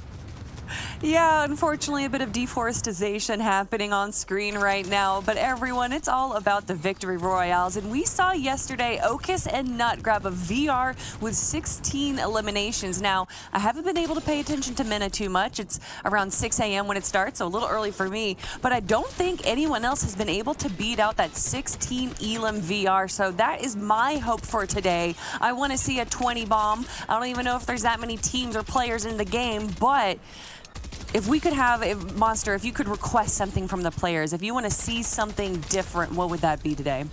Honestly, there's not much other than just, play your game, right? These guys have already figured out what's the most powerful ways to, honestly, the most effective ways to take advantage of the game in the current state. And that just revolves around vehicles, Kelly. So, there's not much other, to it.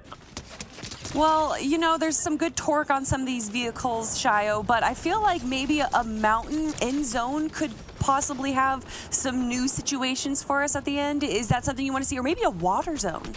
Yeah, I mean, you can see vehicle goats, basically, hanging onto the sides of mountains. And if it's the water, then vehicle submarines or just boats in general. I feel like you can't get rid of them at all. If anything, I'd like to see a sedan or like a normal vehicle somewhere just driving around, not this bolstering type of truck or a tank. I want to see the small man's car win. Yeah, I don't think we've actually seen that yet so far. A few buses, a few semis, and of course, a lot of tanks. But there is so much that can happen. We got to see, I don't know if you guys were able to watch Europe, but we got to see in the last match there where one team went down into the tunnel underneath and the other team was up on top of the hill and actually came down to a heel off, whether that was forced against their will or not. And it was an interesting situation, something that I haven't seen in this competition just yet. But obviously, we've seen a few tournaments of the no build type. We just had one with Twitch Rivals, if I'm not mistaken. But Monster, what's been one of the more surprising things with this new meta? Yeah, I mean, listen, the game is ever evolving right now. Repair torches, I think, have really taken its turn into where the game is, and it does seem like we're just about there to start gearing up for this game. But yeah, the game is ever evolving, and right now, like we said, the professional players have kind of figured out vehicles are strong, SMGs are good, and when it comes down to building out that loadout, Shayo, it definitely does come down to repair torch and rounding it out. Yeah, it's just about keeping your HP up, and your vehicles is basically synonymous with, just yours overall and the shields you have. So make sure those bars are topped off so you make it to the end game and get those wins. Well, speaking of shields, we have to talk about a new change as well, and that's the overshield. Regenerates when you're kind of out of the action a little bit. Shayo, how has that impacted the competition so far? It makes early game a little bit more lengthy. It makes some of these engagements not completely cookie cutter and you're done if you get shot first. I feel like it's huge. And if you buy time, play with position as well. If you're a smart player, you can utilize it to really turn fights or win engagements when you're not the one to start them overall. So I like the overshield a lot. I like zero build and the movement mechanics as well, Monster. I feel like they have a huge impact on who gets to be in certain places for big shots. Yeah, and to continue to layer on the whole overshield mechanic, it really does make the game very interesting. It's much less punishing, right? You can go for those exchange shots, and if you time your overshield effectively, you're not getting set back in that game, right? It's not costing you any additional heals and things like that. So there is definitely a fine balance between teams that know how to play their positions. I also think, Kelly, that the overshield plays heavily into high ground being favorable. So you can take, again, those risky peaks and then sit back comfortably, get your HP back up, and continue to, again, dominate the field essentially from those spots. And we're talking about duos here, so it really is going to come down to good teamwork, and I think high ground here.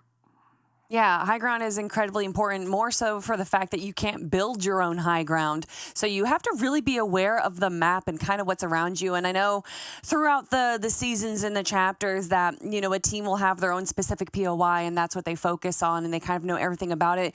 But I think more than ever now, teams kind of have to know the whole map. Where exactly are those high grounds that is, static now? They can't just build up there. So with that being said, Shayo, what do you think is one of the better POIs in this current chapter? For me, just landing rocky and being able to rotate into certain places is really, really beneficial. It has a lot of loot now, especially with the type of IO war going on in that POI. Cavern as well has just been such a good spot positionally. Anywhere with a blimp as well. I feel like Tilted got such a big buff. You're talking about high ground. That's one of the biggest natural ones you see around the map. They're available. Monster, agree, disagree? Any pocket spots? Yeah, no, listen, I agree with you all the way. I think you hit it spot on. Command Cavern is surely a powerful drop. Tilted Towers, I have to agree. And of course, the Rocky area in general, FNCS champions are bred out of this general area as of late, so you can't shoot down the area. Those are by far the best spots on the map. Oh, yeah, some new spots and some old. Which one will we see first? Well, we're going to find out, everyone, because game number 1 is getting ready. The battle bus is loading up, and let's jump right into it because we got some Fortnite to watch. Let's jump right in. Game 1 for NA out of 4. Less chances than usual for many of the players, but in this type of format, Monster, is kind of more so all about the fun. Absolutely. It's definitely about having fun here. Of course, the big dollar that's on the line here is for charity, right? You do get to continue to decide where that's going to go as things develop on, but here we have it. Jumping on in. This is actually about as fair as it can get. That bus is going to cut this map right in half. Everyone's going to get their fair share currently here, and just take a look at the players as they start to jump off here. If you were thinking, oh, it's for charity, who cares? Nope. These roster, man, this roster here, it's some good players. It's some heavy hitters from NAE showing up right now. Absolutely. Might have a few extra players rolling in as well today, based on if people did drop out in the day before, but we'll see what changes were made. The one team I want to focus on that always has really good early game action, or it has a big impact towards the late game. Knight and Rogue Shark up top, Logjam, Lumberyard, no one near them either, Monster. They're a force to be reckoned with, and I think they have a free tank as well.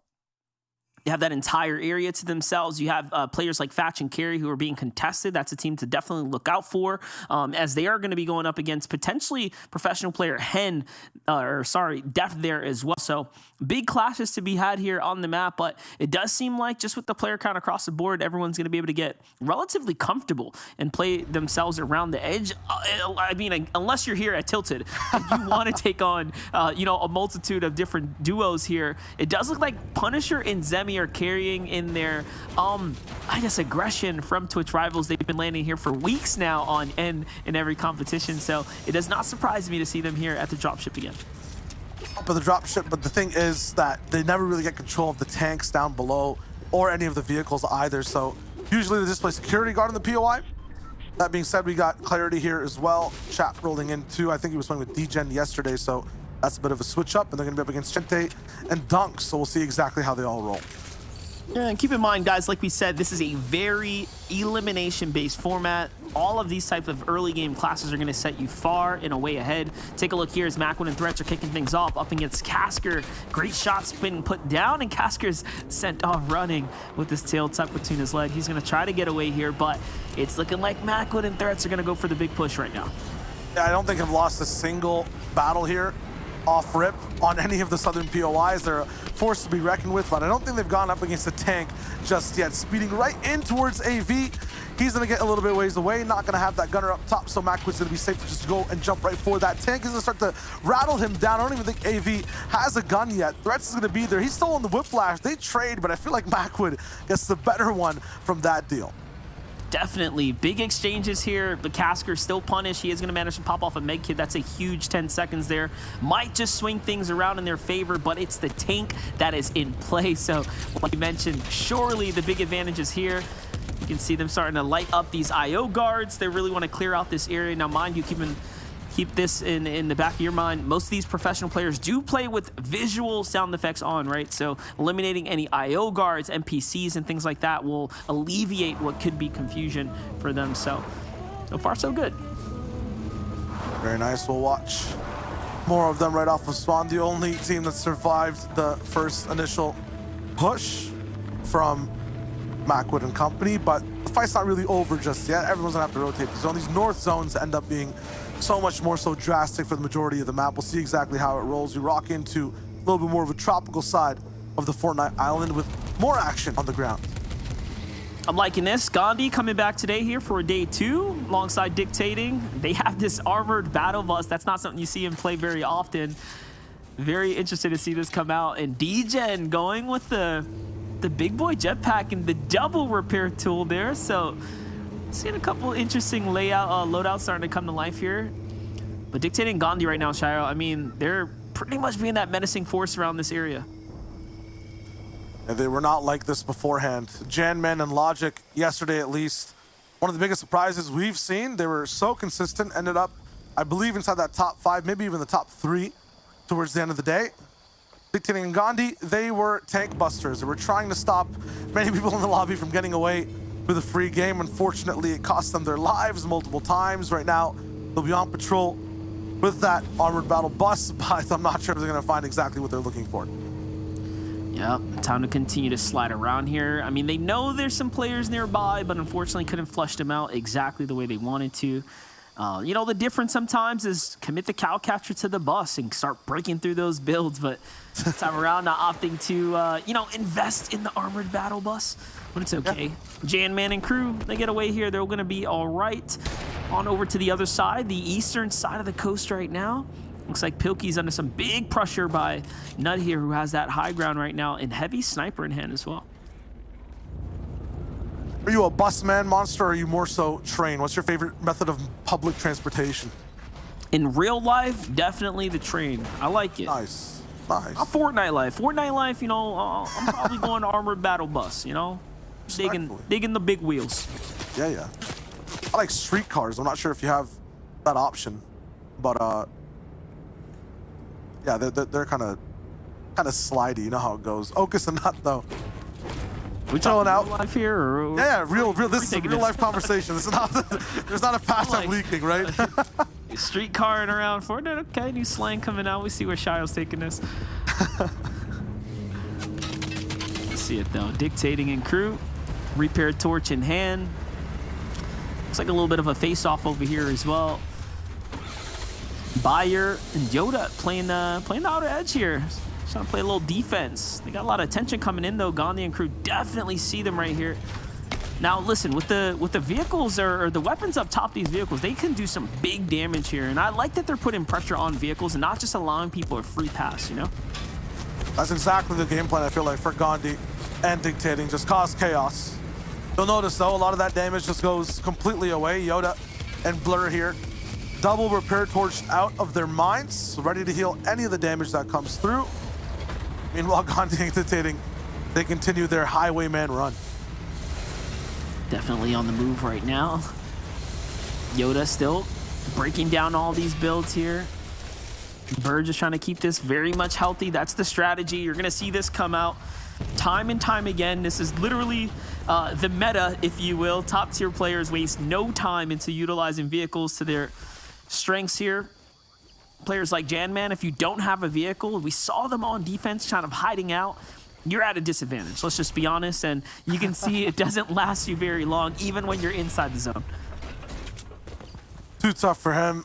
Joe and Crackley, early game menaces with that tank were affecting, I believe it was Sizlucky and Shades yesterday. This time I'm not sure exactly where that duo is going to be landing, or if they're even inside the game. Maybe just too affected while rocking in. But you can see the zone towards the left side. It'll lock in just a sec. We'll see exactly where we keep going. It's right towards the cavern. So Kelly asked for it a little bit. Maybe a mountain zone can fix all the vehicles. But Monster, I'm pretty sure they just start to stick towards the edges of those big rocky cliffs and still stay alive. Yeah, I'm sorry to break it to you, Kelly, but nothing stopping the cars, the vehicles, the tanks, especially if you throw those big wheels on them. They are going to sit up and get to wherever they want to get to. With little to no friction, as you can see, Antics, you know, again, Blur just showing us what this tank's all about. Picking up 2 quick elims. Same thing for Joe and Crackly here. They already have a team wipe as well. Here comes the fuel coming right in. So they will do everything in their power to keep these just healthy, right? And steamroll through anyone that doesn't have any form of defense. Talking about mountains, have you ever been like mountain climbing, like on an actual mountain in real life? Or like, I don't know, cliff jumping? Any mountainous activities on the side of Monster D-Face? Honestly, I was thinking about this the other day. I was maybe like 11, but I was in New York. I was in Yonkers, and I mean, it wasn't a real mountain, but you know, for my small stature and big imagination, this felt like it felt like I was really doing something. But no, I've never really been on any true nature trails or anything. I'm missing out, man. I know Canada is loaded with the hot geo spots. I'm sure you got something cool going on out there. What about yourself? Yeah, Vancouver is like it's crazy for hikes and mountains. They have like so many different trails up the actual escarpment. I mean, I haven't been either. I just have friends' stories to tell with, but it's still really nice. Mine is like there was a snowy mountain back in Pakistan you could drive above. That was really fun. But always wanted to just walk up one, you know? That just seems crazy. I did, however, jump in a wild river in Puerto Rico. Okay. Yeah, what makes something a wild river versus a domestic river? There was no like regular walk path to get there. We were going through some brush. So it felt very much like we could get lost out here, but you know, with some native cousins, so you know, it's their backyard essentially. That was way back when. I guess my only crazy geography I've been to is of course the desert of Egypt. That was amazing being in the deserts. Yeah, I've seen those pictures. They were kind of sunny, nice, just really majestic. Amazing. It's amazing. I saw a full-on carcass out there. That was kind of interesting too. Like really? Just sun-baked, like. Crisp. Like, you see the wildest stuff, bro. Just bones. It look fake, but you know, very much real. Movie magic type stuff. Yeah. Very much real, man. And you mentioned wild rivers. I was like, is there a river you can teach tricks and give treats versus one that just like spawns in the wild? But a domestic. That just means. Yeah, that's what I'm saying. That's why I'm like, wait a minute. I spend way too much time inside. I gotta touch some grass. But yeah, we'll see exactly how games keep going today. Once again, like just in terms of this format, this is kind of like vehicle mode now. A lot of people just end up driving around. We see a lot of trucks. You want to just toss out a name there you see just for prediction purposes on who's going to take this map? Prediction purposes, I mean, like I said, I kind of hinted at Carry from the start there alongside Fatch. That's just a top tier elite duo. Seeing the way they're playing this game, they're just no pressure in the world, right? Sitting out in the storm, outer edge, plenty of heals. I'm sure they're taking their time. They're going to coast to a good position a little later coming into the game right now. And that's the thing about what we're watching right now. It is going to come down to, honestly, a lot of positioning. You want to keep a low profile. If you're out in the open like this, you're honestly risking your tournament standing. Dictating is going to lose that tank. Looks like Gandhi is going to be the victim of the pressure as well. And yeah, he may get away, but not for long. There's plenty of other players on the other side of that mountain. So as things start to constrict a little bit here, finally now, the action's going to start turning up again. That was one of the things with Gandhi and Dictating in specific. They always end up giving us nice entertainment in the early game, but then maybe bite off a bit more than they can chew with these tanks in weird spots. Joe and Crackley, though, can always make theirs last towards the end. And yeah, we just saw Chap go down in the feed with Degen. We saw a bunch of different teams just, you know, up and down. It's always about who makes it really past this point. The second, third zone, I feel like, is the half and half of like the official Fortnite competition in no build, at least. So We'll see what goes down. These blimps are also just so good at rattling down vehicle HP pools, making sure those repair torches are actually being used and not just completely safe for the end game. I'm wondering too if there is anyone already considering that heal off if they're inside that zone. Yeah, definitely got to make your way to that zone here. We'll see who's going to go ahead and have those win conditions presented and available. It's probably going to come down to who can actually pick up the big eliminations, though, of course, and get the refreshers and sit on that extra loot. Take a look at this, though. One team does not know how to drive very well, gets punished in the process here. It's Kanata and Agers who are just lurking nearby. Chug is going to come out. These are a lot of heroes they're investing. It's just scuffed, though. It's not looking too hot. Yeah, they have to give up the strong spot right now. Crazy to think the game somehow developed to this, though, in zero build. Like, this is what the professional players, this is what they came up with as best strategy, best practices. Listen, you just take these vehicles, you put them up in the sky. We're basically in Season 7 again. Like, we've seen this happen before. You give players vehicles, this is exactly where it breaks down to. They'll never leave them at home. All right, like, it's pretty clear. Like, if the driver here just puts his passenger next to that driver, he is defenseless. Like, literally, it's such an easy counter. Just by the way, guys. And look at this. Anvil launchers coming in. Okay, I was gonna say the no vehicle Andy's coming out, but these guys got a tank too. They're just putting everything on the pressure. Oh man, I thought it was a double anvil. I thought it was like some crazy stuff from these guys, but it's just a tank and an extra. Look at this strategy. All right, see, they get even more clever now. They're like, hey, big wheels, you can get underneath, dude. And they get in between all the rubble here. Pretty sure Dunks can see this though. They have 360. Have eyes. They can look backwards. It's a third-person game, guys. FYI. If you didn't notice. I mean, yeah, he at the end of the day. Feet. I mean, look at that. You're not low-key at all.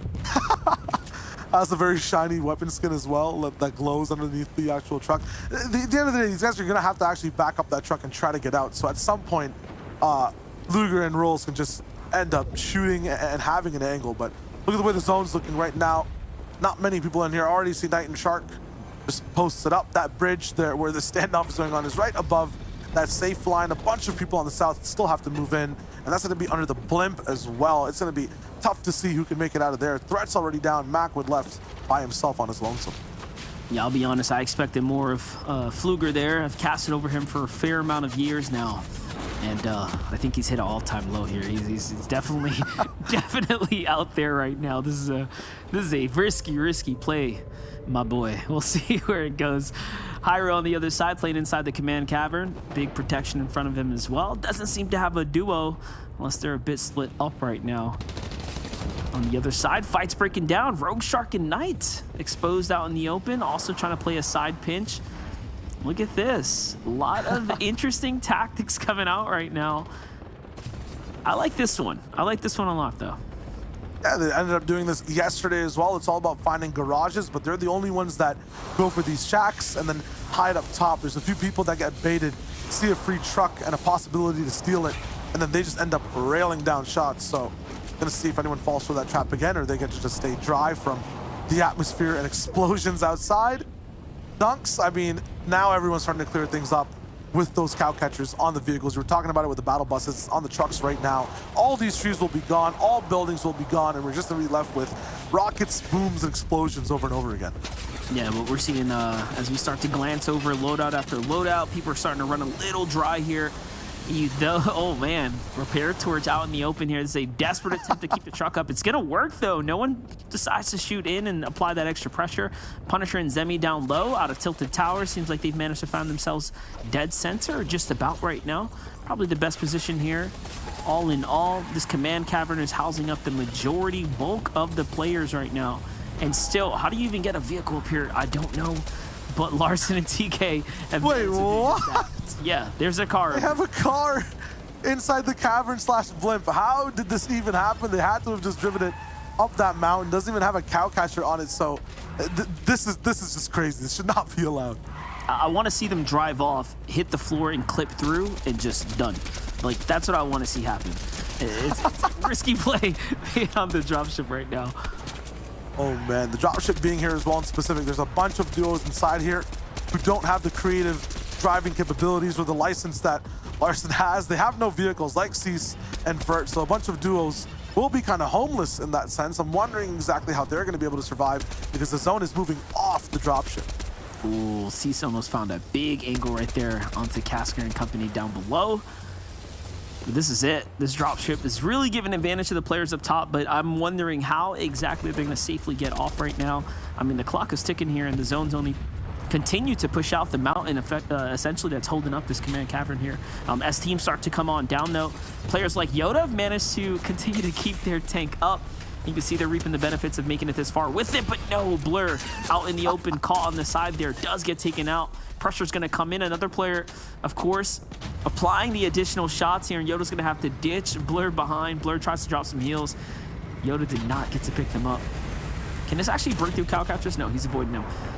Rogueshot jumps in. How long does this last? Okay, a new duo has formed in the late game. It's Shark and his partner Joe. For now, let's see exactly how it goes. Gonna just be having one driver and one person all the way up in the big shooter seat. It's actually Yoda down below, my apologies, but they're gonna try to possibly work together and keep things alive. Shark now getting shot down. This is tough, and he gets beamed out. I was going to say, let's be honest, this is a very smart play by Shark. I mean, the more elims he can get, essentially, the better for him. These are 3 points a pop.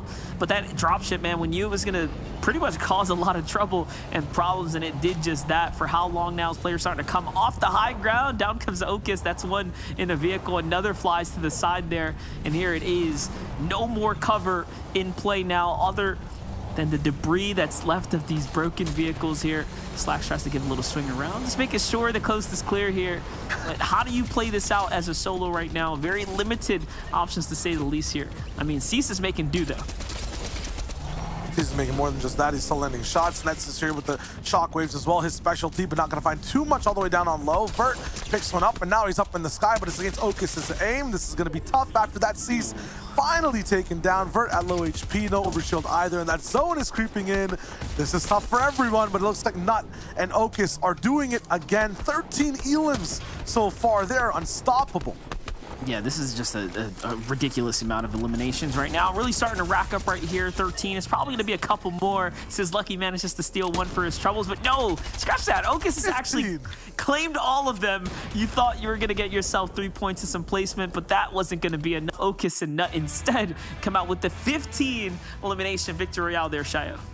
15-16, I believe, was their record yesterday, and that was like game 2. Took them a bit of a warm-up to get towards that spot, maybe even game 3, but they start the day with a 15 bomb, and that really put them way apart from everyone else on the boards as well. I mean, if there's a winner from the NA region, it might already be done. It might just be Nut and Okus. Yeah, let's not forget that's 32-point victory royale bonus, and then of course 3 points in elimination. Once you break that 10 threshold, you're really starting to take away there. So a big 70 to 80 point game or so. Either way though, we'll catch you guys after this short break of highlights and game number 2.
Arkham. What the hell? It's Arkham, for sure. Arkham. He said Arkham. Yes, sir. Got that. Who is that? Tifu. I don't know. Is it? I don't know. I'm guessing Tifu. We might have to unpixelate it though. Maybe Mr. Savage? That was a good guess. Oh, Zay. I said it. Is that Joji? No. Dude, I don't even know. Yeah, we have to unpixelate that one. I have no idea. Oh, King. Oh, King. King. I said it first. Saf.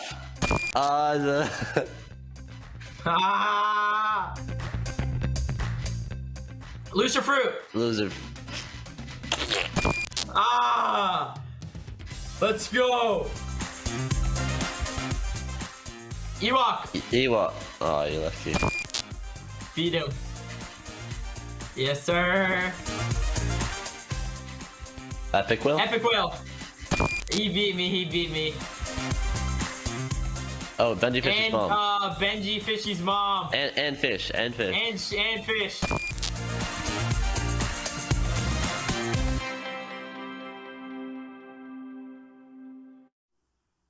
Welcome back, everyone, to Gamers Without Borders featuring Fortnite, where we just wrapped up game number 1 for our North American region. You might be asking, wait, NA, what happened to the other 2 regions? Well, they're already wrapped up for the day, but we have 2 more days of Fortnite competition coming your way very soon, everyone. But of course, we have to talk about what we just saw in that last game. Okus and Nut with a 15 Elim VR, Shio. Yeah, I mean, that is just almost record-breaking, rolling in for NA in specific. The craziest thing about them is you never really see their elims happen. They're all just taking out everyone left over in that final circle monster. Yeah, it's the thing. That's that end game magic, right? You start to make it into the end game, you got a proper spot, and all of a sudden things start to rack up. Now, what we saw really coming out, I'd say causing a bit of a ruckus there was that high ground, that airdrop, the dropship basically being in position to sit right on top of all the players here. And if you had that spot, basically you were able to put some, just some crazy pressure down, right? And really force players out. You see, they're up there. Look, they're right up there. Shio, please.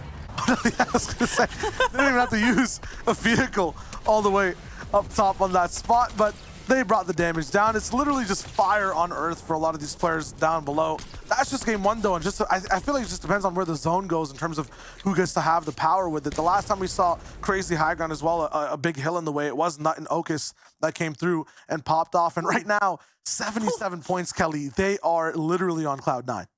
They have more eliminations than the following 3 teams combined, so definitely the team to look out for right now. Nutify and Okus with 77 points for that one game that we just had. MDF, though, the rest of these teams here had a pretty good performance, but I do want to talk a little bit about what we saw. You know, a lot of this is about contention and fighting, but we saw a lot of new alliances happening in that last game where people were just kind of jumping into vehicles with each other. What exactly is happening? The enemy of my enemy is your enemy too, but we got to be friends. You know, to kind of figure this out. You know, there's really no other way around it. You know, you're out in the open, vehicle drops by. Hey, why fight the guy? You got to take the ride there when it's being offered up. And you saw it was low ground versus who's on height. And that's our real problem here, guys. And I do think that kind of speaks to this tournament as a whole. Gamers Without Borders providing $3 million in prize pools to the charities of our winners' choices. And so, you know, this is such a good feeling tournament in general that it's not really about the win. Everyone is winning kind of in this tournament. So to see these like teammates jumping into tanks, jumping into cars together, I think that just kind of speaks on this tournament as a whole. So I love to see it personally, everyone. And I know that you guys love to see some Fortnite action. And game number 2 is going to be starting in just a moment as we get that battle bus loaded up, everyone. And as I say it, we're ready to go into game number 2. Let's jump into more tanks, sedans, trucks, and action. Is it going to be towards the mountains? Will it be closer to the desert? That is the big question. I want to see a little bit of that heat and the rocks, the dusty ground monster. Do you have a preference? You know, honestly, I want to see where Okus and crew are landing, right? Let's start to piece this all together. They're definitely popping off coming out of their, you know, the qualifiers, of course, now leading into the later portions right now. So these are players that you know, let's be honest, they're the caliber that you'd see in a final setting. So at this point, might as well continue to build on it. That point lead, man, they're a whole win ahead of the players right now. They might be able to do it again as well. Some of the stoppers in their way should be Logic and Janman, who weren't allowed to play last time. Cease and Shades also not being able to have a tank. Either of those teams is going to be tough to see if they can have a chance to roll in. But yeah, really looking at this map, I want to see exactly where Nut and Okus are going to be. Lots of names already in play. It's going to be the opposite type of bus from before. So everyone who started the game late gets to have an early crack at dawn in terms of how things look, but so far it's the same old, same old. Yep, right now it is going to be the same old here. We're going to, you know, kick things off that nice slow Fortnite pace. Everyone touches down. Let's get looted. I mean, unless you're tilted, of course. Those guys just, they're playing a different game. I'm not sure where their head's at, but, you know, if you're anyone but the tilted teams, you should basically have a pretty good time touching down, getting looted, getting comfortable, right, before things get a little interesting later. Absolutely. Tilted as well sometimes ends up going completely stalemate. Yeah, they get a little bit tense, but then no one ends up going down regardless. We tune right in. An extra team here as well. I see Slacks and Jack getting a nice big split in the way. I see one extra duo to have a little bit of a voice in all the trouble in the streets of Tilted Towers, but Qua, I mean, he's ready with Jack to see exactly what he can do. We'll see it. Qua and Jack, first time we're touching with them here today. It does look like the lobby's jumped up a significant amount. Now we're, you know, getting to that point to where things are going to continue to manifest and get more difficult for the players here. But the story here at Tilted is it's a difficult place to play out right now. With Jack and Qua basically coming in here, they've only made what was already a contested drop a little bit more housed up here. Yeah, this is going to be that much more claustrophobic. Up at the gas station, Qua's not going to be able to find any fuel, but it's going to be done. It gets lit absolutely on fire and taken down. That is tough. Have to wait for that overshield to come and recharge. Have to make sure the minis are up on deck as well. This is going to be tough, I feel like, for all teams. Anyone sticking their neck out looking for a shot is getting just completely bopped down. Yep, definitely. Shots are coming in here. Pressure coming back, of course, from Qua and Jack. Looks good, but Qua's going to be the side that gets punished first. Zemi and Punisher got big angles from up top. Nice counter fire, though. That's a lot of damage. We talk about overshield coming into play there. That's where overexposing yourself, you do get to have that little bit of buffer to react with. So you can see Zemi not fully ripped off of the full shield. On the other side, though, Mega and Dubs taking a fight here against Nets. And, oh, man, they're making it look easy. Wasn't that easy yesterday, throw out the Dubs. Yeah, that's exactly what you want to do. They were getting chased down, maybe even, you know, a little bit scared off the POI. But yeah, today at Shifty, at least for this game, it's their home. Let's watch it, though. Things continue to cruise through on high ground again. Just glancing back over, let's see what Punisher's up to here. What's his loadout looking like? As he's putting a lot of pressure down on the bottom of Team Qua and Jack there. Okus in the feed, however, has continued to break open that lead there. He's on a racetrack, and it doesn't seem like he's looking to stop any moment now. Neither is Death, as he catches a 3-piece in the feed as well. So all kinds of battles going on now. I'd call that just like unnecessary fighting, honestly, with how much space is here. But hey, they're not having it, man. Game 2. Players are fired up. You know, it's midday NA East, so no time to waste here for the players. Got warmed up, ready to go. I see Okus already with a squad elimination, basically a duo drop off in the feed. So they are still hot off the press from game number 1, not stopping at all, him and Nut. And after that, we have clarity as well with Slacks. They haven't really done much from this POI so far, but yeah, this tilted fight, you mentioned it never stops. When it comes to POIs, let's talk about it, you know, in the way we live our lives. Is there designated to live in POI more urban or suburban, rural when it comes to in real life living? Oh man, dude, ever since, you know, I got into this nice neighborhood, bro. This is back, man. I like being comfortable, you know. It's nice, man. It's chill, such a low vibe.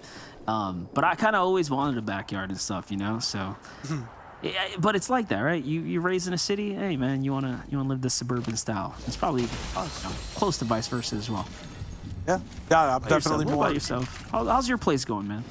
It's actually nice, you know. Got some lights up, some artwork up here and there. It's coming together as an actual living space rather than a psychiatric ward with just all white walls and nothing there. But Yeah, I mean, you know, you can get the best of both worlds. For me, it's like a penthouse downtown or something would be ultimate goals because you have the space, but you also have the location, you know?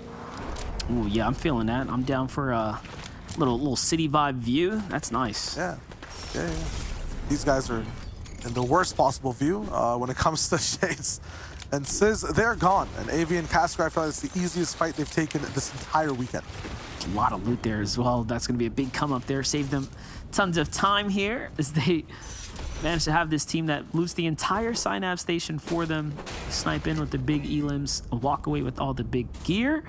In the distance though, Quan Jack have seemed to rotate down this way, so more trouble on the horizon for them. As we glance on over to the Tilted Towers though, the story here remains the same. Punisher and crew glancing about, just kind of vibing out here. Still with a full jetpack as well, so no pressure. This tells the story of a man who's pretty much got this place to himself, and the players that have been on the outskirts, like Chanter, have not been aggressive or looking to fight at all.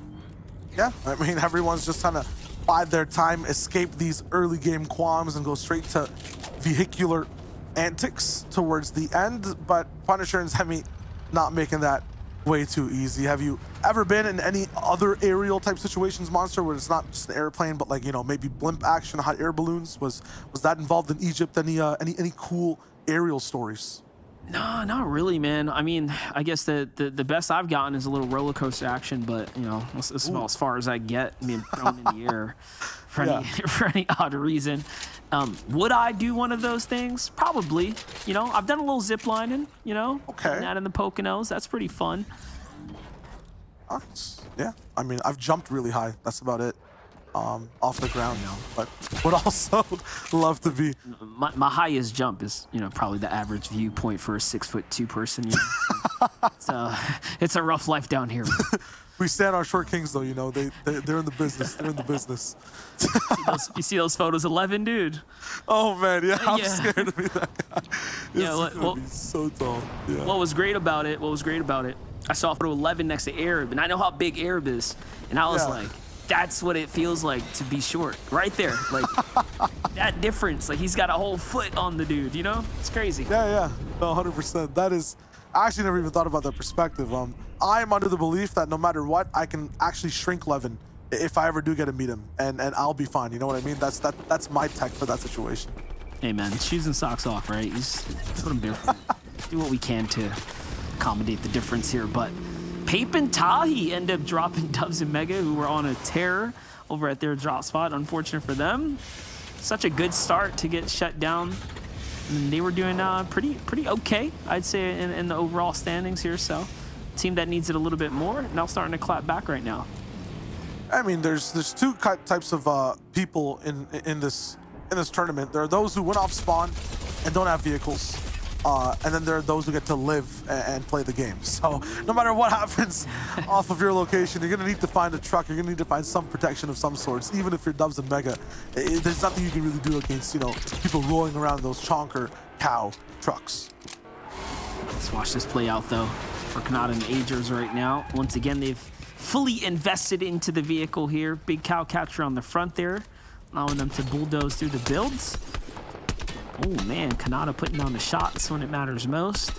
This burst rifle brings a little spice to the scene. Big damage. There's a little oomph, little punch. While they start to shoot, Quan and Jack will start to drive around. One of the coolest mechanics for this remote repair torch as well is all about getting your vehicle to full HP to repair all your tires as well. That being said, though, trying to repair up against a tank that is shooting you and swapping with different seats as well is basically impossible. They lose their vehicle permit, and now they're going to be on foot. Let's see how it plays out, though. Qua and Jack right now. Big pressure coming in. No zone favor for them. On the outskirts right now. Looks like NPen and crew are in the distance. This has been such a tough game for Qua and Jack. They just, you know, it started in Tilted Towers. They came in a little late here, try to make something work. Pushed out of their drop, and they've just been ping-ponged all across the map. They were on the eastern coast before. Now they're on the west side of the bubble here. I just don't understand why it's going so bad for them. I mean, just seems like when it comes to these games, you might expect one thing to go a certain way, but then at the same time, the entire player base just shifts around exactly what they want to do, and then your plan is just thrown into complete awry. So we'll see if adjustments can be made. The Laura and Pendo will try slowly to make way with these tanks. We're talking about it yesterday at BitMonster, but imagine throwing chonkers on a tank as well and having it just be super speed. That's going to be just insane. Let's watch how this super speed can come into action right now. Okis and Nut taking their vehicle off land.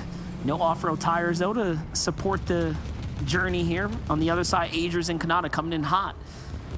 Now keep in mind, guys, Okis is very much in the lead right now by a huge margin. So if they can get taken out now as the pressure starts to come in from all around, this can actually work out for the rest of the lobby. This is truly ideal for all of our competitors right now. We're talking about a team that has almost a 40-point lead over the server.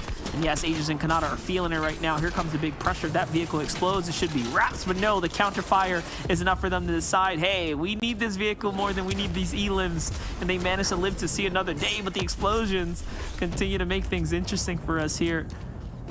Will they survive? What are you thinking here?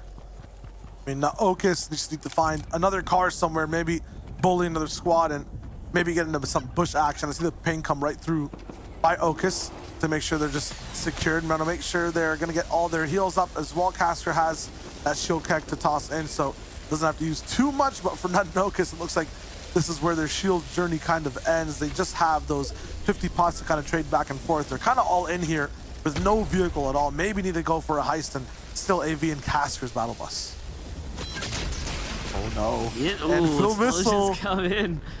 Yeah, they're flushing him out. That's probably my favorite part about the anvil right there, is the fact that it will literally, you can target exactly where you want to flush players out of cover. Like, it's kind of like you do that with grenades, right? Because you have a bit of time to react to it for the most part.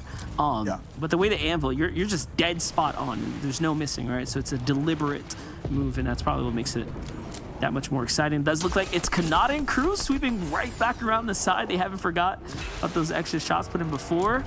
Adrius already down to 21 on the repair torch there, so running low. Oh man, Nuts already down though, and this is your previous games, just winners in such fashionable style. They're gonna be absolutely taken out, but not to worry for them. They basically got an extra game's worth of points in the bank off of that first one. Still gonna keep rocking in. Up inside the storm, there's a team, and Adrius just has what is it, like heat vision on that side. Another shield keg drop for this team to make sure they're keeping their HP pools up in total. And I like the fact they're staying away from their vehicle, attracting the shots to themselves so their vehicle's HP can stay as max as possible.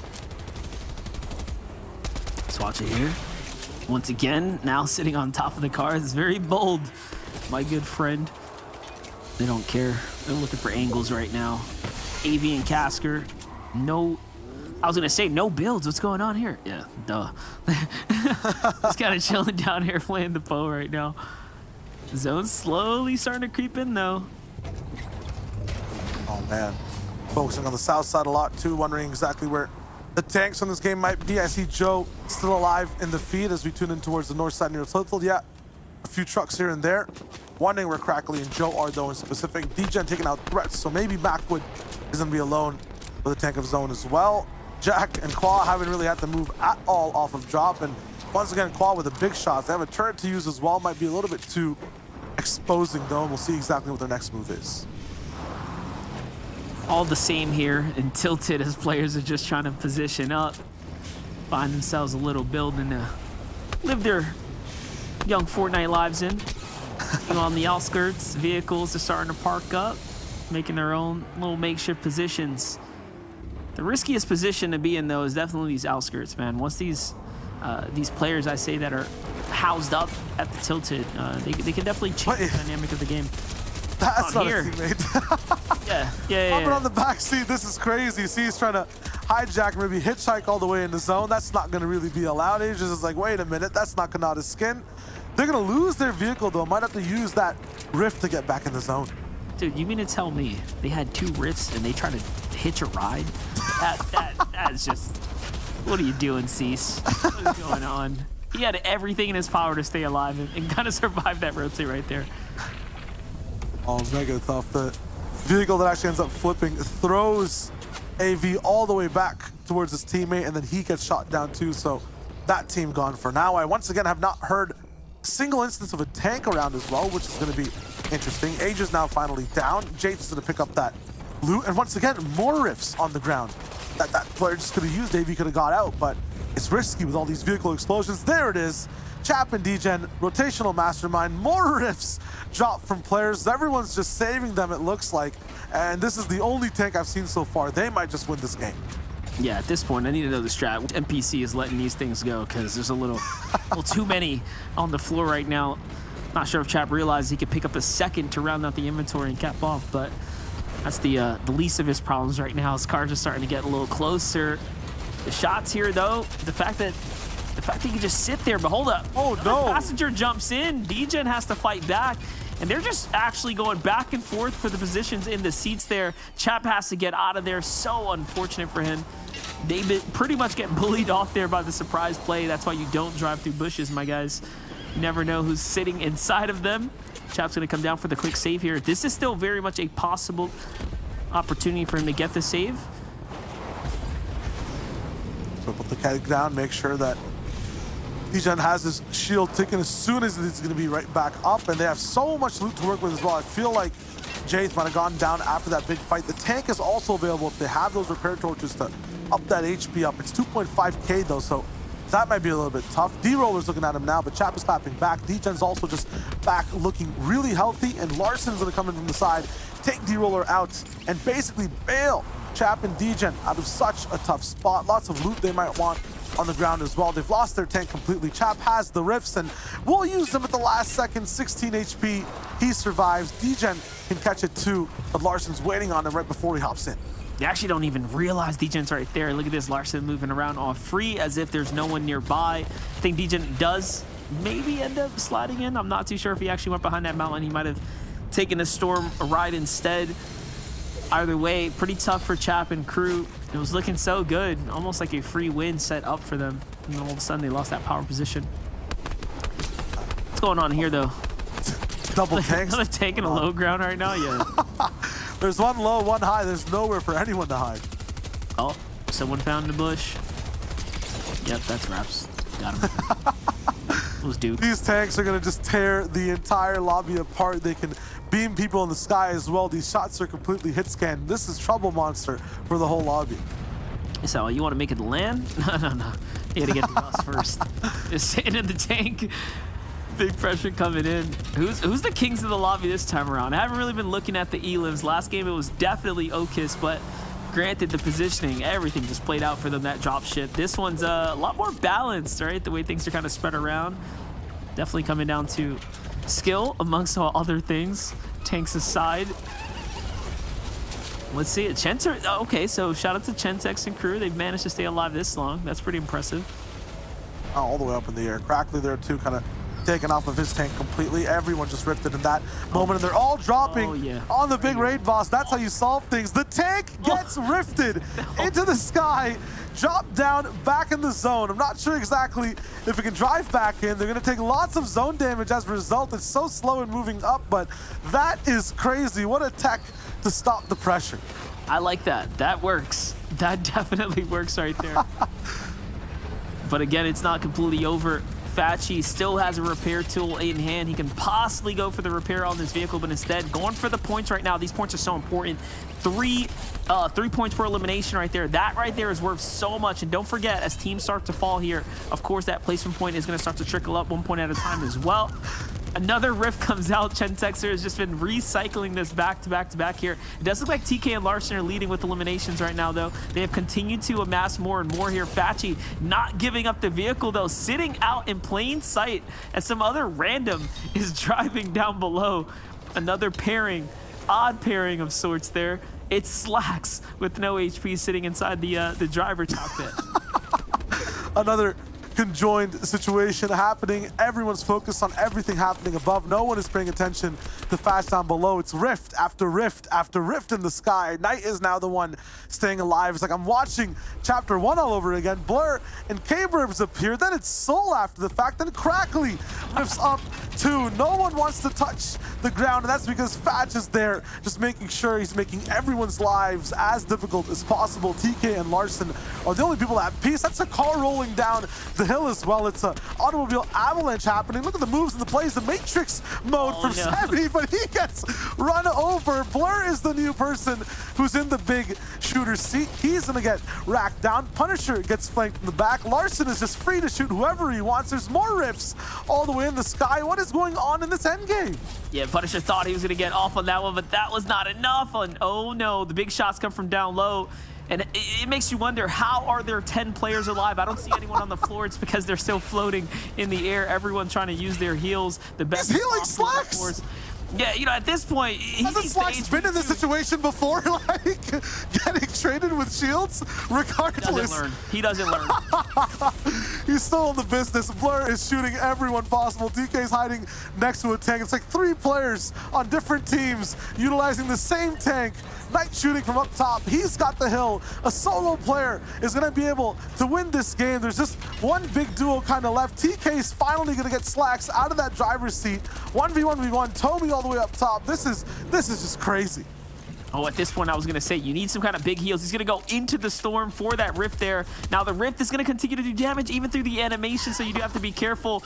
And here it is. It's pretty much all or nothing on tonight right now if you guys want a fighter's chance. But no, Slacks is continuing to get pressured. It looks like the zone should be able to do the rest here. And this is just about Knight's game to win right now, unless in some way Slacks manages to clap back right now or Tommy lands right on top of him. He's going to have to give up this height, though. Here comes the zone. Yeah, has to go to the hype. But look at the community of loot that he has. So many people have gone down to all the tanks and things before. He's got just basically free heals that he can just keep chaining inside that storm. Now it's Slacks in a 1v1 situation against Knight. He needs to find more heals. He has so many bet and miss, but I don't see another loot pool or loot pile that he can actually grab. There's loot falling from the sky, though. We saw what happened there. There's Knight. Okay, Knight getting punished here. Can he find a couple shots? It's going to come down to all or nothing here. It was close in a valiant effort from Slacks, but it's not going to be enough. And instead, Knight walks home with the victory royale there in game number 2. That has to be single-handedly the craziest game I've seen so far in the competition. Too much happening in that endgame at once, Monster. I can't even think about it. Yeah, you know, it's what you expect of Fortnite. It's the whole, you never really know what's going to go down, but either way, that was definitely the chaos that you guys tune in for. Enjoy the highlights as we continue to break off here. When we get back, it'll be game number 3, and of course, Kelly to run through the standings.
Wolfies. Dude, What happened, Dubs? I just forgot his name, bro. I knew who it was. You're so bad. I forgot his name. Veggie fishy. Veggie fishy. I said it first. I got that. Yeah, you got that, bro. No. I got that 100%. You're so bad. Aqua. Aqua. I said it first. I definitely got that one. You're so I'm bad. literally saying it before you. How do you get that one? What do you say? You every time. I'm saying it before you. I've said it before you every time. It's a delay then. You're just in Virginia, so you're on 0 ping. I'm saying it before you. Mega! I said it first. Dude. It's just the 0 ping, bro. Booga. I said it first. Chica. Yeah. Let's go, dude. What's up, guys? We just played Pixelated Pros. I actually lost because Mega's in 0 ping right now, so there was some delay, but all good. We go next. GG's. No, I think Dub's just really slow. His brain doesn't process stuff as fast as me. So, yeah, I won for a reason.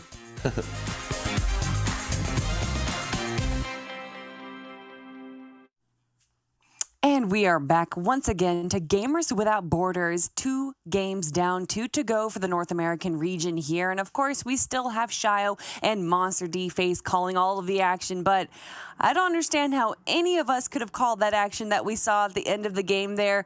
3 teams in 1 tank at one point, Shio, if I'm not mistaken.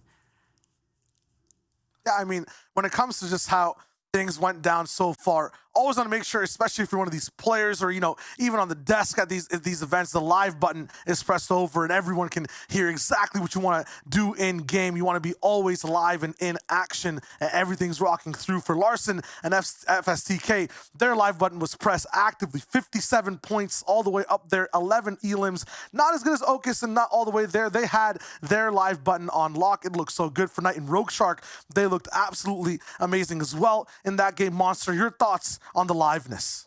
Huge game, man. It wasn't a 70-point banger like game 1, but 11 eliminations is definitely one to be proud of, right? You can see how the elims alone carry them all the way up to the top of the standings. That is what we were talking about when it comes down to the format here.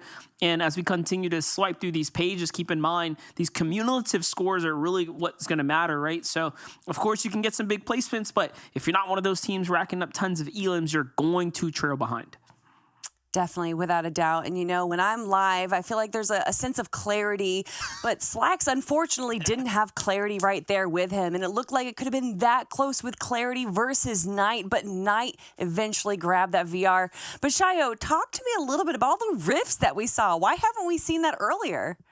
No clue. I think Monster kind of alluded to it. Maybe there was an AI that was kind of, passing it out, or there were more than normal that I've seen ever in that game. Do you have an insight, Monster? Because that was insane. Had to be an NPC pickup. Yeah, there's no way around that. I saw 2 and I was like, oh, that's cool. Usually 4, 6, 7. No. It's where the game ended. There's an NPC somewhere around there. Everyone bought some, and that's definitely why they had it. There's no other way for that to be possible. But look at this. Taking a look at what's going on now, victory I'll start to add up here. It does seem like, okay, that's overall. It says basically 2 there, but 239 points. Whew. I mean, a crazy amount of points there from the team up top. Of course, Nut and Okus there just grabbing so many eliminations, almost double the amount of the rest of the competition.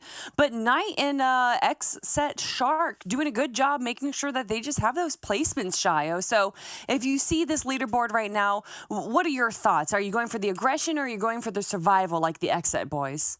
I feel like it's got to be a little bit of a balance of both, but in opposite scales. Usually you use aggression to have survival, but right now these guys need to survive as long as possible to be aggressive in the end game and really be the leaders of the lobby. Well, will we see more W key or will we see a bit more of a passive play like our X-Set boys? Well, we're going to find out real soon, everyone, because game number 3 of North America is getting started right now. Game number 3, we're ready to go. 75% of the way there, basically, Monster. And I think this one might be just as riftacular. Yeah, this should be pretty interesting now. You know, I think everyone in the game probably learned a little something here. I know we sure did.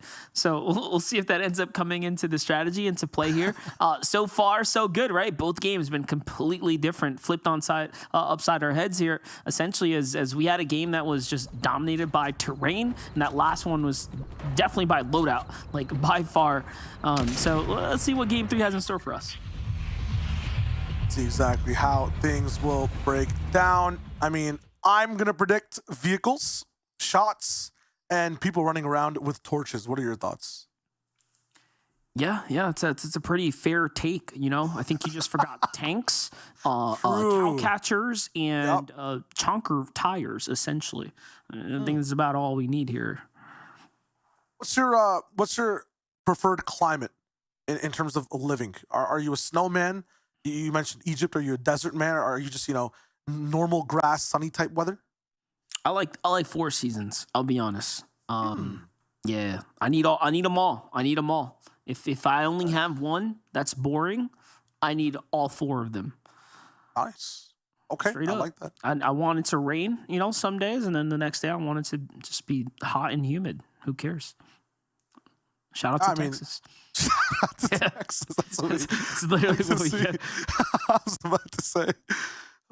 Wasn't it like you guys had 2 inches of snow and shut down the entire city or something? Like, what's that about, man? What's going on down there? Yeah, I'm kind of new here. I don't really claim this place. Okay. So the big flip up, nice. Yeah. We're switching it out, dude. No, seriously, the infrastructure here is it's pretty bad. It's pretty bad. It's all good though. It's I don't know the logistics behind it, but something along the lines of we're running on like a very weak grid, so It's a little bit of this, a whole lot of that. Bad gust to win, you lose electricity. Basically, it's pretty rough. Dang. We'll see what happens though. How do I get hired? I don't know. Like, hey, you see this guy's infrastructure? You'll be all right. Coin flips are the best way to rock things, right? That's where Fortnite tournament started. If I'm not mistaken. It's true. Yeah. We had that on coin flip. All good. Thoughts on AV and his journey so far as a player. I like AV. I like AV a lot. I do feel like he works hard, and he's one of those maybe not genetics carrying him. It's hard work. But that's kind of what I appreciate about his journey. Like, if you just look at how much time he puts in, right? He's able to compete with the professional players and continue to be again someone who's respected, right?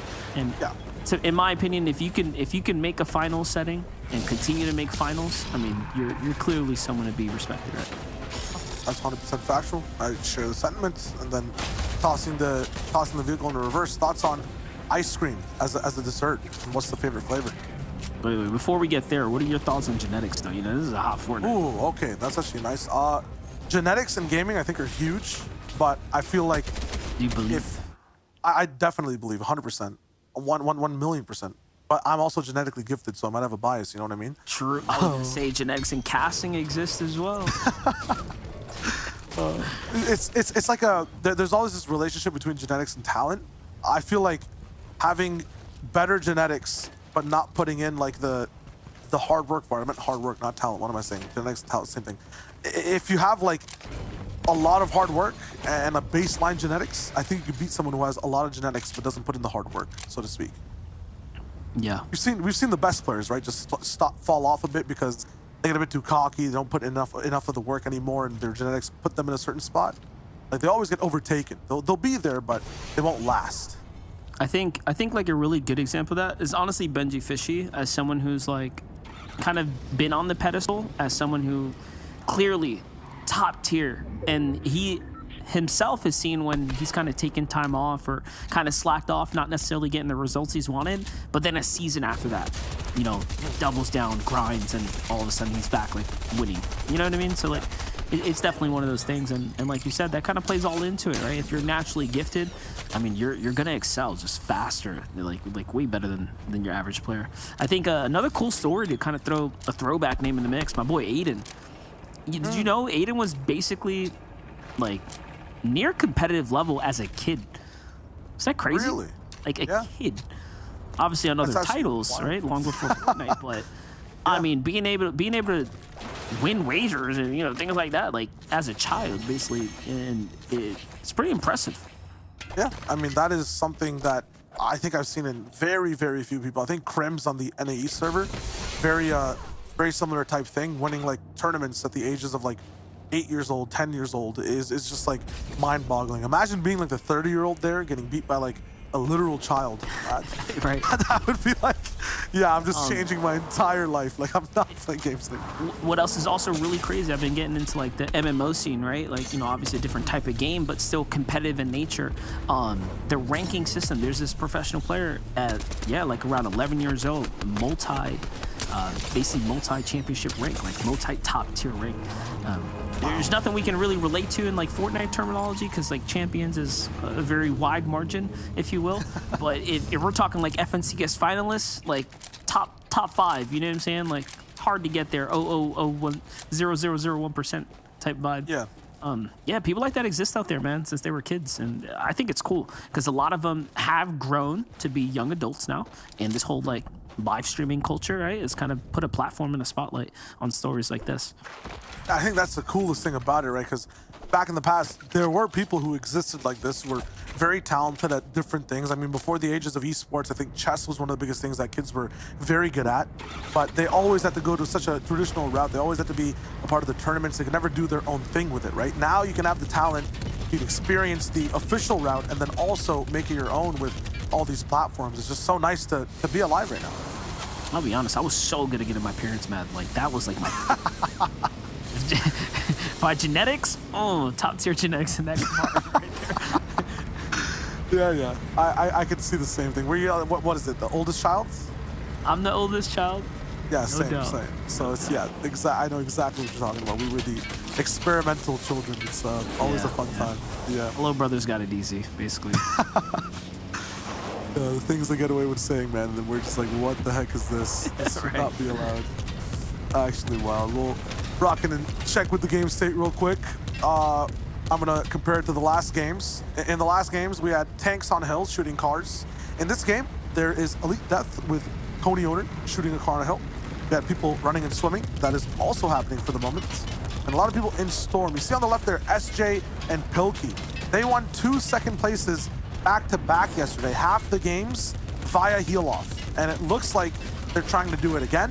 Not exactly sure how it'll break down, but they're in position again, Monster, to make this an easy placement victory. Yeah, definitely. I mean, we saw what happens when you just kind of take your time. You really want to let the server do the hard work for you. And the better your route, the more heals that you can kind of sustain out there. I mean, it's going to look good for you. And what we're seeing right now take place is them do just that. The fact that they're at the command cavern means they're going to hit those, that cannon into the launch pad. They're not going to have a single issue making this big rotate. And that'll continue to carry on through as they go blimp to blimp. So, it's very easy to cut across the map right now. You have that option, but then of course you have the vehicle option, right? This is going to be the more prime choice, if you will. But if you're playing the strat where you're sitting in the zone and whatnot, you're going to be just fine. Absolutely. If those runs were even just a little bit shorter, those heal-offs would be so much more so powerful as well. They do last a long time though, so a lot of the times what these guys are doing is just guaranteeing second place overall. Now we see Macwood and Threats also rocking in. No tank this time. They're going to be escorting one of the battle buses with an extra car in the back. See how this is going to play out right now. Continue to just cruise along here, Crackbeat and Macwood. And this is like, I was going to say a high-speed chase, but it's very much not that. It's just like, yeah, we see you guys. And they're trailing behind them, though, ever so slowly here as the zone is starting to reveal itself. They're going to have to continue to trek north. Players up on the mountain here, looking on in. Do you shoot? Looks like they want to. It's Pod Tech. See the fight back. Doesn't connect. So close, so close. One thing I also just realized, this kind of just became Fortnite Gundam, no?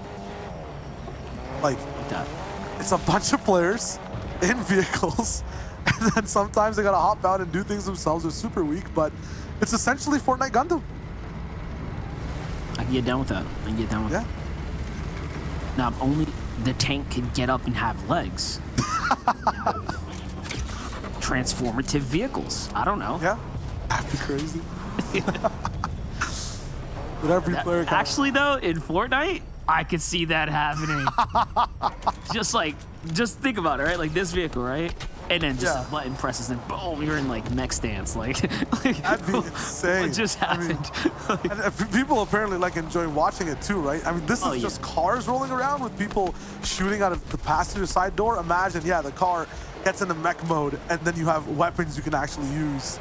I mean, hey, if the patch drops, you already know where it started, idea-wise. The royalties, you know what I'm saying? Hit us up, hit us up. Fine print at the bottom, please. I'll take that in ETH. No. Oh man, always keeping it smart. Okay, rolling right in. Exposing them. No chance. Did not hop inside the vehicle off the res. I think he did. Yeah, he's inside. No, not inside. His teammate got left behind. They've traded teammates. What is this? That was sketch right there. Nut212 now have to double back for the reboot car here, play it safe, that the vehicle is a little too lit for his liking. It was Cardi Fishy who hopped in that car right there, added the extra pressure, but this is a smart play by them. They now no longer have a vehicle. You want to play somewhat center, right? Get a good spot in the map here. I like this position they've managed to find themselves in, but keep in mind, these vehicles are very, very dangerous to be on this big part of the land with, if you ask me. So maybe getting across that little island is probably a better idea, but we'll see. We have Kelly Nostradamus in the back as well. She's kind of predicted the mountain zone that was happening, asked for a water one, and we might get that too in just 10 seconds. Look at all these shields available on the ground for players just left behind in slew for torches and many other things. We'll now know in 3 as we watch Joe and Crackley take down 2 people where we're gonna go. And yep, there's one spot you can be at. That is islands surrounded by the ocean. This is gonna be tough for all these tanks and vehicles that might be on low HP. I'll be honest, I've cast a lot of Fortnite in my time, but this chapter haven't had too many water end games like this. This is very interesting, I think, for given the state of the chapter and the 0 build setting. So this is going to be tough, especially since a lot of these guys want to have vehicles. The way those tanks are going to work, I mean, I know the water's pretty shallow. You can get kind of far, but if I'm not mistaken, they move a little too slow to make it far. So if the water gets really deep, it might just be wrapped. It'd be no man's land for a lot of these players. Speaking of zones and like the experience you've had, how has the NA been in general? What zones do you guys usually end up seeing? It's actually a good question. Just realized we're completely on different regions. We can compare notes. West and south, honestly. A lot of Chonker Speedway, a lot of I'd say like south of Command Cavern, not necessarily towards the lakefront kind of area, the Camp Cuddle, but more so like around that northwest-ish of like Tilted. Lot of end games around there. What's up with EU? What's the terrain looking like? We like rocky reels a lot, and if it's not rocky, then it's cavern or lumberyard.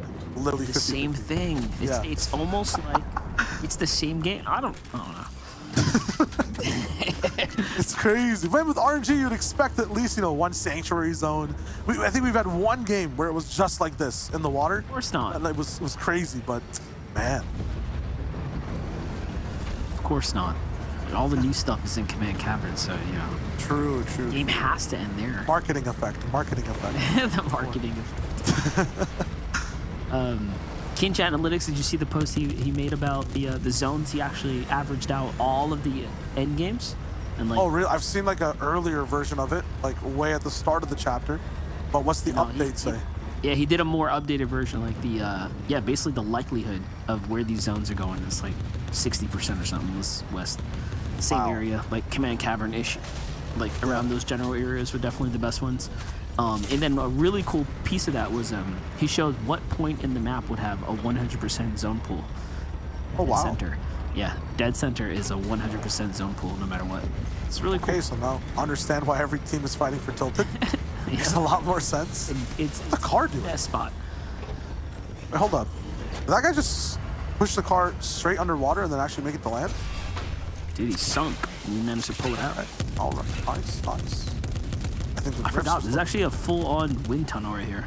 Okay, no, it is a wind tunnel. Okay, I was wondering how people are all the way up in the sky. I thought it was taken out like in one of the seasons, but still here. Tommy's actually flying too. Everyone's focused on the vehicle fights down below.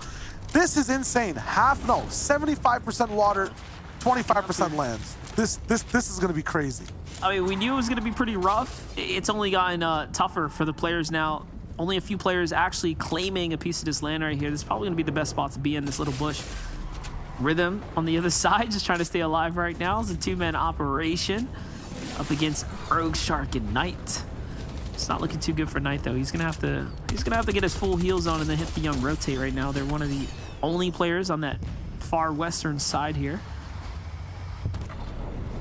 Now, I'm curious though, like can they get the tank across? Right, like that's what I'm wondering too. This is gonna be so scary for a bunch of these tank players. One of those tank bullets, by the way, demolishes a sedan. You just saw it happen to Citizen Shades. That's gonna make you basically use up half of your just remote resource, what is it called? A repair torch. I keep calling it a remote torch, not sure what.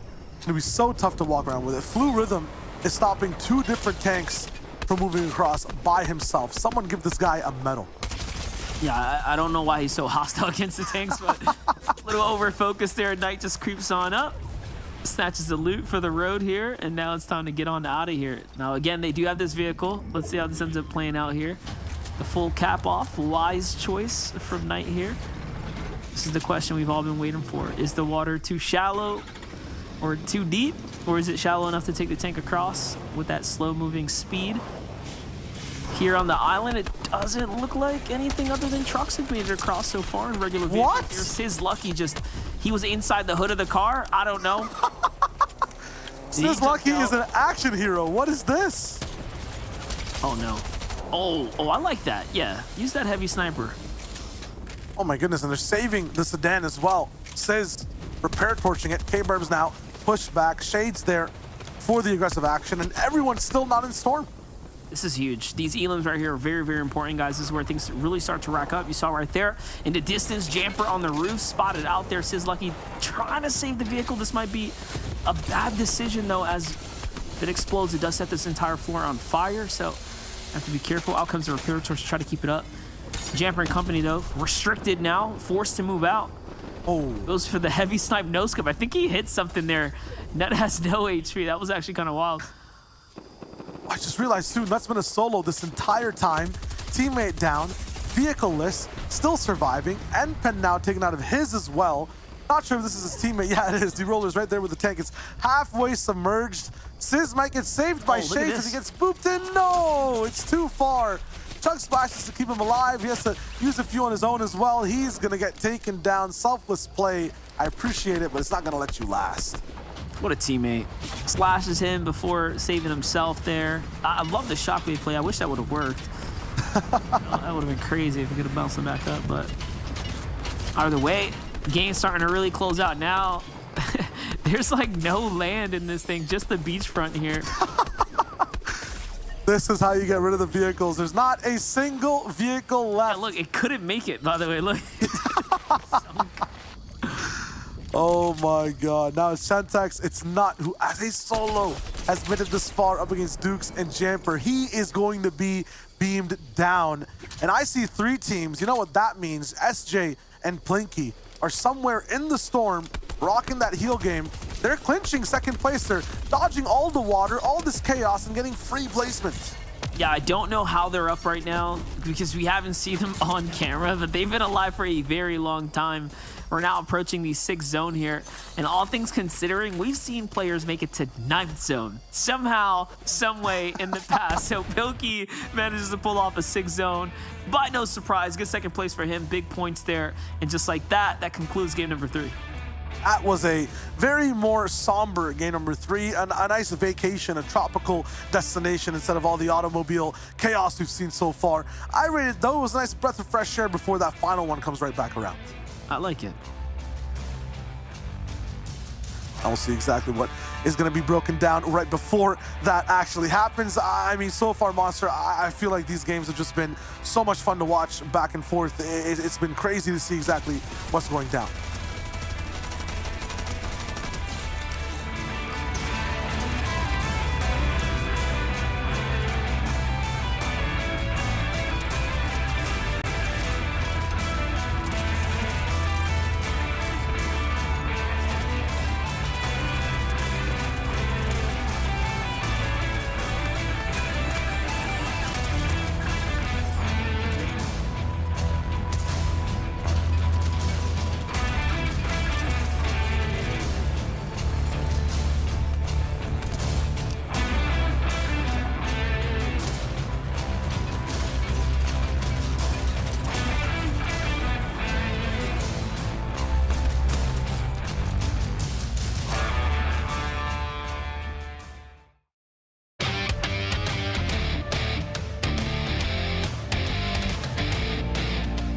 I think it's when Andy Lex win the duos FNCS with Nate. I was knowing him for a while, but it was the first time we won a big tournament. So yeah, it was memorable.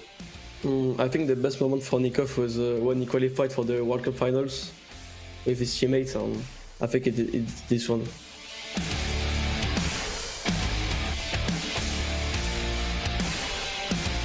I think the best game style for Nikov is about his aim. He has a really good aim. I think what makes Andy Lex a great player is his game vision. He has a good game sense, so I think it's that why he won many tournaments.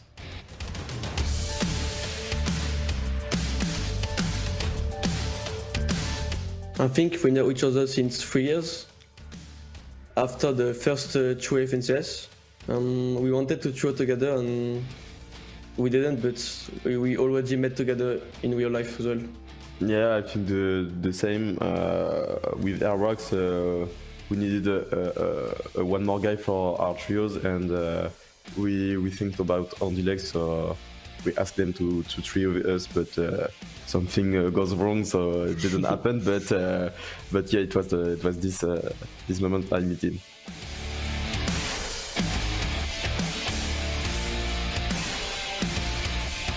Me, definitely. I think it's me. Because Nikov is only a fragger and he's only following the IGL in the game. That's why. Oh, it's not true. It's not true. I'm definitely the smartest guy is here.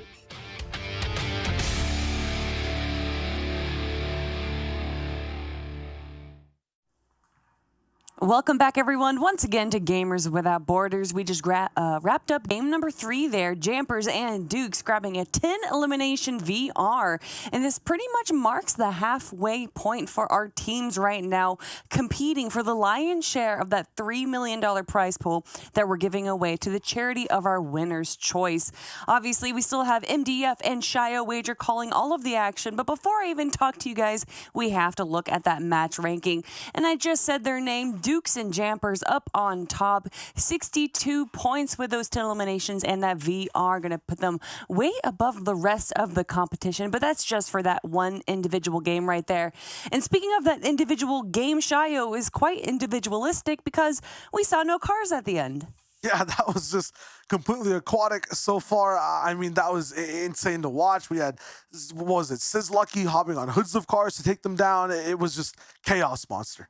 Yeah, definitely. And it ended up working out, honestly, for the players that managed to get to those island portions first. Early on, I was looking at it and I was thinking to myself, hey, if you get there, I think you're going to have an advantage. It does seem like it kind of veered in that direction. Unlucky if you were dependent on your tank making it all the way across, though. That didn't last very long for the players. No, I personally like it. I feel like between MENA and EU, we kind of saw the same game over and over and over again. And between the rifts that we saw from game number 2 and now the lack of vehicles in game number 3, I kind of like this. You know, it reminds me of the old days of the NA West, you know, the best region that the FNCS has to offer. I'm not going to let these two guys comment on that.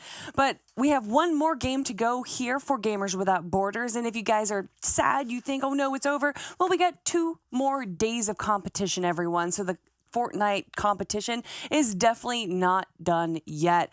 But if there's one thing you want to see, MDF, if there's one hope that you have for our final game of the day, what would that be? More jetpacks. At this point, we've seen a little bit of everything. Fortnite has a lot of quirks, a lot of options you can start to pull out here. But jetpacks have been really lackluster, honestly. When you see the loadouts from the players, they're not picking them up. Yeah, why do you think that is, Shio? I feel like, you're going to be caught up straight in the air. It's going to be tough. You're not going to know exactly where to go. People are already looking for the vehicles. The jetpack isn't the most protective one. But for game number 4, Monster says jetpacks. I want to go way back to nostalgic tank fights once again. We've only seen one game of them basically so far. I need that brawly type of automotive action. Well, at this point, we know the highlight package is going to definitely be NA based because there's going to be a lot of variety for the last 2 games at least to make it give that different feel here, start leaning into it. But as the battle bus does start to take way here, like we said, this is the last game of the day today. So much more competition in front of us for the next couple of days here. Are we just slotted for these same reasons as well? I think we get to rock out, huh? NA, Yeah, I think that could be pretty nice. Tomorrow might be all of us sharing NA specifically, but we'll see exactly how it drops down. It might just be 2 that we're doing together, me and you, Monster. But we'll see. We'll see what the intel, the drop is in just a second. For these players, though, it's kind of nuts. Same old, same old. No one switching spots. I like the peace and the non-beef from drop spots pretty much in these charity tournaments. Yeah, for sure. But up on Dubs and Mega here, I mean, we've known or already seen them quickly make do of the team that lands there. It's the first time we've seen Rogue Shark and Knight be this close to Jumper and Dukes in an early game. How is this going to end up playing out? Both these teams, obviously, pretty consistent on the overall standings for the tournament. For Jumper and Dukes, this means a lot coming off the streak that they have. But no, Knight and Shark, don't want none of that right now. We're going straight for the tank, and right there, Jumper Snipe. Feel like he might be playing too many different games. There is no wall penetration with the bullets in this one, so that's gonna be weird to see. All good though. Knight gonna rock right in. They'll hijack the tank and repair it up with a torch as well. Should be all good. They are ready to go. They have their win condition locked down. It's crazy. That's the strat right there, guys. Get that tank, lock it down. All of a sudden you have a big advantage, but not only that, it helps speed up your your farming as well. It's just break through the builds and literally all the loot comes falling down. So really no time to waste. Very optimal way to play it out. Knight though, glancing around here, just making sure the coast is clear before he ends up bobbing out here. It'll be good for it. I like this too. Instead of looting everything, they just let the entire structure fall down. All the loot comes down too, and the rifts are coming out of chests apparently. So I was gonna say I lied. There's a rift. Hey, no one challenged you, so did you lie really at all? I mean, you're chilling. No, keep rolling with the narrative here. Think about casters, right? Whatever you say, it's just you're right. You know, it's true. No one's ever gonna question it. Just say it with a straight face, and look serious. Rock it in. I say this all the time, you know, a lot of times I'm like, yeah, man, he won that tournament in 2019, right there at the end of October. What? Which one? Doesn't matter. What he did.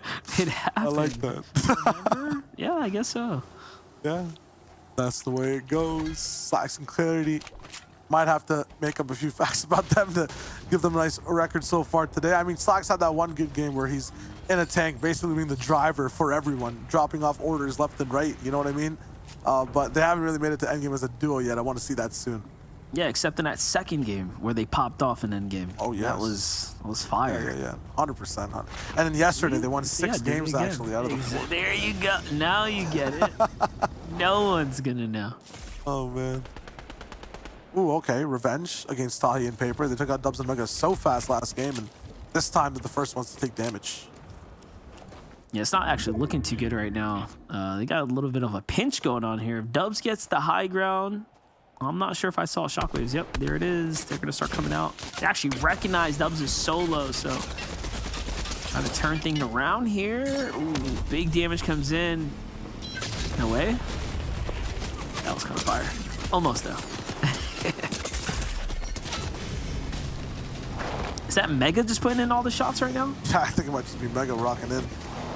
This man is crazy with it. Dubs is the one driving over. They want to make sure they're known and not messed with before this game really drops down. Chonker's also put up top on that truck so they can start to take things off-road. Tahi, although down, not out for the count just yet. Paper can possibly take him up as soon as I say that. He gets completely beamed and he is gone.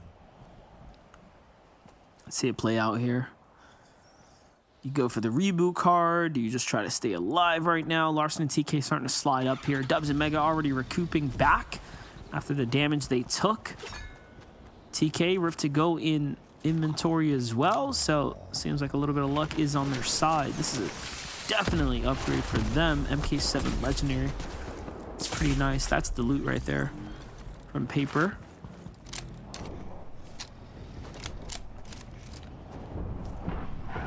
he's basically caught between such a crossroads right now. Not exactly sure what he can really do from this point. Meanwhile, across the ways, it was DK that took down Tahi as he was moving in. Everyone's getting so many elims. Larson picking up Noah as well after the fact. We got dictating, bullying teams on one side of the map as well. Paper, the only one surviving. I'm wondering where Nut and Okus are at this complete moment, because they're honestly, I still think, in the lead for this competition. Taken out early last game, but still had 30 points. Yeah, that is true. That is definitely true. They were taken out probably the earliest we've seen in the competition as far as their recent track goes, with these 4 games being so important. I do have to ask you though, Shayo, you ever get into like manga? Yes, manga? Heavily. Really? Heavily. Yes, yes. I didn't know. But like you know recently, my like just started collecting, or? For me, I get like big collections for people's birthdays, and then they don't read them, and then I just take them back. Oh man, or they like give them back.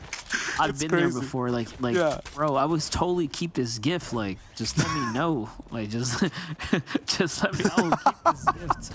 I didn't mean like, to yo, I find don't use this. Do you want it back? And I'm like, yo, sure. Like, why not? But I got like my sister the entire like OG Naruto collection. Sick. That was fun. I have like she's got the Mob Psycho stuff as well. We kind of just share what we have. And then I read a lot of it just online. Pretty much is always fun. It's always. I like the anime. physical copies. I do like the physical copies. Yeah. Yeah. Right now I have the Death Note collection, and I have the last arc of Bleach. Okay. The War arc. Yeah. That one's That's gonna be fire. animated, right? Yes. Yeah. I gotta catch up on Bleach. I know Big nothing yes. about the Bleach verse other than like spiritual energy. So. Oh man, it's deep. It's deep. So right now I'm watching. I think I'm reading JJK. That is just. Oh, you next reading level. through that? Dang. Yeah, because the way I do it is I watch first, and then if I'm really curious and it's really good, I'll read from where I finished watching. So that is. That's how pretty much how much I love the spiritual verse over there. Like, yeah, this is fire. Like, I need to know what happens next, and then I pick the manga.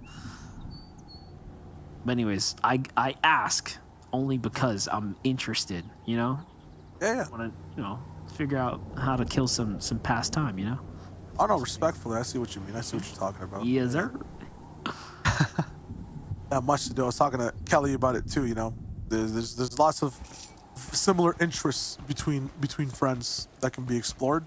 Same thing with a lot of these players. I mean, these content pieces. We were just talking about it during the break. It just seems like the more the community is just getting together, especially with those media days. It's dope to see like players interact with players. I feel like we haven't seen that in years. I love that. One of the cool things that came out of like recent media days is the announcement of Nyrox and Aqua just making a return to play with one another. Like, that was something that happened like literally after the EU media day, and I was just thinking to myself, like, you know what I mean? Like, how often do people just get to kick it, talk, and then figure out, like, you know what, maybe this could work again. You know what I mean? Yeah. It's pretty clear what they were able to do with being partners and whatnot. So pretty sick dynamics going down. And then, of course, some players that have known each other for years finally get to meet one another as well, in person. That's also pretty sick, just how those stories end up developing and coming about.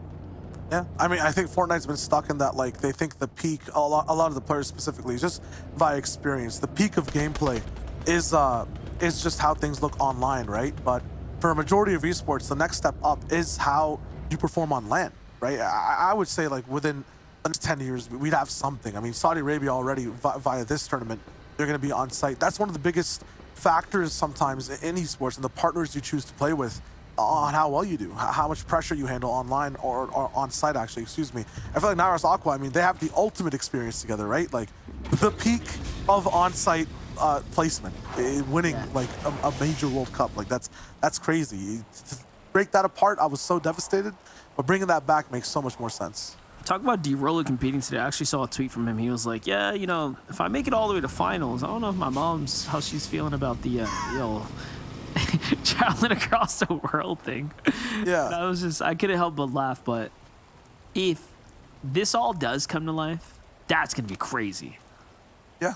The leg up these guys will have, like, just in general for competition in the future, and because that's the way I think. You just mentioned fun. I think about how can you win better. Like, it's insane having that side experience, and then the fun as well, being in a new city with friends you've known but not really known, right? Finally meeting them, like, it's an insane experience. But for sure, we've seen a lot of players that had in-person experience end up taking it and translating well already within Fortnite, which is really cool. But I feel like we're in a position and a time where probably just got to hit the big reset button, right? Like I think everyone starts off what feels like square one, kind of got to start figuring things out. Obviously, recently we saw the NRG Castle event. That was pretty sick. Shout out to King from Brazil. Can't believe they popped off, right? Ended up coming out with the win there. Did you get to catch any of that? Oh, I saw like a few clips of it here and there on Twitter, but never got to really follow the full. I knew it was like from what I saw. It was fire. Crazy. Yeah. Nah, yeah, it was fire. I mean, don't get me wrong, it was just zone wars, like whatever. But like the reactions is really what I think just sells the story, right? Being able to see the emotion, after the eliminations and the pop-offs and like all that kind of stuff. But yeah, it was King who ended up winning that whole bad boy. It was dope.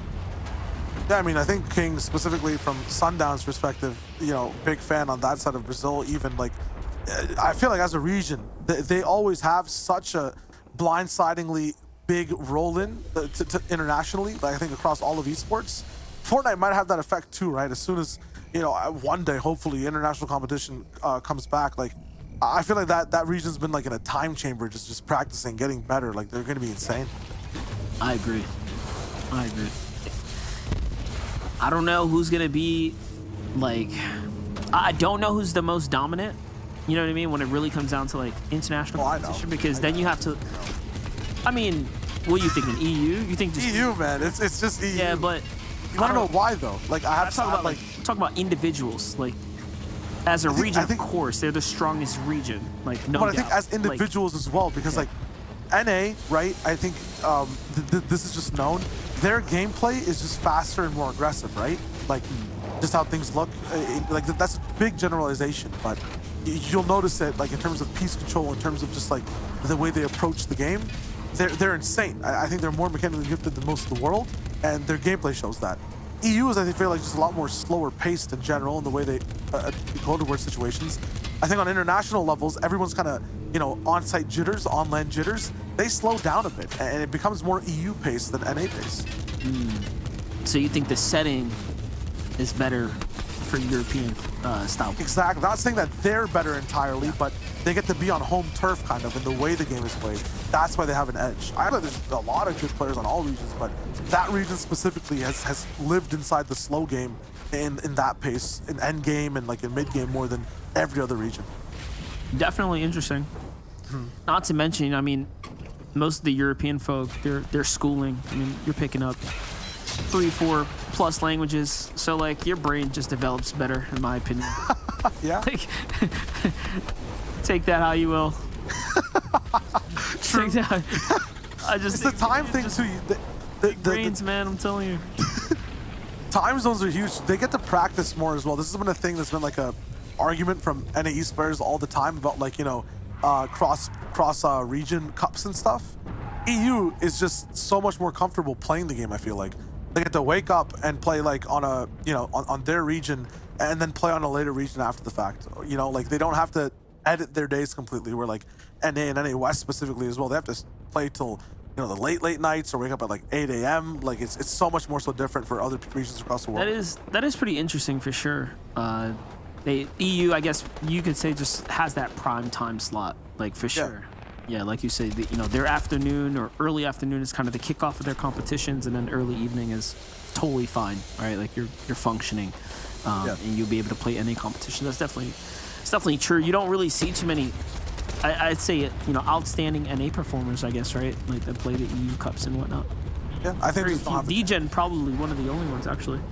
Facts. Yeah, he's there on the bottom right with chat, and it does have the advantage though overall. I just feel like of being here earlier and being at lands earlier and just being better earlier. I feel like they had an edge beforehand, right? And that edge stays. Yeah. Oh, you think it stays even now? I think it stays even now. Like the inspiration, the drive that NA had before as well. They also just like, I cast to you, but I have an NA bias as well, right? Like I always feel like they work really well from the underdog spot, and like they're just built different, so to speak, in terms of back against the wall. Yeah, that's really cool. I don't know what to expect. Like, if you simulate all the regions in person, like however amount of times, you know what I mean, to get to like some kind of result. Like I don't know how many it would take for me to like definitively Like, okay, decide, this is if you how it will. is. Yeah, you know what I mean. Like, does it take 3 tournaments? 4 tournaments? Yeah, because that's the other thing, right? Last time it was Format, just right? It really depends. 6 games of a format is all we have to look back that on. says nothing. You know, it really says nothing. And then the player population is all over the place, right? Like it's skewed heavy to like towards NA and EU populator, right? Like the lobby itself. So That's facts. hard to tell. Yeah. Middle East also kind of leveling up on one of the sides of the world. You know, some of those players, although kind of raw in terms of you know how their game is in terms of definition. The talent and the skill is definitely there. Just needs a little bit more time. Do you think ME is gonna hit the format to close the tournament by game 10? It's changed. Might be a possibility. Really, It has changed. Yeah, the number. Well, just before the numbers are like, let's be honest, out of reach. Like if you were gonna hit it, you were hitting in the 12th game. Yeah. And I think only Middle East came like close in game 11 or something like that. But yeah. Either way, if you look at those numbers and kind of correlate them to what will be the new tournament ender with the format, that'll be closer to like a game 10 if they were on that pace, which is pretty respectable. Because if you're, you just bomb out game 1, I mean, come in day 2 and early dinner.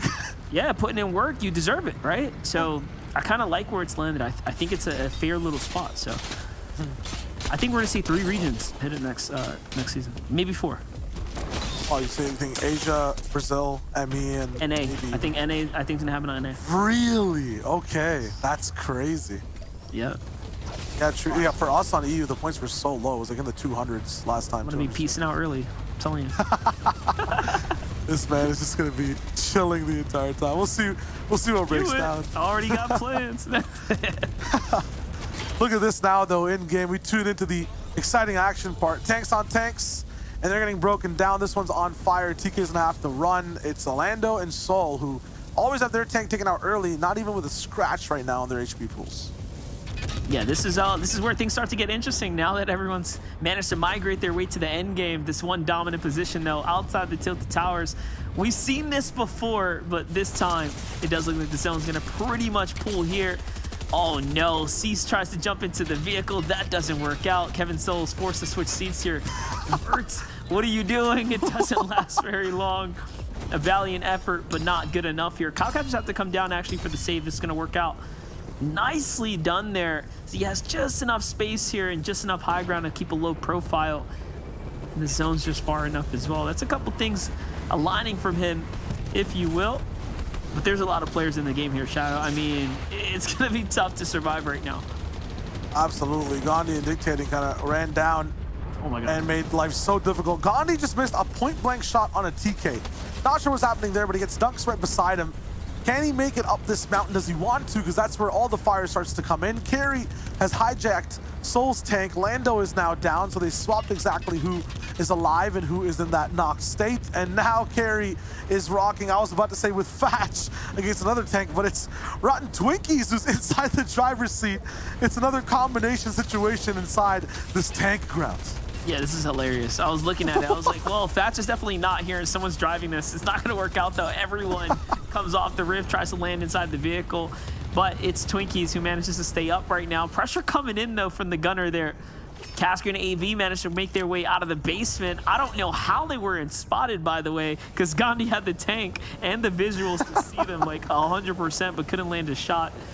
Gandhi manages to ditch his tank, and now he's coming from up above.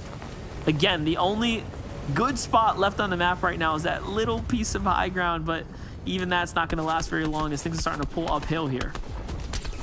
3-man tank on the ground right now. AV and Casker, 6 Anvil missiles as well to use to maybe have a chance to survive towards the end. Jamper's going to stay low-key. Dukes is going to be on the right side. They have control of a major portion of the map. Gandhi's somehow alive all the way in zone at the back, doing some type of heal game situation. Jamper's Cowcatchers are down. Gandhi now getting focused by Crackley.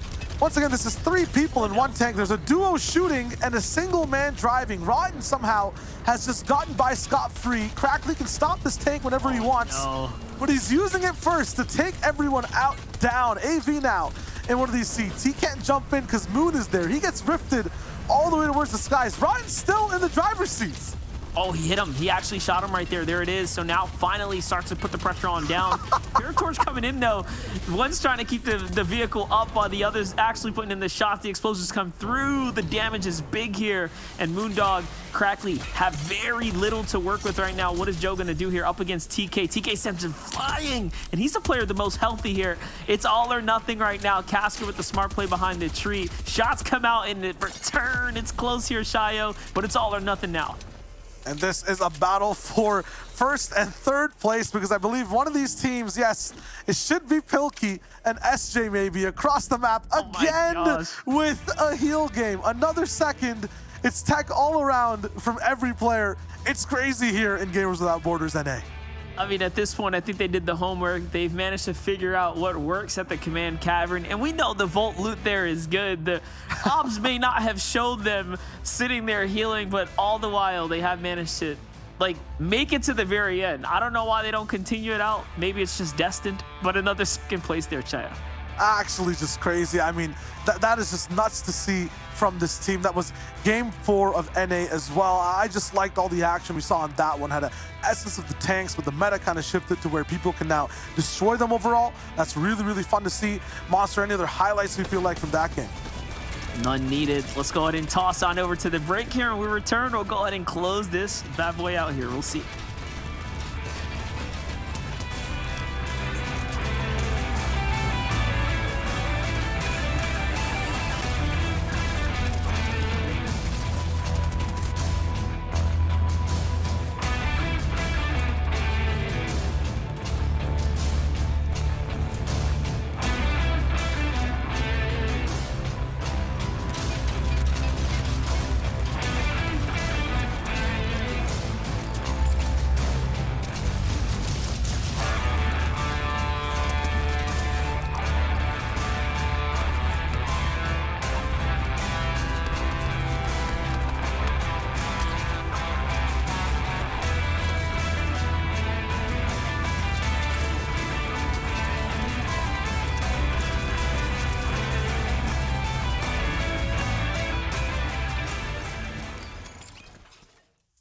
And there you have it, everyone. 3 regions down, 12 games done, but we are still not done here yet at Gamers Without Borders. I'm your host, Kelly Lincoln. Of course, we had Barney Banks joining us as your host earlier on during MENA and EU, but we just wrapped up the final game for North America. And if you're just joining us right now, unfortunately, we're over. But make sure to follow this Twitch channel right now, because we have more action coming up over the next 2 days.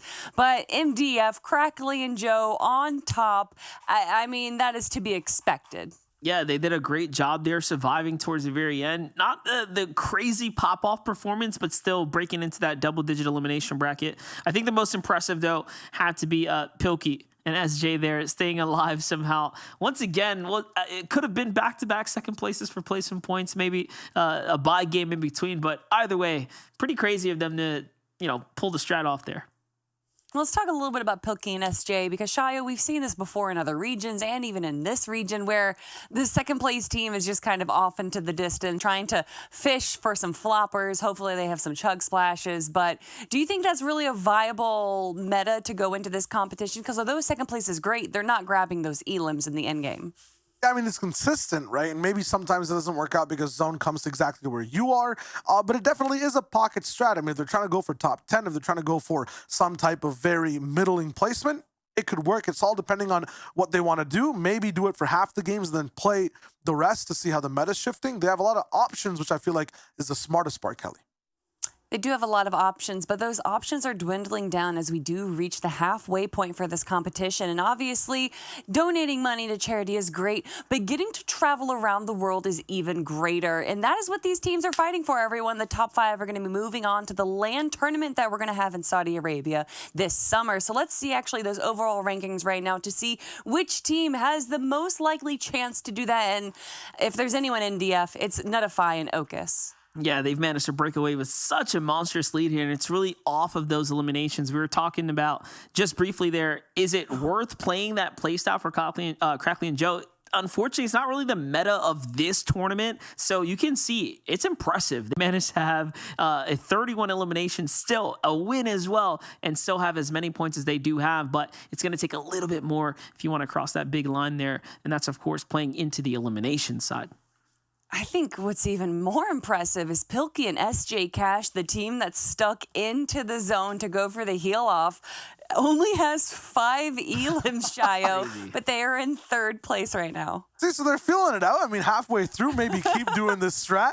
Maybe keep rocking it. We've had like 2 games as well be finishing in Cavern, so I'm not sure exactly where they go when that happens, but hey, they're in the business. Fashion Carrier here too at night. Shades and Sizzlucky. Some of those wins towards the top 10 side of the board. I feel like everyone here still has a chance to level it up. You can see the points side by side, 1 point difference, maybe a 2 point. It's close between every single team. Yeah, without a doubt there. MDF, a lot of these teams here, though, slowly disparaging themselves from the top of the competition. At this point right now, if you're in one of these bottom teams right here, are you just playing to have some fun? Maybe you're trying to learn the no-build meta. What are you going to do in this situation? Yeah, ultimately, competition is competition, and players are going to, they love to take it serious and continue to practice. And that's what these kind of training grounds can continue to be proven value for. So, yeah, no doubt, if you're down at the bottom, it may not be your time this time around, but hey, these results stay with you. So for the most part, you should always try when you decide to enter into competition. We've seen that before. Just as MDF just said, the points do matter, everyone. This is just day 2 of our 4-day competition for Fortnite. And actually, we have more games coming up for Gamers Without Borders in the following weeks. But for right now, we're looking at the best battle royale out there. It is the Fortnite fam coming through between Middle East, North Africa, Europe, and North America, everyone. And that is actually it for us right now. We have just wrapped up the final game of the day. But if you want more Fortnite action, we'll come back again tomorrow. We are going to have a bit of a shorter day. Instead of the 4 games per region, it's just going to be 2, but then we have more content after that. But on behalf of all the casters, all the hosts, and all of the players that have competed today, our production team, and of course these 2 incredible gentlemen to my right, we thank you guys so much for joining us, and we'll see you next time.